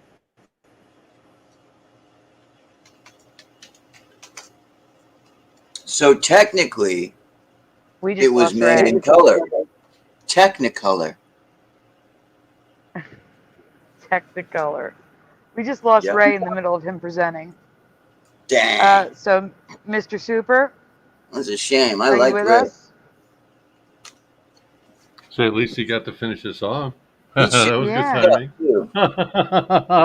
But now give it. we have Mr. Super.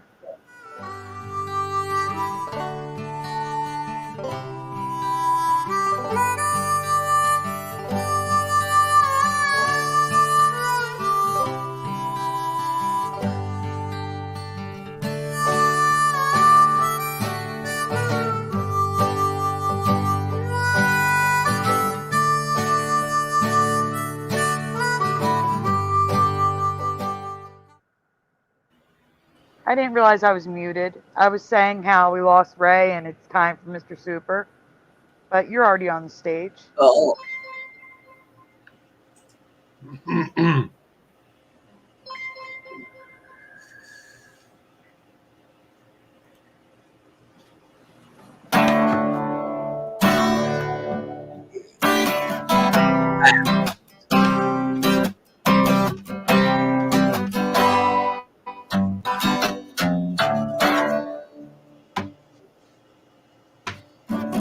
Every time I think I smell that sweet southern rain, it takes me to a station on a long black train. I wanna feel the wind blow, feel the earth move below me. In spite of all the good times, I wanna rest my soul. So I'm gone, hey, I'm gone, y'all. Gone to Carolina, where I know that I belong. Hey, I'm gone, yeah, I'm gone. Gone to Carolina, where at least I have a home.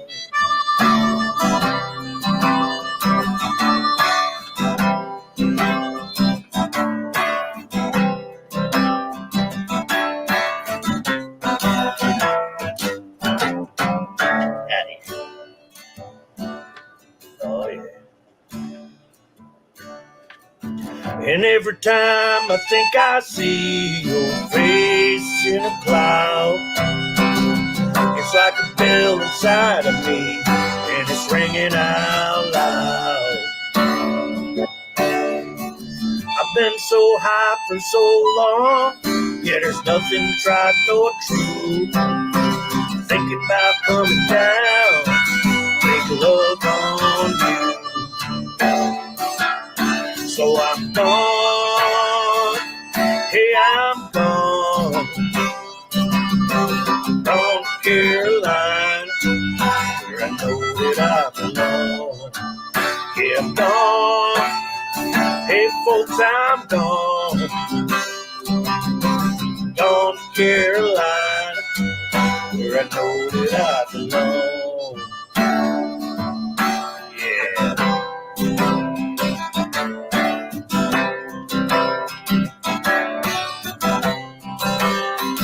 Here we go.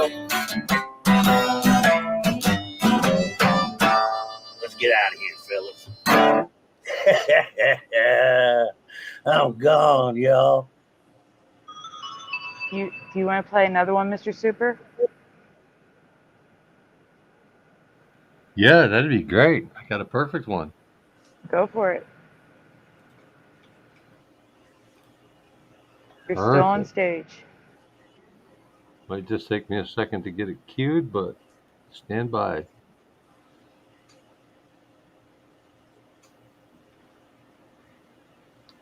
It's trying to trick me into playing the one I'm not finished with yet. Not falling for it.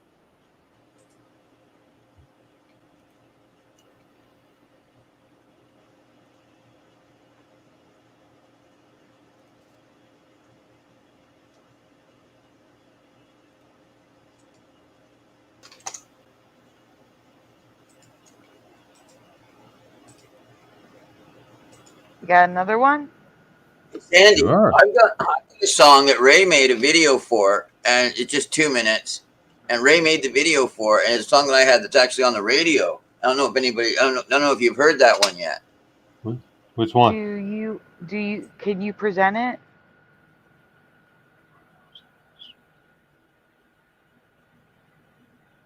Oh, we just lost Morgan.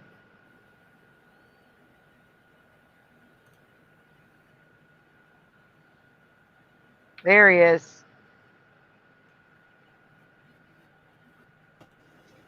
What did you do? Sorry about that. Thanks for getting me back so quick. That was great. Did you No do problem. that? Did you do that automatic? No, you did it. I saw you. Oh, I okay. added you back in. Oh, okay. That was quick. I have another one up. All right. Morgan, are you able to present after Mr. Super Song? Oh, Or yeah. you can just drop. I'll tell you what, Morgan. Just drop Right a here link in the back. Drop a link to in the private chat. I'll handle it for you, brother. I already did. Yeah, whenever I say something, I already did it. It's in the private chat? Already, yeah. Never doubt it. Okay. All right, I'm going to play this one, then I'll grab it.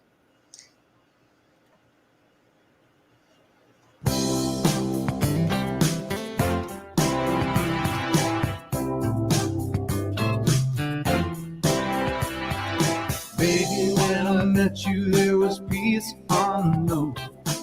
Set to get you with a fine-tooth comb.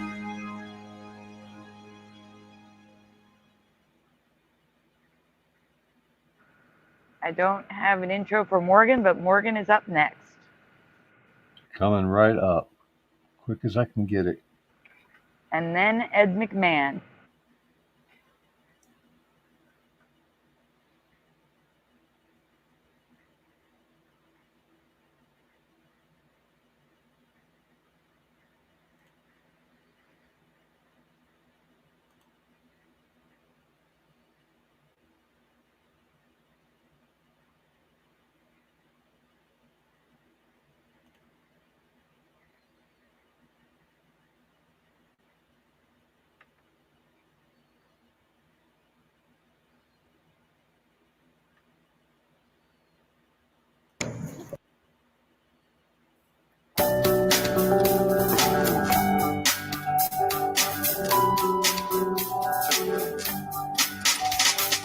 Watching all the clocks run backwards, slowly choking out my lungs, throwing all the stones around me until all that's left is one.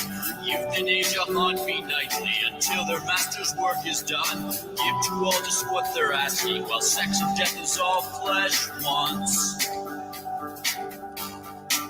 And while I've got angels all around me,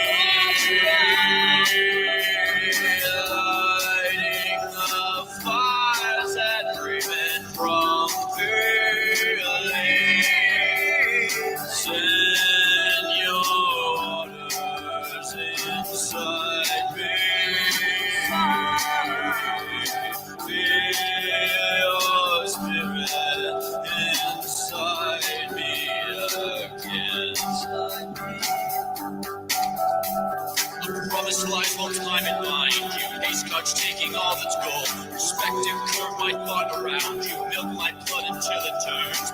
All depressed and leaves you thirsty. I start to call robots home. Our soul, our forged decisions bleeding until all have made their choice. While I've got angels all around me,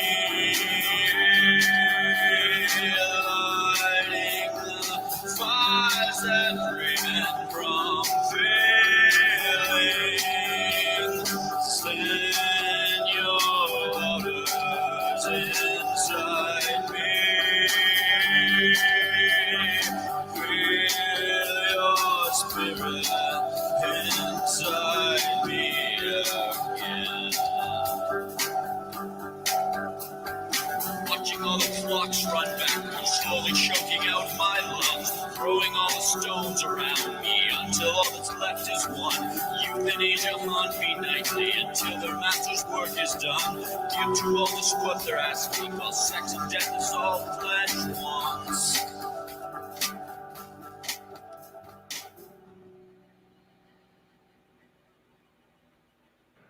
Now, here's a question for you, Mr. Super. Do you still have the link for Ed McMahon? I'll have to check. Let's see. I'm just going to put it at the bottom for you. Yeah, I think not, because remember I crashed. Wait, no, I got it. Oh, you got it? Okay. Morgan, I've heard that song so many times. I love it.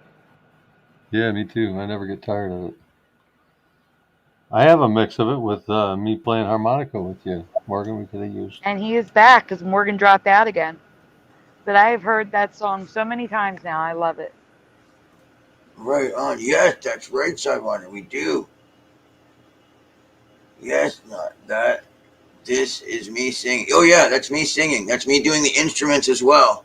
Yeah, that I did it. I went in the studio and I layered the tracks, and he's like, "Wait, how do you do the timing?" Because I went in, I go play it back, and then he starts. And when it starts, I go in and I sing the same line but on a different octave. Well, I've got angels, and it's just, he goes, "How do you do the timing right?" And it's like it's my own song. So luckily, it's at my heart rate. Yeah. But yeah, each one we just lined them up, and I went next one, and then he set up the keyboard, and I listened and I played along with my own stuff, and then you layer it. Bang, Good bang. stuff, All right. man. Everybody does. Thank you for listening. I know. I was just waiting for Morgan. I didn't want to interrupt him. Oh, that was great. All right. So guys, listen. Prepare yourself. I verified with Brian Stavely and Jeff. Neither has ever seen this before. So this is most likely going to be new for you when we get to the video clip at the end. It's definitely new for me. And everyone I have shown it to has never seen this clip of Ed McMahon before. But we do have some regular residue to show first. Because like I said, I found this because I was looking for residue. Because I do that sometimes. I go back and I look for new residue that I've never seen before. And I tend to find it. Mr. Super, are you able to zoom in on these? So this is a transcript from CNN. Yes. Please zoom in on the date so we know when it's from. You got to give me an area, left, right, whatever. Oh, the This red here? box at the top. So it says October 16th, 2008, and then it's underlined underneath. Go below, there's a red underline. Plus my one-on-one with the one and only Ed McMahon. Below it is part of the transcript, so that there's a green box I need to read underneath. Now, when you hear the name Ed McMahon, you probably think about his decades on The Tonight Show. Over to the right so I can read it. Sitting next to Johnny Carson. And of course, of all those, on the other side, Publishers Clearinghouse commercials where McMahon gave away millions of dollars on CNN as he's interviewing Ed McMahon. Mm-hmm. The transcript does not have him say, actually, it was American Family Publishers. There is no correction in this transcript. Right. Okay, next slide. So, the green box on the left, we're going to start there. Hammer. Okay, I had to big checks as McMahon in the Publishers Clearinghouse. And then he says, I saw Howie Mandel the other night. He got out of the car. He's got a big check. I'm trying to read the green box at the top that you're scrolling away. This one? Go to the right. Yeah, go to the right, please. Mm-hmm. He's got a big check, and he says, I look like Ed McMahon. You know, here he is doing the, on the other side. I hate that we have to do this. Scroll back and forth. But we have to. Same thing I was doing. He's got a version of, you know, the New Deal or No Deal, where he's bringing money to houses. I don't remember Deal or No Deal doing that. Do you? No. Bringing checks to people's houses? No. So that might be a Mandela. That's what I did. And I gave away $130 million. Not according to this reality. In this reality, he gave away 4 total checks for American Family Publishers, not Publishers Clearinghouse. 4 checks did not total $130 million. Yet Ed McMahon remembers giving away $130 million as of 2008. If we zoom out, I don't know if there's any more green. There is, but there's no above that. There's a green line. So it says here, when the news first broke that you were having financial difficulties because Ed McMahon was going through bankruptcy, we heard that Donald Trump, among others, reached out to help you. Reached out to you to help. I just thought it was interesting that this transcript from 2008 mentions Donald Trump reaching out to help Ed McMahon through his bankruptcy. To help him financially. Thought that was interesting. Okay, now we're at a blog, Publishers Clearinghouse. Everything I despise about Publishers Clearinghouse. Yes, and they're still using celebrities as they used the late Ed McMahon for many years. In fact, I first heard of Ed McMahon through Publishers Clearinghouse sweepstakes and learned after that he was a TV star. So this person learned about Ed McMahon through Publishers Clearinghouse. Mm-hmm. On the next slide, it's another part of the article. At the bottom, not a bunch of chiselers hoping for $1 million from you, Ed McMahon, or the Tooth Fairy. So again, he's referencing Ed McMahon giving away millions of dollars from PCH. Those are so here we have, like when you find things referencing stuff in the past, like when people find like old letters and things, right? And the person says what it is because there's no irony, there's no mistake. The person's just telling you the straight facts of life. Like this is what happened. I saw Ed McMahon on TV and his oversized checks and the cadence of it and everything. You can tell the affect of it. You know it's the truth. Yes. All right, this is Flavor Wire when he died. Ed McMahon, the host of Star Search and the bearer of oversized checks from Publishers Clearinghouse. Can you zoom out a little bit, Mr. Super? Zoom out a little bit. Hold on. Okay.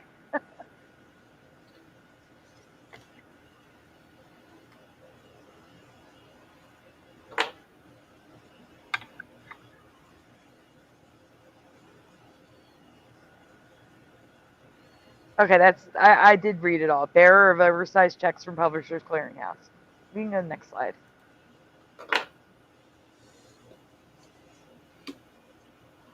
So here's a lawsuit. The United States District Court for the Central District of Illinois, Peoria Division. False statements used to collect debts. Read Ed McMahon, who at the time was a spokesman for Publishers Clearinghouse. Not Colonial Penn. Hey, Kenraz. The top is a legal library. There's a lot to read there. Just trust me, it's talking about Ed McMahon. PCH, a nationally recognized sweepstakes. Unwitting consumers answered the doorbell. Oh, wait. When celebrity Ed McMahon endorsed the sweepstakes and in the sweepstakes and television advertisements portrayed unwitting consumers answering the doorbell to the Publishers House prize. Below is a graphic that does not exist. Winners announced on television, Ed McMahon promoted announced prize winners. This could be Photoshop. I have no way to tell. I'm just putting that out there. That could be Photoshop. Another United States District Court, this time the Eastern District of New York, Central Islip Division, number 26, PCH, rose to prominence in the 1980s. National celebrities like Ed McMahon rang doorbells for Publishers Clearinghouse Prize Patrol. Jackpot. No, this isn't the jackpot. The jackpot's at the end. Okay. Next. Oh, we're cooking. Okay. Variety magazine. Ed McMahon dies at 86.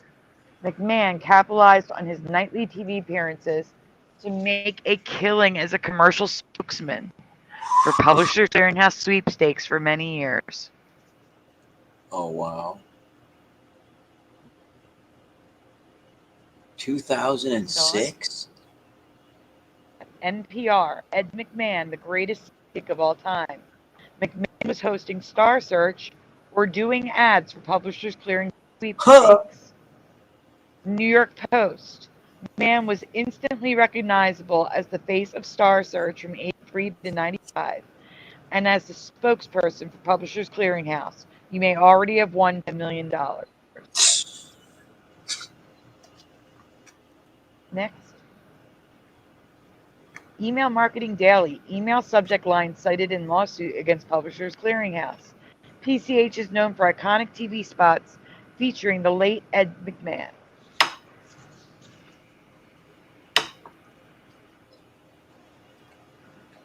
No, they're still And here. there's breaking news coming to us via.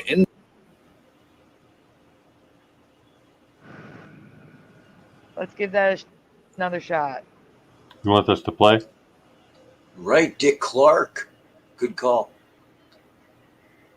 Play this, Sandy?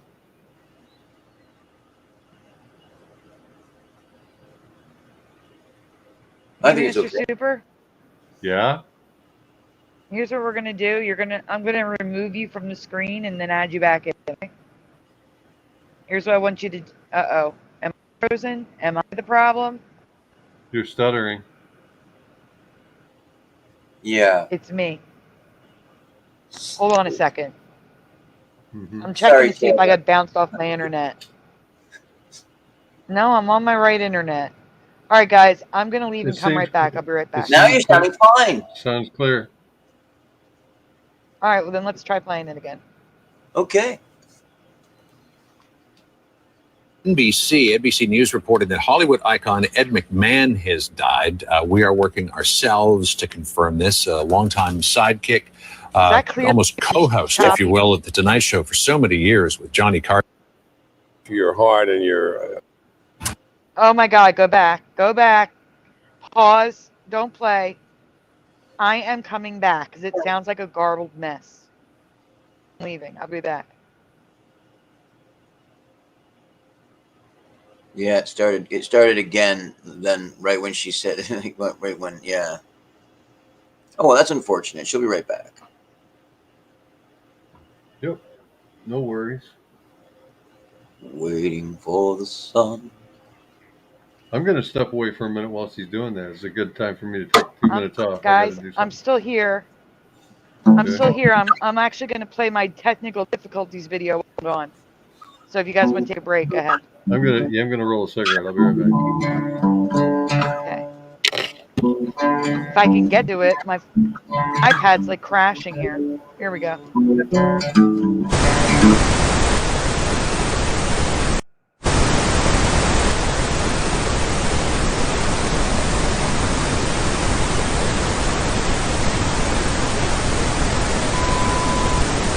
Everyone mute up, please.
I just let it play because you guys were enjoying it so much.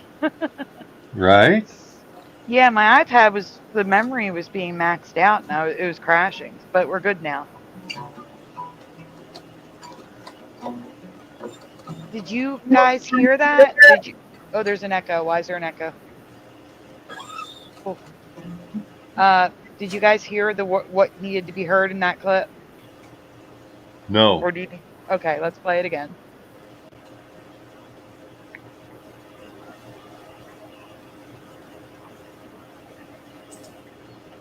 Oh. That's comical. You don't want to know what I just did. Funny. And there's breaking news coming to us via NBC. NBC News reported that Hollywood icon Ed McMahon has died. We are working ourselves to confirm this. A longtime sidekick, almost co-host, if you will, at The Tonight Show for so many years with Johnny Carson, leaves behind a huge legacy. He's dead at the age of 86, according to NBC News. Our Brooke Anderson has a look back now. Why did it pause?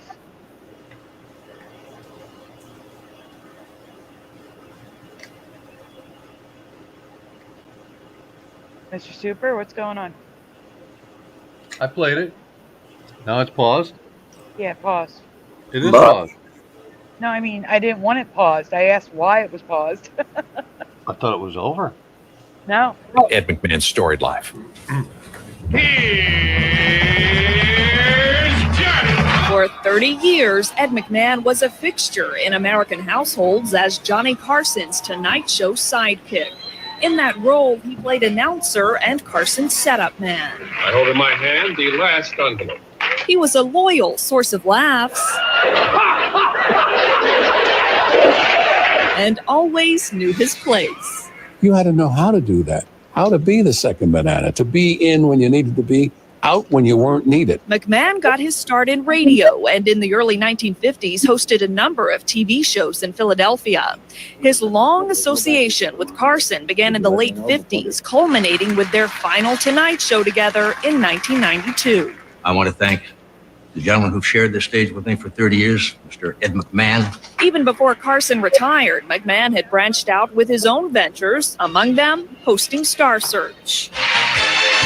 He served as a pitchman for Publishers Clearinghouse and co-hosted TV's Bloopers and Practical Jokes with Dick Clark.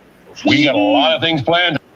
And there's breaking news coming to us via NBC. NBC News reported that Hollywood icon Ed McMahon has died. We are working.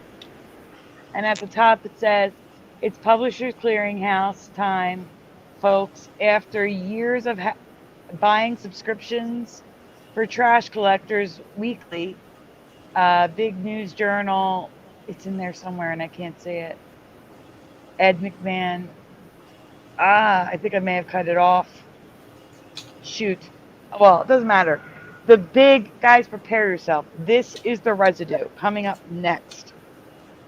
They're also going to mention, he's also going to mention Sinbad, which is tying it to other Mandela effects, of course. So next slide, please. This is the new residue.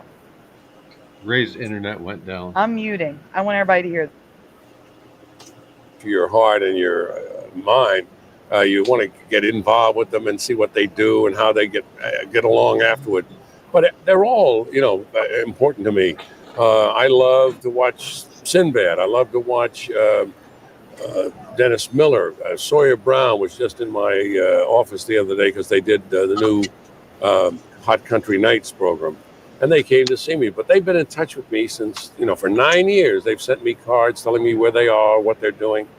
Angela Teague keeps in touch with me. Lindetta was there this morning. You saw her. She keeps in touch with me. And it's great to follow along with their career. So it's hard to say, isolate one thing.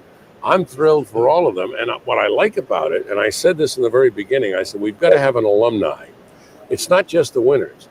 Just getting there, getting on that stage makes you very special and puts you in that elite group of alumni.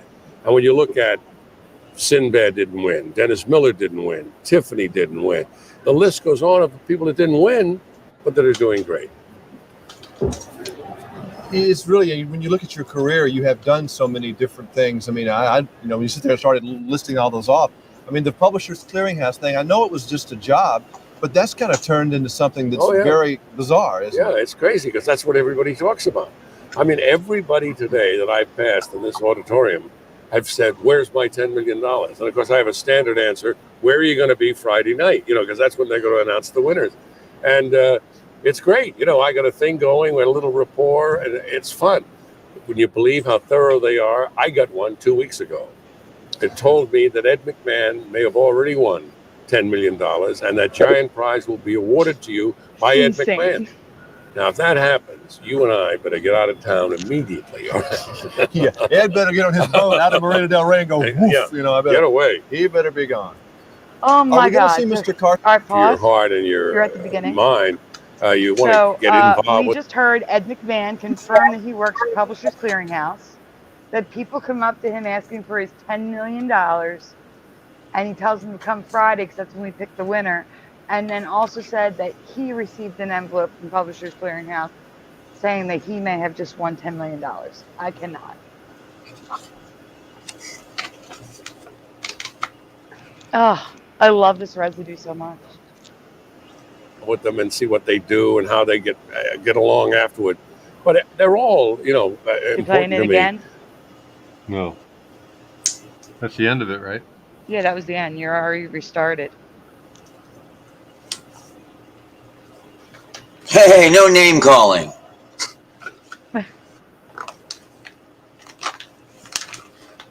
And So guys, yeah, you want to do a Mandela effect or two and then call it a night? Or do you guys have more you something you want to show? 'Cause it is 3:30 in the morning here. I'm ready to call it a night. Can we show the graphic of my pooches? Yeah. How are we going to do that? You got puppies? Yeah. You don't have it. You don't have the image on your computer. I'm going to look and see. You emailed it. I should be able to get it from there. Should, right? You can just open up the email and then share your screen.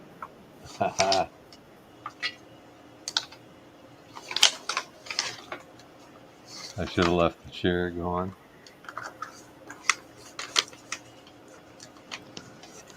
Here we go. Shared up. So I made this for Mr. Super, but he couldn't get it down to download.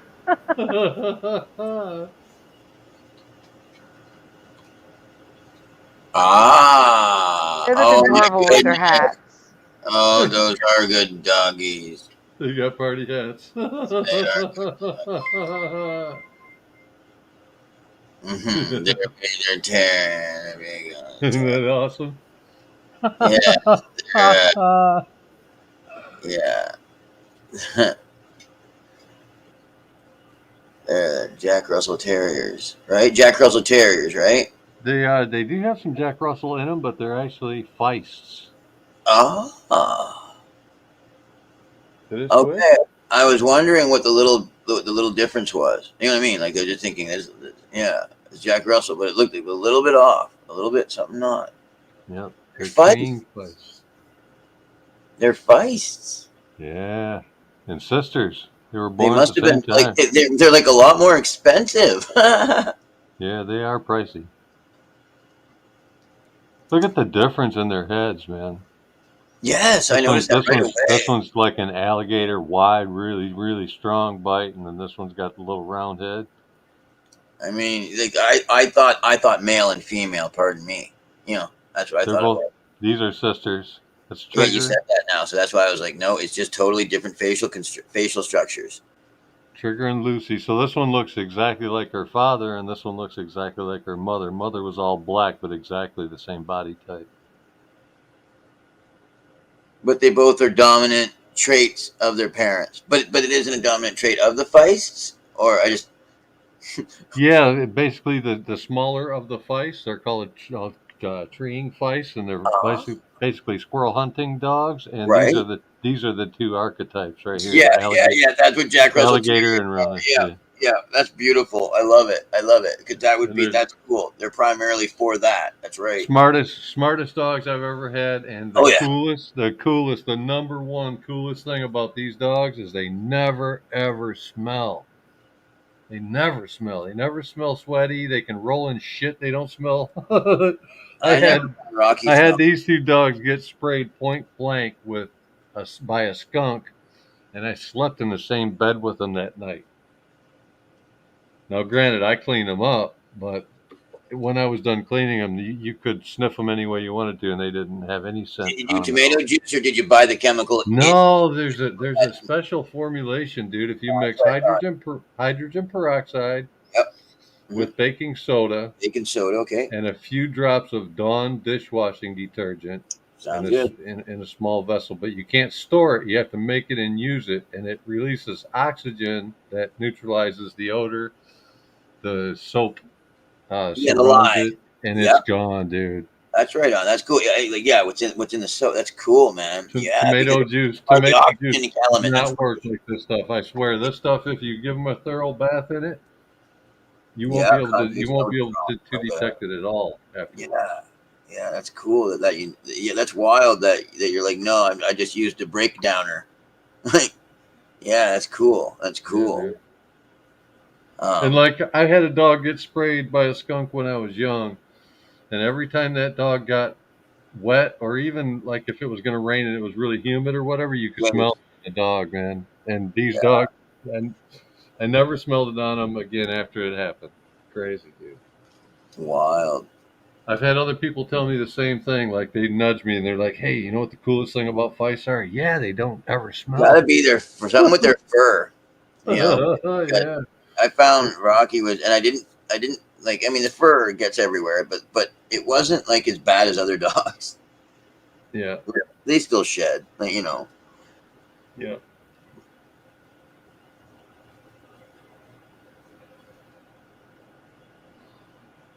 I love them. They're like people, though. I mean, they'll like manipulate you emotionally, like once they learn how to use their face. Oh yeah, brother. Still there, Sandy?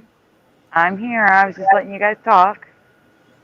You want to play one more song? Well, I wanted to cover at least one Mandela, though. Okay. Yeah, right on. Let's do one more song. You want to play a song while I get one? Yeah, since I've got it all queued up, it's all ready to go. I'll just do a share this tab instead trick, and you should see it. Okie dokie then. I'm going to try to find one that is older, where people may have missed it. You were already on stage. Here we go. I said with all my might, yeah. She said, "Tell her you a Christian child." And I said, "Man, I am tonight. Walking in Memphis, walking with my feet 10 feet off the field. Walking in Memphis, do I really feel the way I feel? Walking in Memphis, walking with my feet 10 feet off the field. Walking in Memphis, do I really feel the way I feel?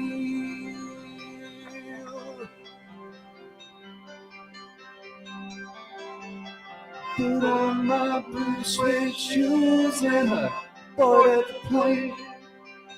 Touchdown in the land of the Delta Blues in the middle of the pouring rain. Touchdown in the land of the Delta Blues in the middle of the pouring rain.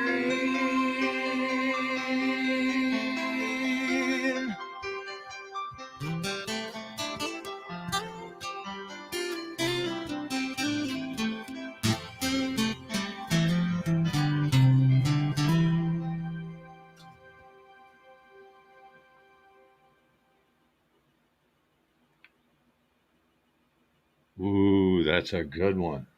It is. That's always worth a listen, man. Wow, like, you can't help but get the divining rod, you know what I mean, going off, right? Yeah. Oh man. And then the thing is done when he's like in the jungle room, pretty little thing, and then it goes to another climax again when he says, "Are you a Christian? Boy, I am tonight." Hits another climax. Man, I am Yeah. tonight. I love it, dude. It really takes you to a magical spot. I had to think about the Lord during it, to not worship a man. I was like, man, Elvis. I go, but you are Lord. And I had to do that during the song. Like, I'm a very spiritual person. Yeah, man. Because it's a very powerful song, Right on. But then it went to the Lord, you know what I mean? And then even if people go, it didn't have that meaning, you know what I mean? Then it goes to that line. And and I mean, I think someone could take it blasphemously, but I don't think the Christians all over the place listen to it and think that. I thought that was reminding me of the Holy Spirit and about how Elvis really did love the Lord, whether he was a sinner or not. I know I am. But I do know that Jesus Christ died for him as well. And he was aware of that. And he lived his life saying that openly. So I can only hope that Elvis, though he was a sinner like the rest of us, receives his rest. I love him. I really love Elvis, man. I love his work. Yep. I love the work that he did. And then he'd sing the glory of the Lord to finish off his concerts. Glory, glory, hallelujah. His truth is marching on. Yeah, brother. I did put a link. Oh, you already have the link ready. Shazam. All right, guys. So this folder comes to us from a long time ago. I'm actually trying to find a date for you so I could tell you. It comes from Teresa. I probably found something off of Teresa's Mandela in this. That's usually how it works. But I can't find it again. That's crazy. I just found it, and now I can't find it again. And that's how we don't show stuff for a long time. But I would say it's 2020 because that was the Olympics year, right? 2020. Yeah. Wait. Yes, you're right. Yeah. So my guess would be 2020 because this has to do with the Olympics. Yeah. Morgan, would you like to read? I would love to. Okay, credit Teresa Lynch. Go for it. True or false? The Olympics and Paralympics included non-sport competition. So yes, true or false in the chat. Non-sport competition in the past. True or false? False. That would be my answer because the Olympics is all about sports. I thought. Yeah. What about you, Morgan? True. I was going to say true because I understand exhibition events aren't games, but they have exhibition events. What do you mean by an exhibition event? Can you be more specific? Okay, like we're going to have a bunch of guys skateboarding before it became an Olympic event. I believe it was kind of a demonstration sport. A demonstration sport, it's called. But that's still sport. I'm talking about something that's not a sport at all. Oh, forgive me. No, nothing is not a sport. No, right. It's all about sports. I didn't realize you were saying not a sport. I thought you meant not a spiritual. Sorry, no, I don't understand. It's the Olympics. Yes. So, you need to be a swimmer, Roger, a runner. You need to be doing something of sport. Yes. And Roger, can you elaborate? Jency, can you elaborate? They're saying true, so I want to know the truths. Weightlifting, I would still consider a sport. Yep. Lover. It's a competition, yeah. Yep. Yeah. Yes, Jeff does have schedule conflicts. He can only do Saturday nights. There's a new one by Dana White, slapping. I don't know, but that I guess. Yeah, that's pretty froggy. Let's redefine sport as anything that you exert your body doing. Okay then. Yeah. So non-exertion competition. No. That would be so ridiculous. Okay, we can continue.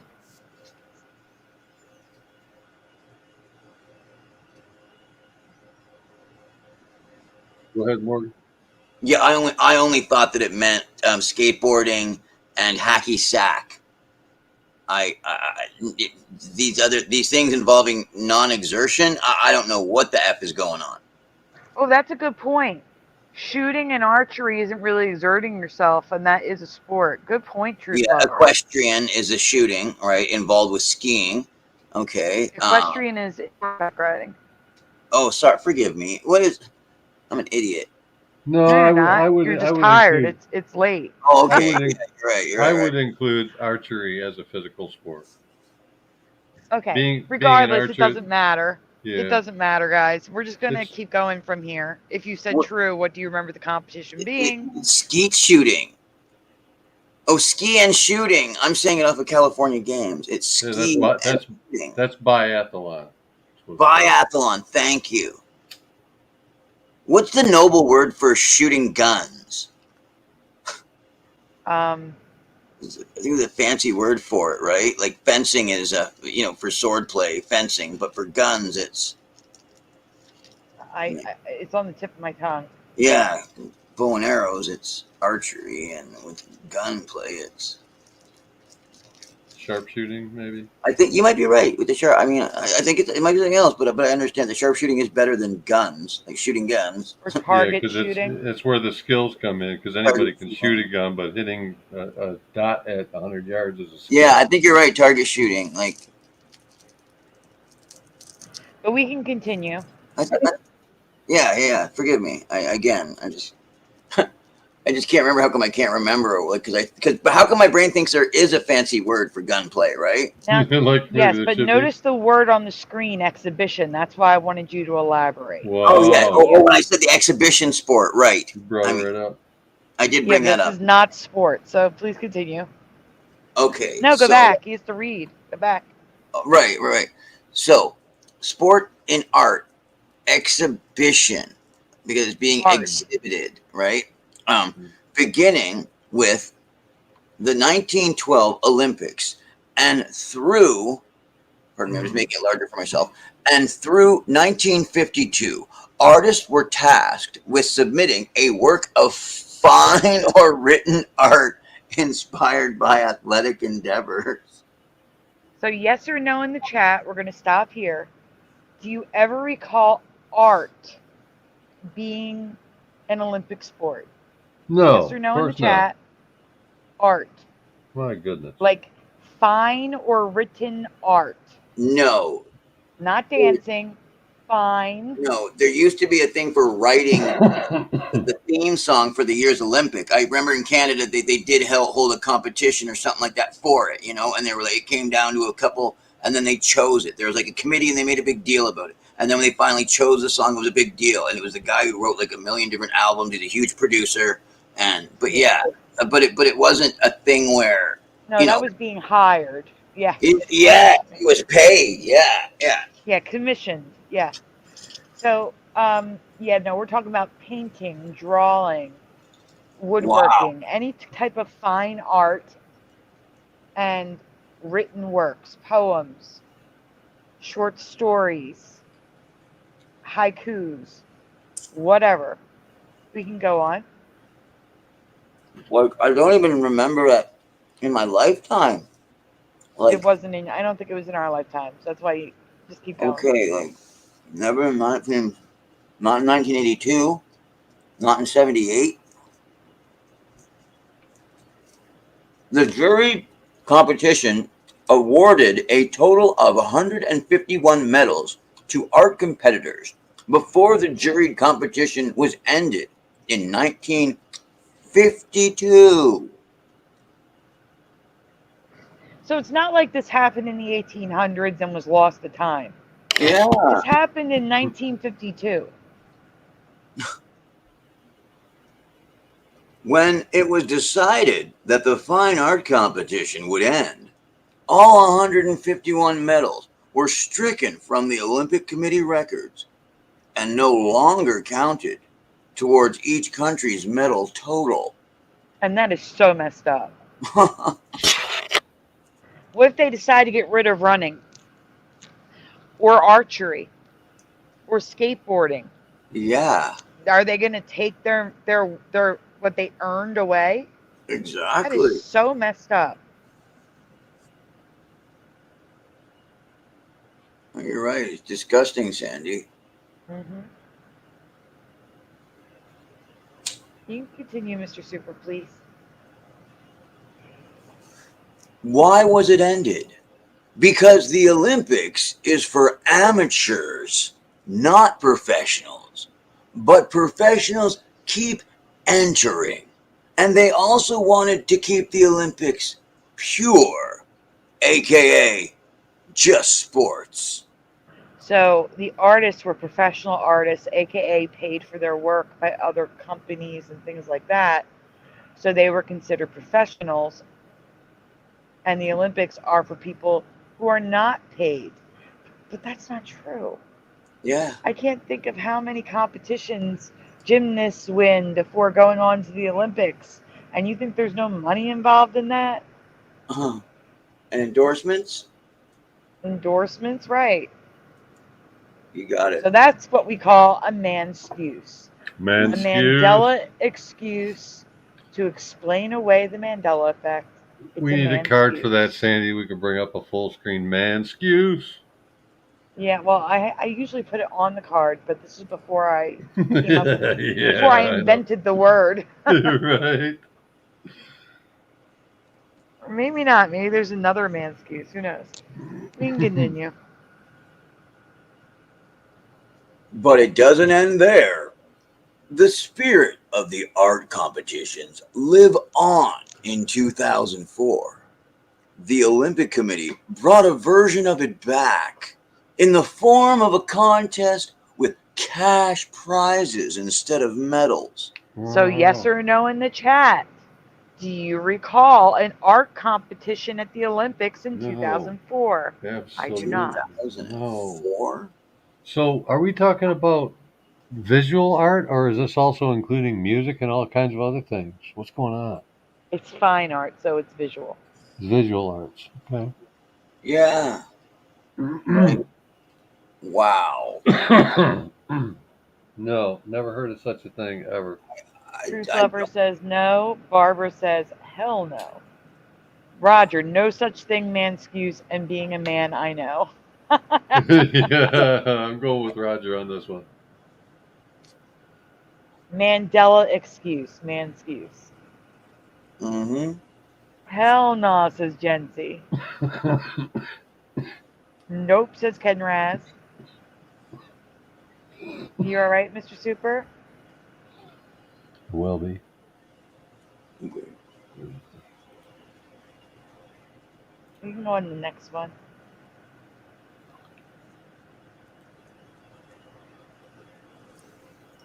Since 2004, an art contest has been held each Olympics with a different theme and art medium. Entrance works are put on display for Olympic crowds to see and experience, as well to see which works have won prizes. Since 2004, an art contest has been held each Olympics with a different theme and art medium. Did you know? No. No, I didn't. No. Nope, I did not either. Jency is screaming no. Ken Raz misses home. Jency says, get me out of here. Yeah.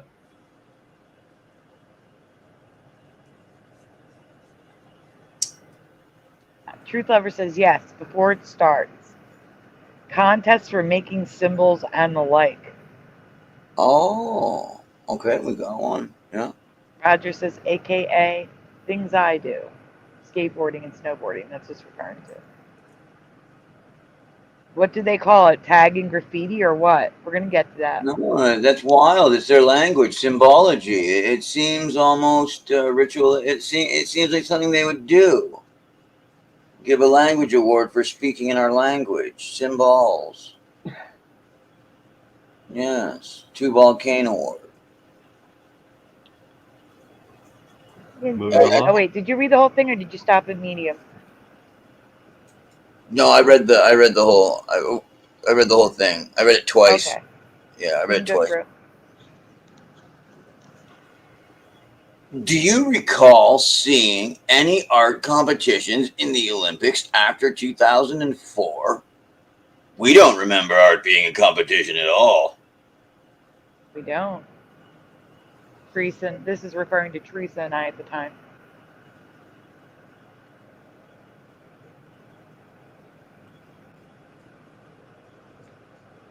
Gene Jacoby is the only artist to win 2 gold medals. He won this second with the above drawing called Rugby.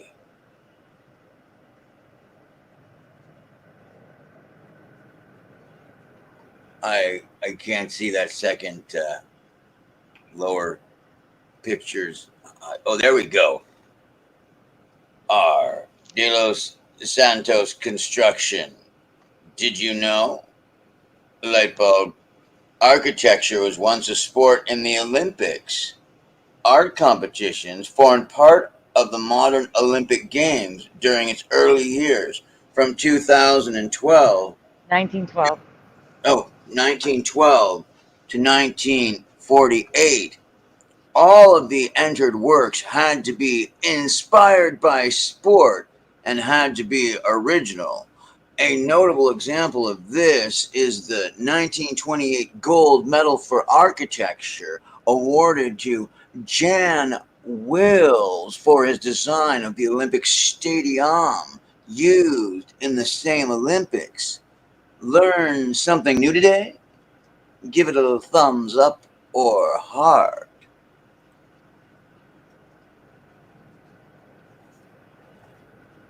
Wow. So right before, because it couldn't have brutalist architecture, it had to be something for sport. Couldn't. Yeah, there's a ton of these artworks, and prior to learning of this, I had never heard of it, seen it before. You think when I was in college for graphic design and took classes in art history that this would have been covered. No. You would think. I remember the Stadiamo Olimpico from, it's like, from there's something about Mary. And when he went to Santiago, Chile, and the Stadiamo Olimpico. Remember that? He designed that? And it's something about Mary? That's what I remember about Olympics and architecture. Yeah, something about Mary. That's a funny movie there. Yeah, because that's the media reference. That's what everybody, if they're like, oh, I don't remember anything about architecture, and I'll be like, yes, you do. You remember there's something about Mary. When the con artist said, I did make some architecture. I am the and the funny thing is, they're all lies. Like, or, you know, a lot of them are mostly all lies. It's like, I made the Stadiamo Olimpico in Santiago, Chile. Yeah. Who goes to Santiago, Chile, let alone twice in 1 year? Knowing me, I have more pictures of art. Right on. It looks South American, or it looks like it's from Chile. Except they're from all over the world. The competitors from all over the world. Mr. Super? Yeah. Can you go to the next slide? Oh, is that the last one? Oh, yeah, that is the last one. Yep. Okay. Yep. This is, you can tell it's an old presentation. I didn't do a closing slide. I only used one slide of images. Wait! Right in the middle, there's a woman wearing a black cover. She's wearing a pink gown with a factory, a black factory with smoke. There's Morgan, another you woman caught me at the last second. What do they call that? Your caca. Which one, Morgan? There's a woman right in the center one. She's wearing her full black hijab. This one? Yeah. Oh yes. There's a woman being forced to wear a hijab. I find it very offensive. You see the woman in the hijab? The full black hijab? Yes. In the middle? This one? No, that's not a woman. And she's not, and I can see her face, so I would have to. Oh, this one here. That's right the here? woman's job. Yep. or so we're left to think. We don't know. It could maybe not be a woman, but I would think in Islam it would be. But then again, but yeah, chances are, right? Right. But how do you know? How would you ever know for sure?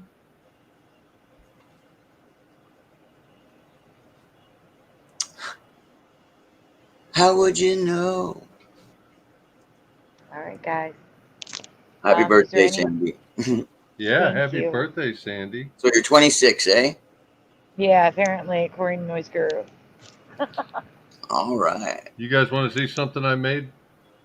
Sure. Since we were covering dogs, I went and grabbed this off the wall. This is a handmade 3D art. It's called Intarsia is the style that it's made in. That's all made on a scroll saw and hand sanded, and here we go. Now you guys, I can't see on the screen, so if it's cut off somehow and I should go higher, lower, left, or right. Higher. Going higher. Higher. Higher. We can see the head. We can see the where your hand is. Half the There body. you go. You go. Oh, that's adorable. It's 3D too. If you look at it, it's all shaped. Did you carve that, brother? Yeah, every piece of it. It fits together like a jigsaw. All right, that's as excellent as the That is amazing work. Back Great job. On my brow, my friend. That's my little pal Awesome. Jax. That is absolutely amazing work. No, that says Thank what's you. inside of you, my friend. That's some beautiful work. I put my absolute best in everything I do, man. Yeah, no, you can see the love and if somebody goes here, who did this? I would have to say somebody who has a deep soul. There you go, brother. Yeah, that's very Yeah, beautiful. people are loving that in the chat. You should sell them, Mr. Super. If I was still actively doing them, I would. You really encapsulate the love. The Super love. Mario just de-aged me an extra year. I'm now 25 instead of 48. He's even a signed piece. I don't know if you can see it on the back. I got the signature is hand or wood burned in. I don't know if you can see it or We not. see Jax. Jax. Yeah.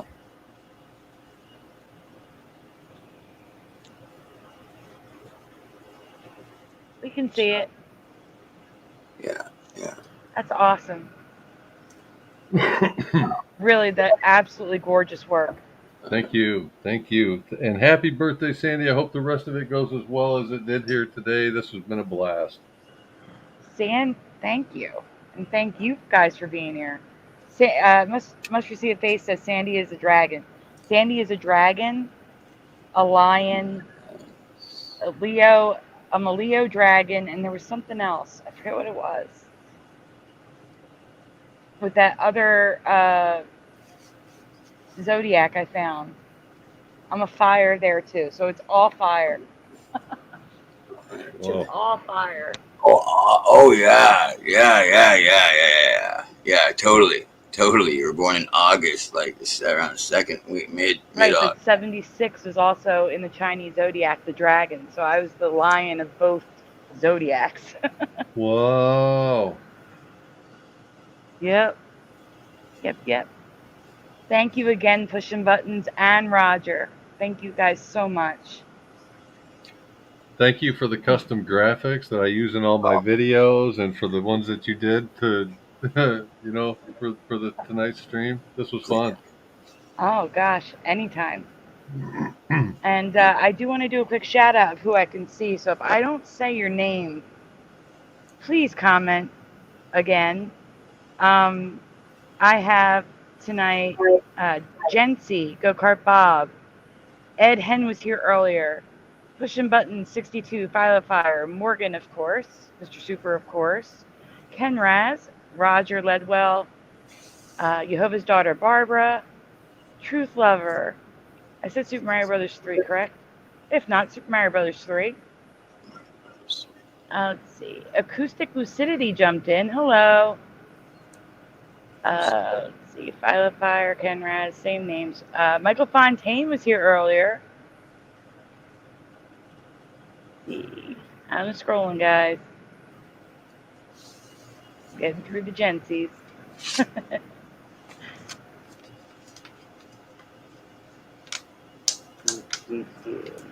Y'all talking chunks. There'll be a chunk of Gensi and pushing, and then I'll get to a new chunk of different names. Mustard Seed of Faith is here, of course. So is Blue Pac-Man 13. Right on. Let's see. I'm still scrolling. Oh my lord, there's so many names. Sagar Mandela Effect was here earlier. Might still be listening in. Splatter 420 was here.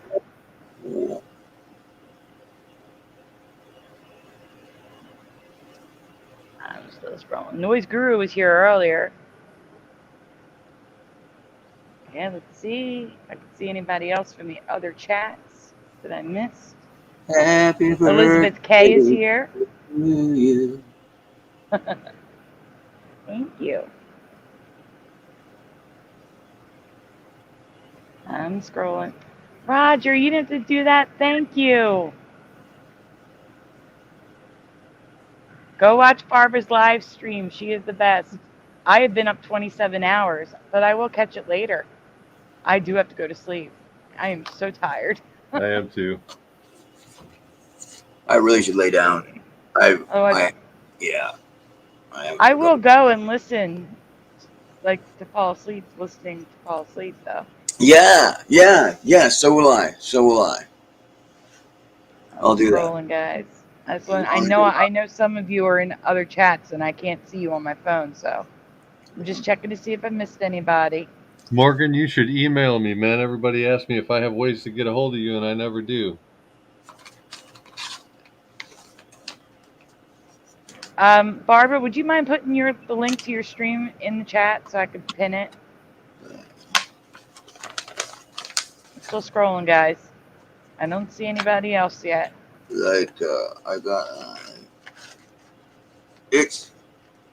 yeah, okay, right on. I got answers to that. Right on. Barbara's live stream is now pinned to the top.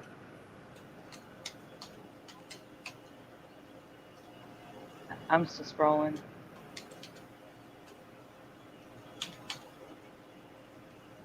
Oh, there were so many people here tonight, and my brain is not working.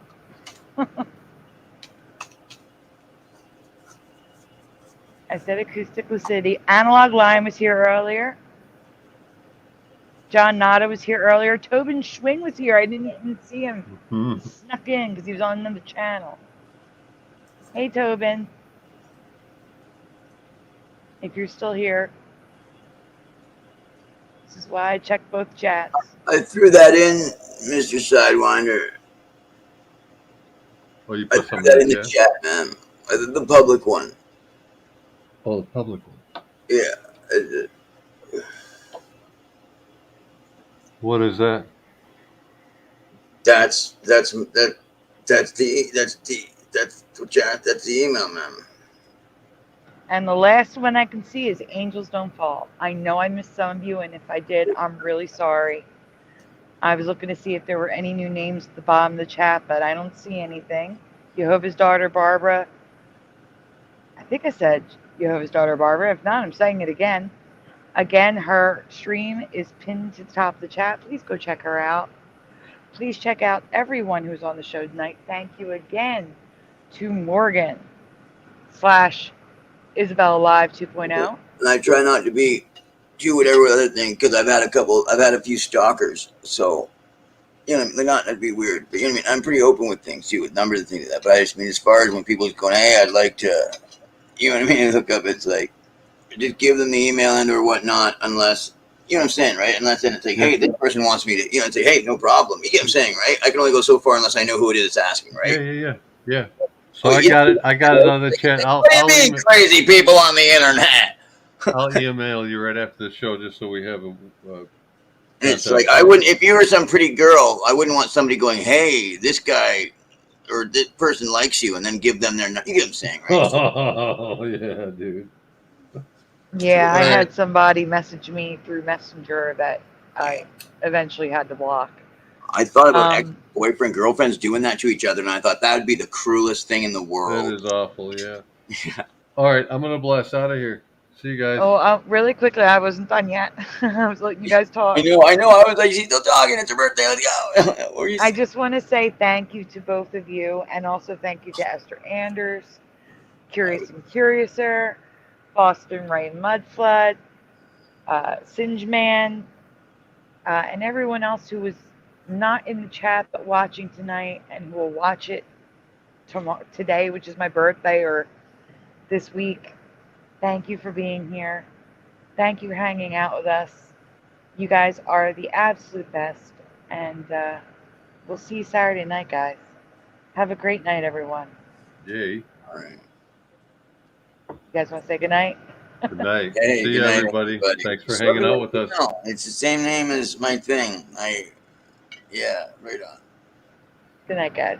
Good night.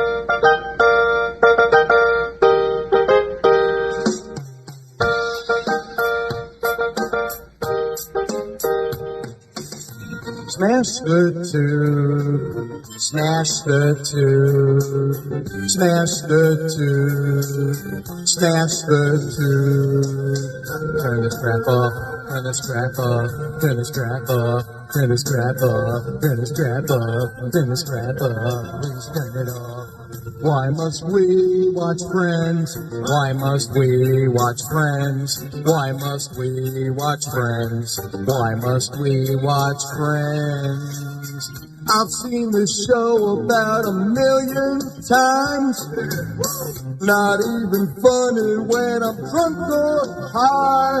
Why must we watch Friends? Why must we watch Friends? Why must we watch Friends? Why must we watch Friends? I'm telling you now for the 100th time. To change the channel, this show is a crime. Why must we watch Friends? Why must we watch Friends? Why must we watch Friends? Why must we watch Friends? That laugh track is so annoying to me. They wouldn't need it if the show was funny. Why must we watch Friends? Why must we watch Friends? Why must we watch Friends? Why must we watch Friends? There's so much better ways to spend my day than watch TV sing out a cat so smelly. Why must we watch Friends? Why must we watch Friends? Why must we watch Friends? Why must we watch Friends? Why must we watch Friends? Why must we watch Friends? Why must we watch Friends? Why must we watch Friends? Why must we watch Friends? Why must we watch Friends? Why must we watch Friends? Why must we watch Friends?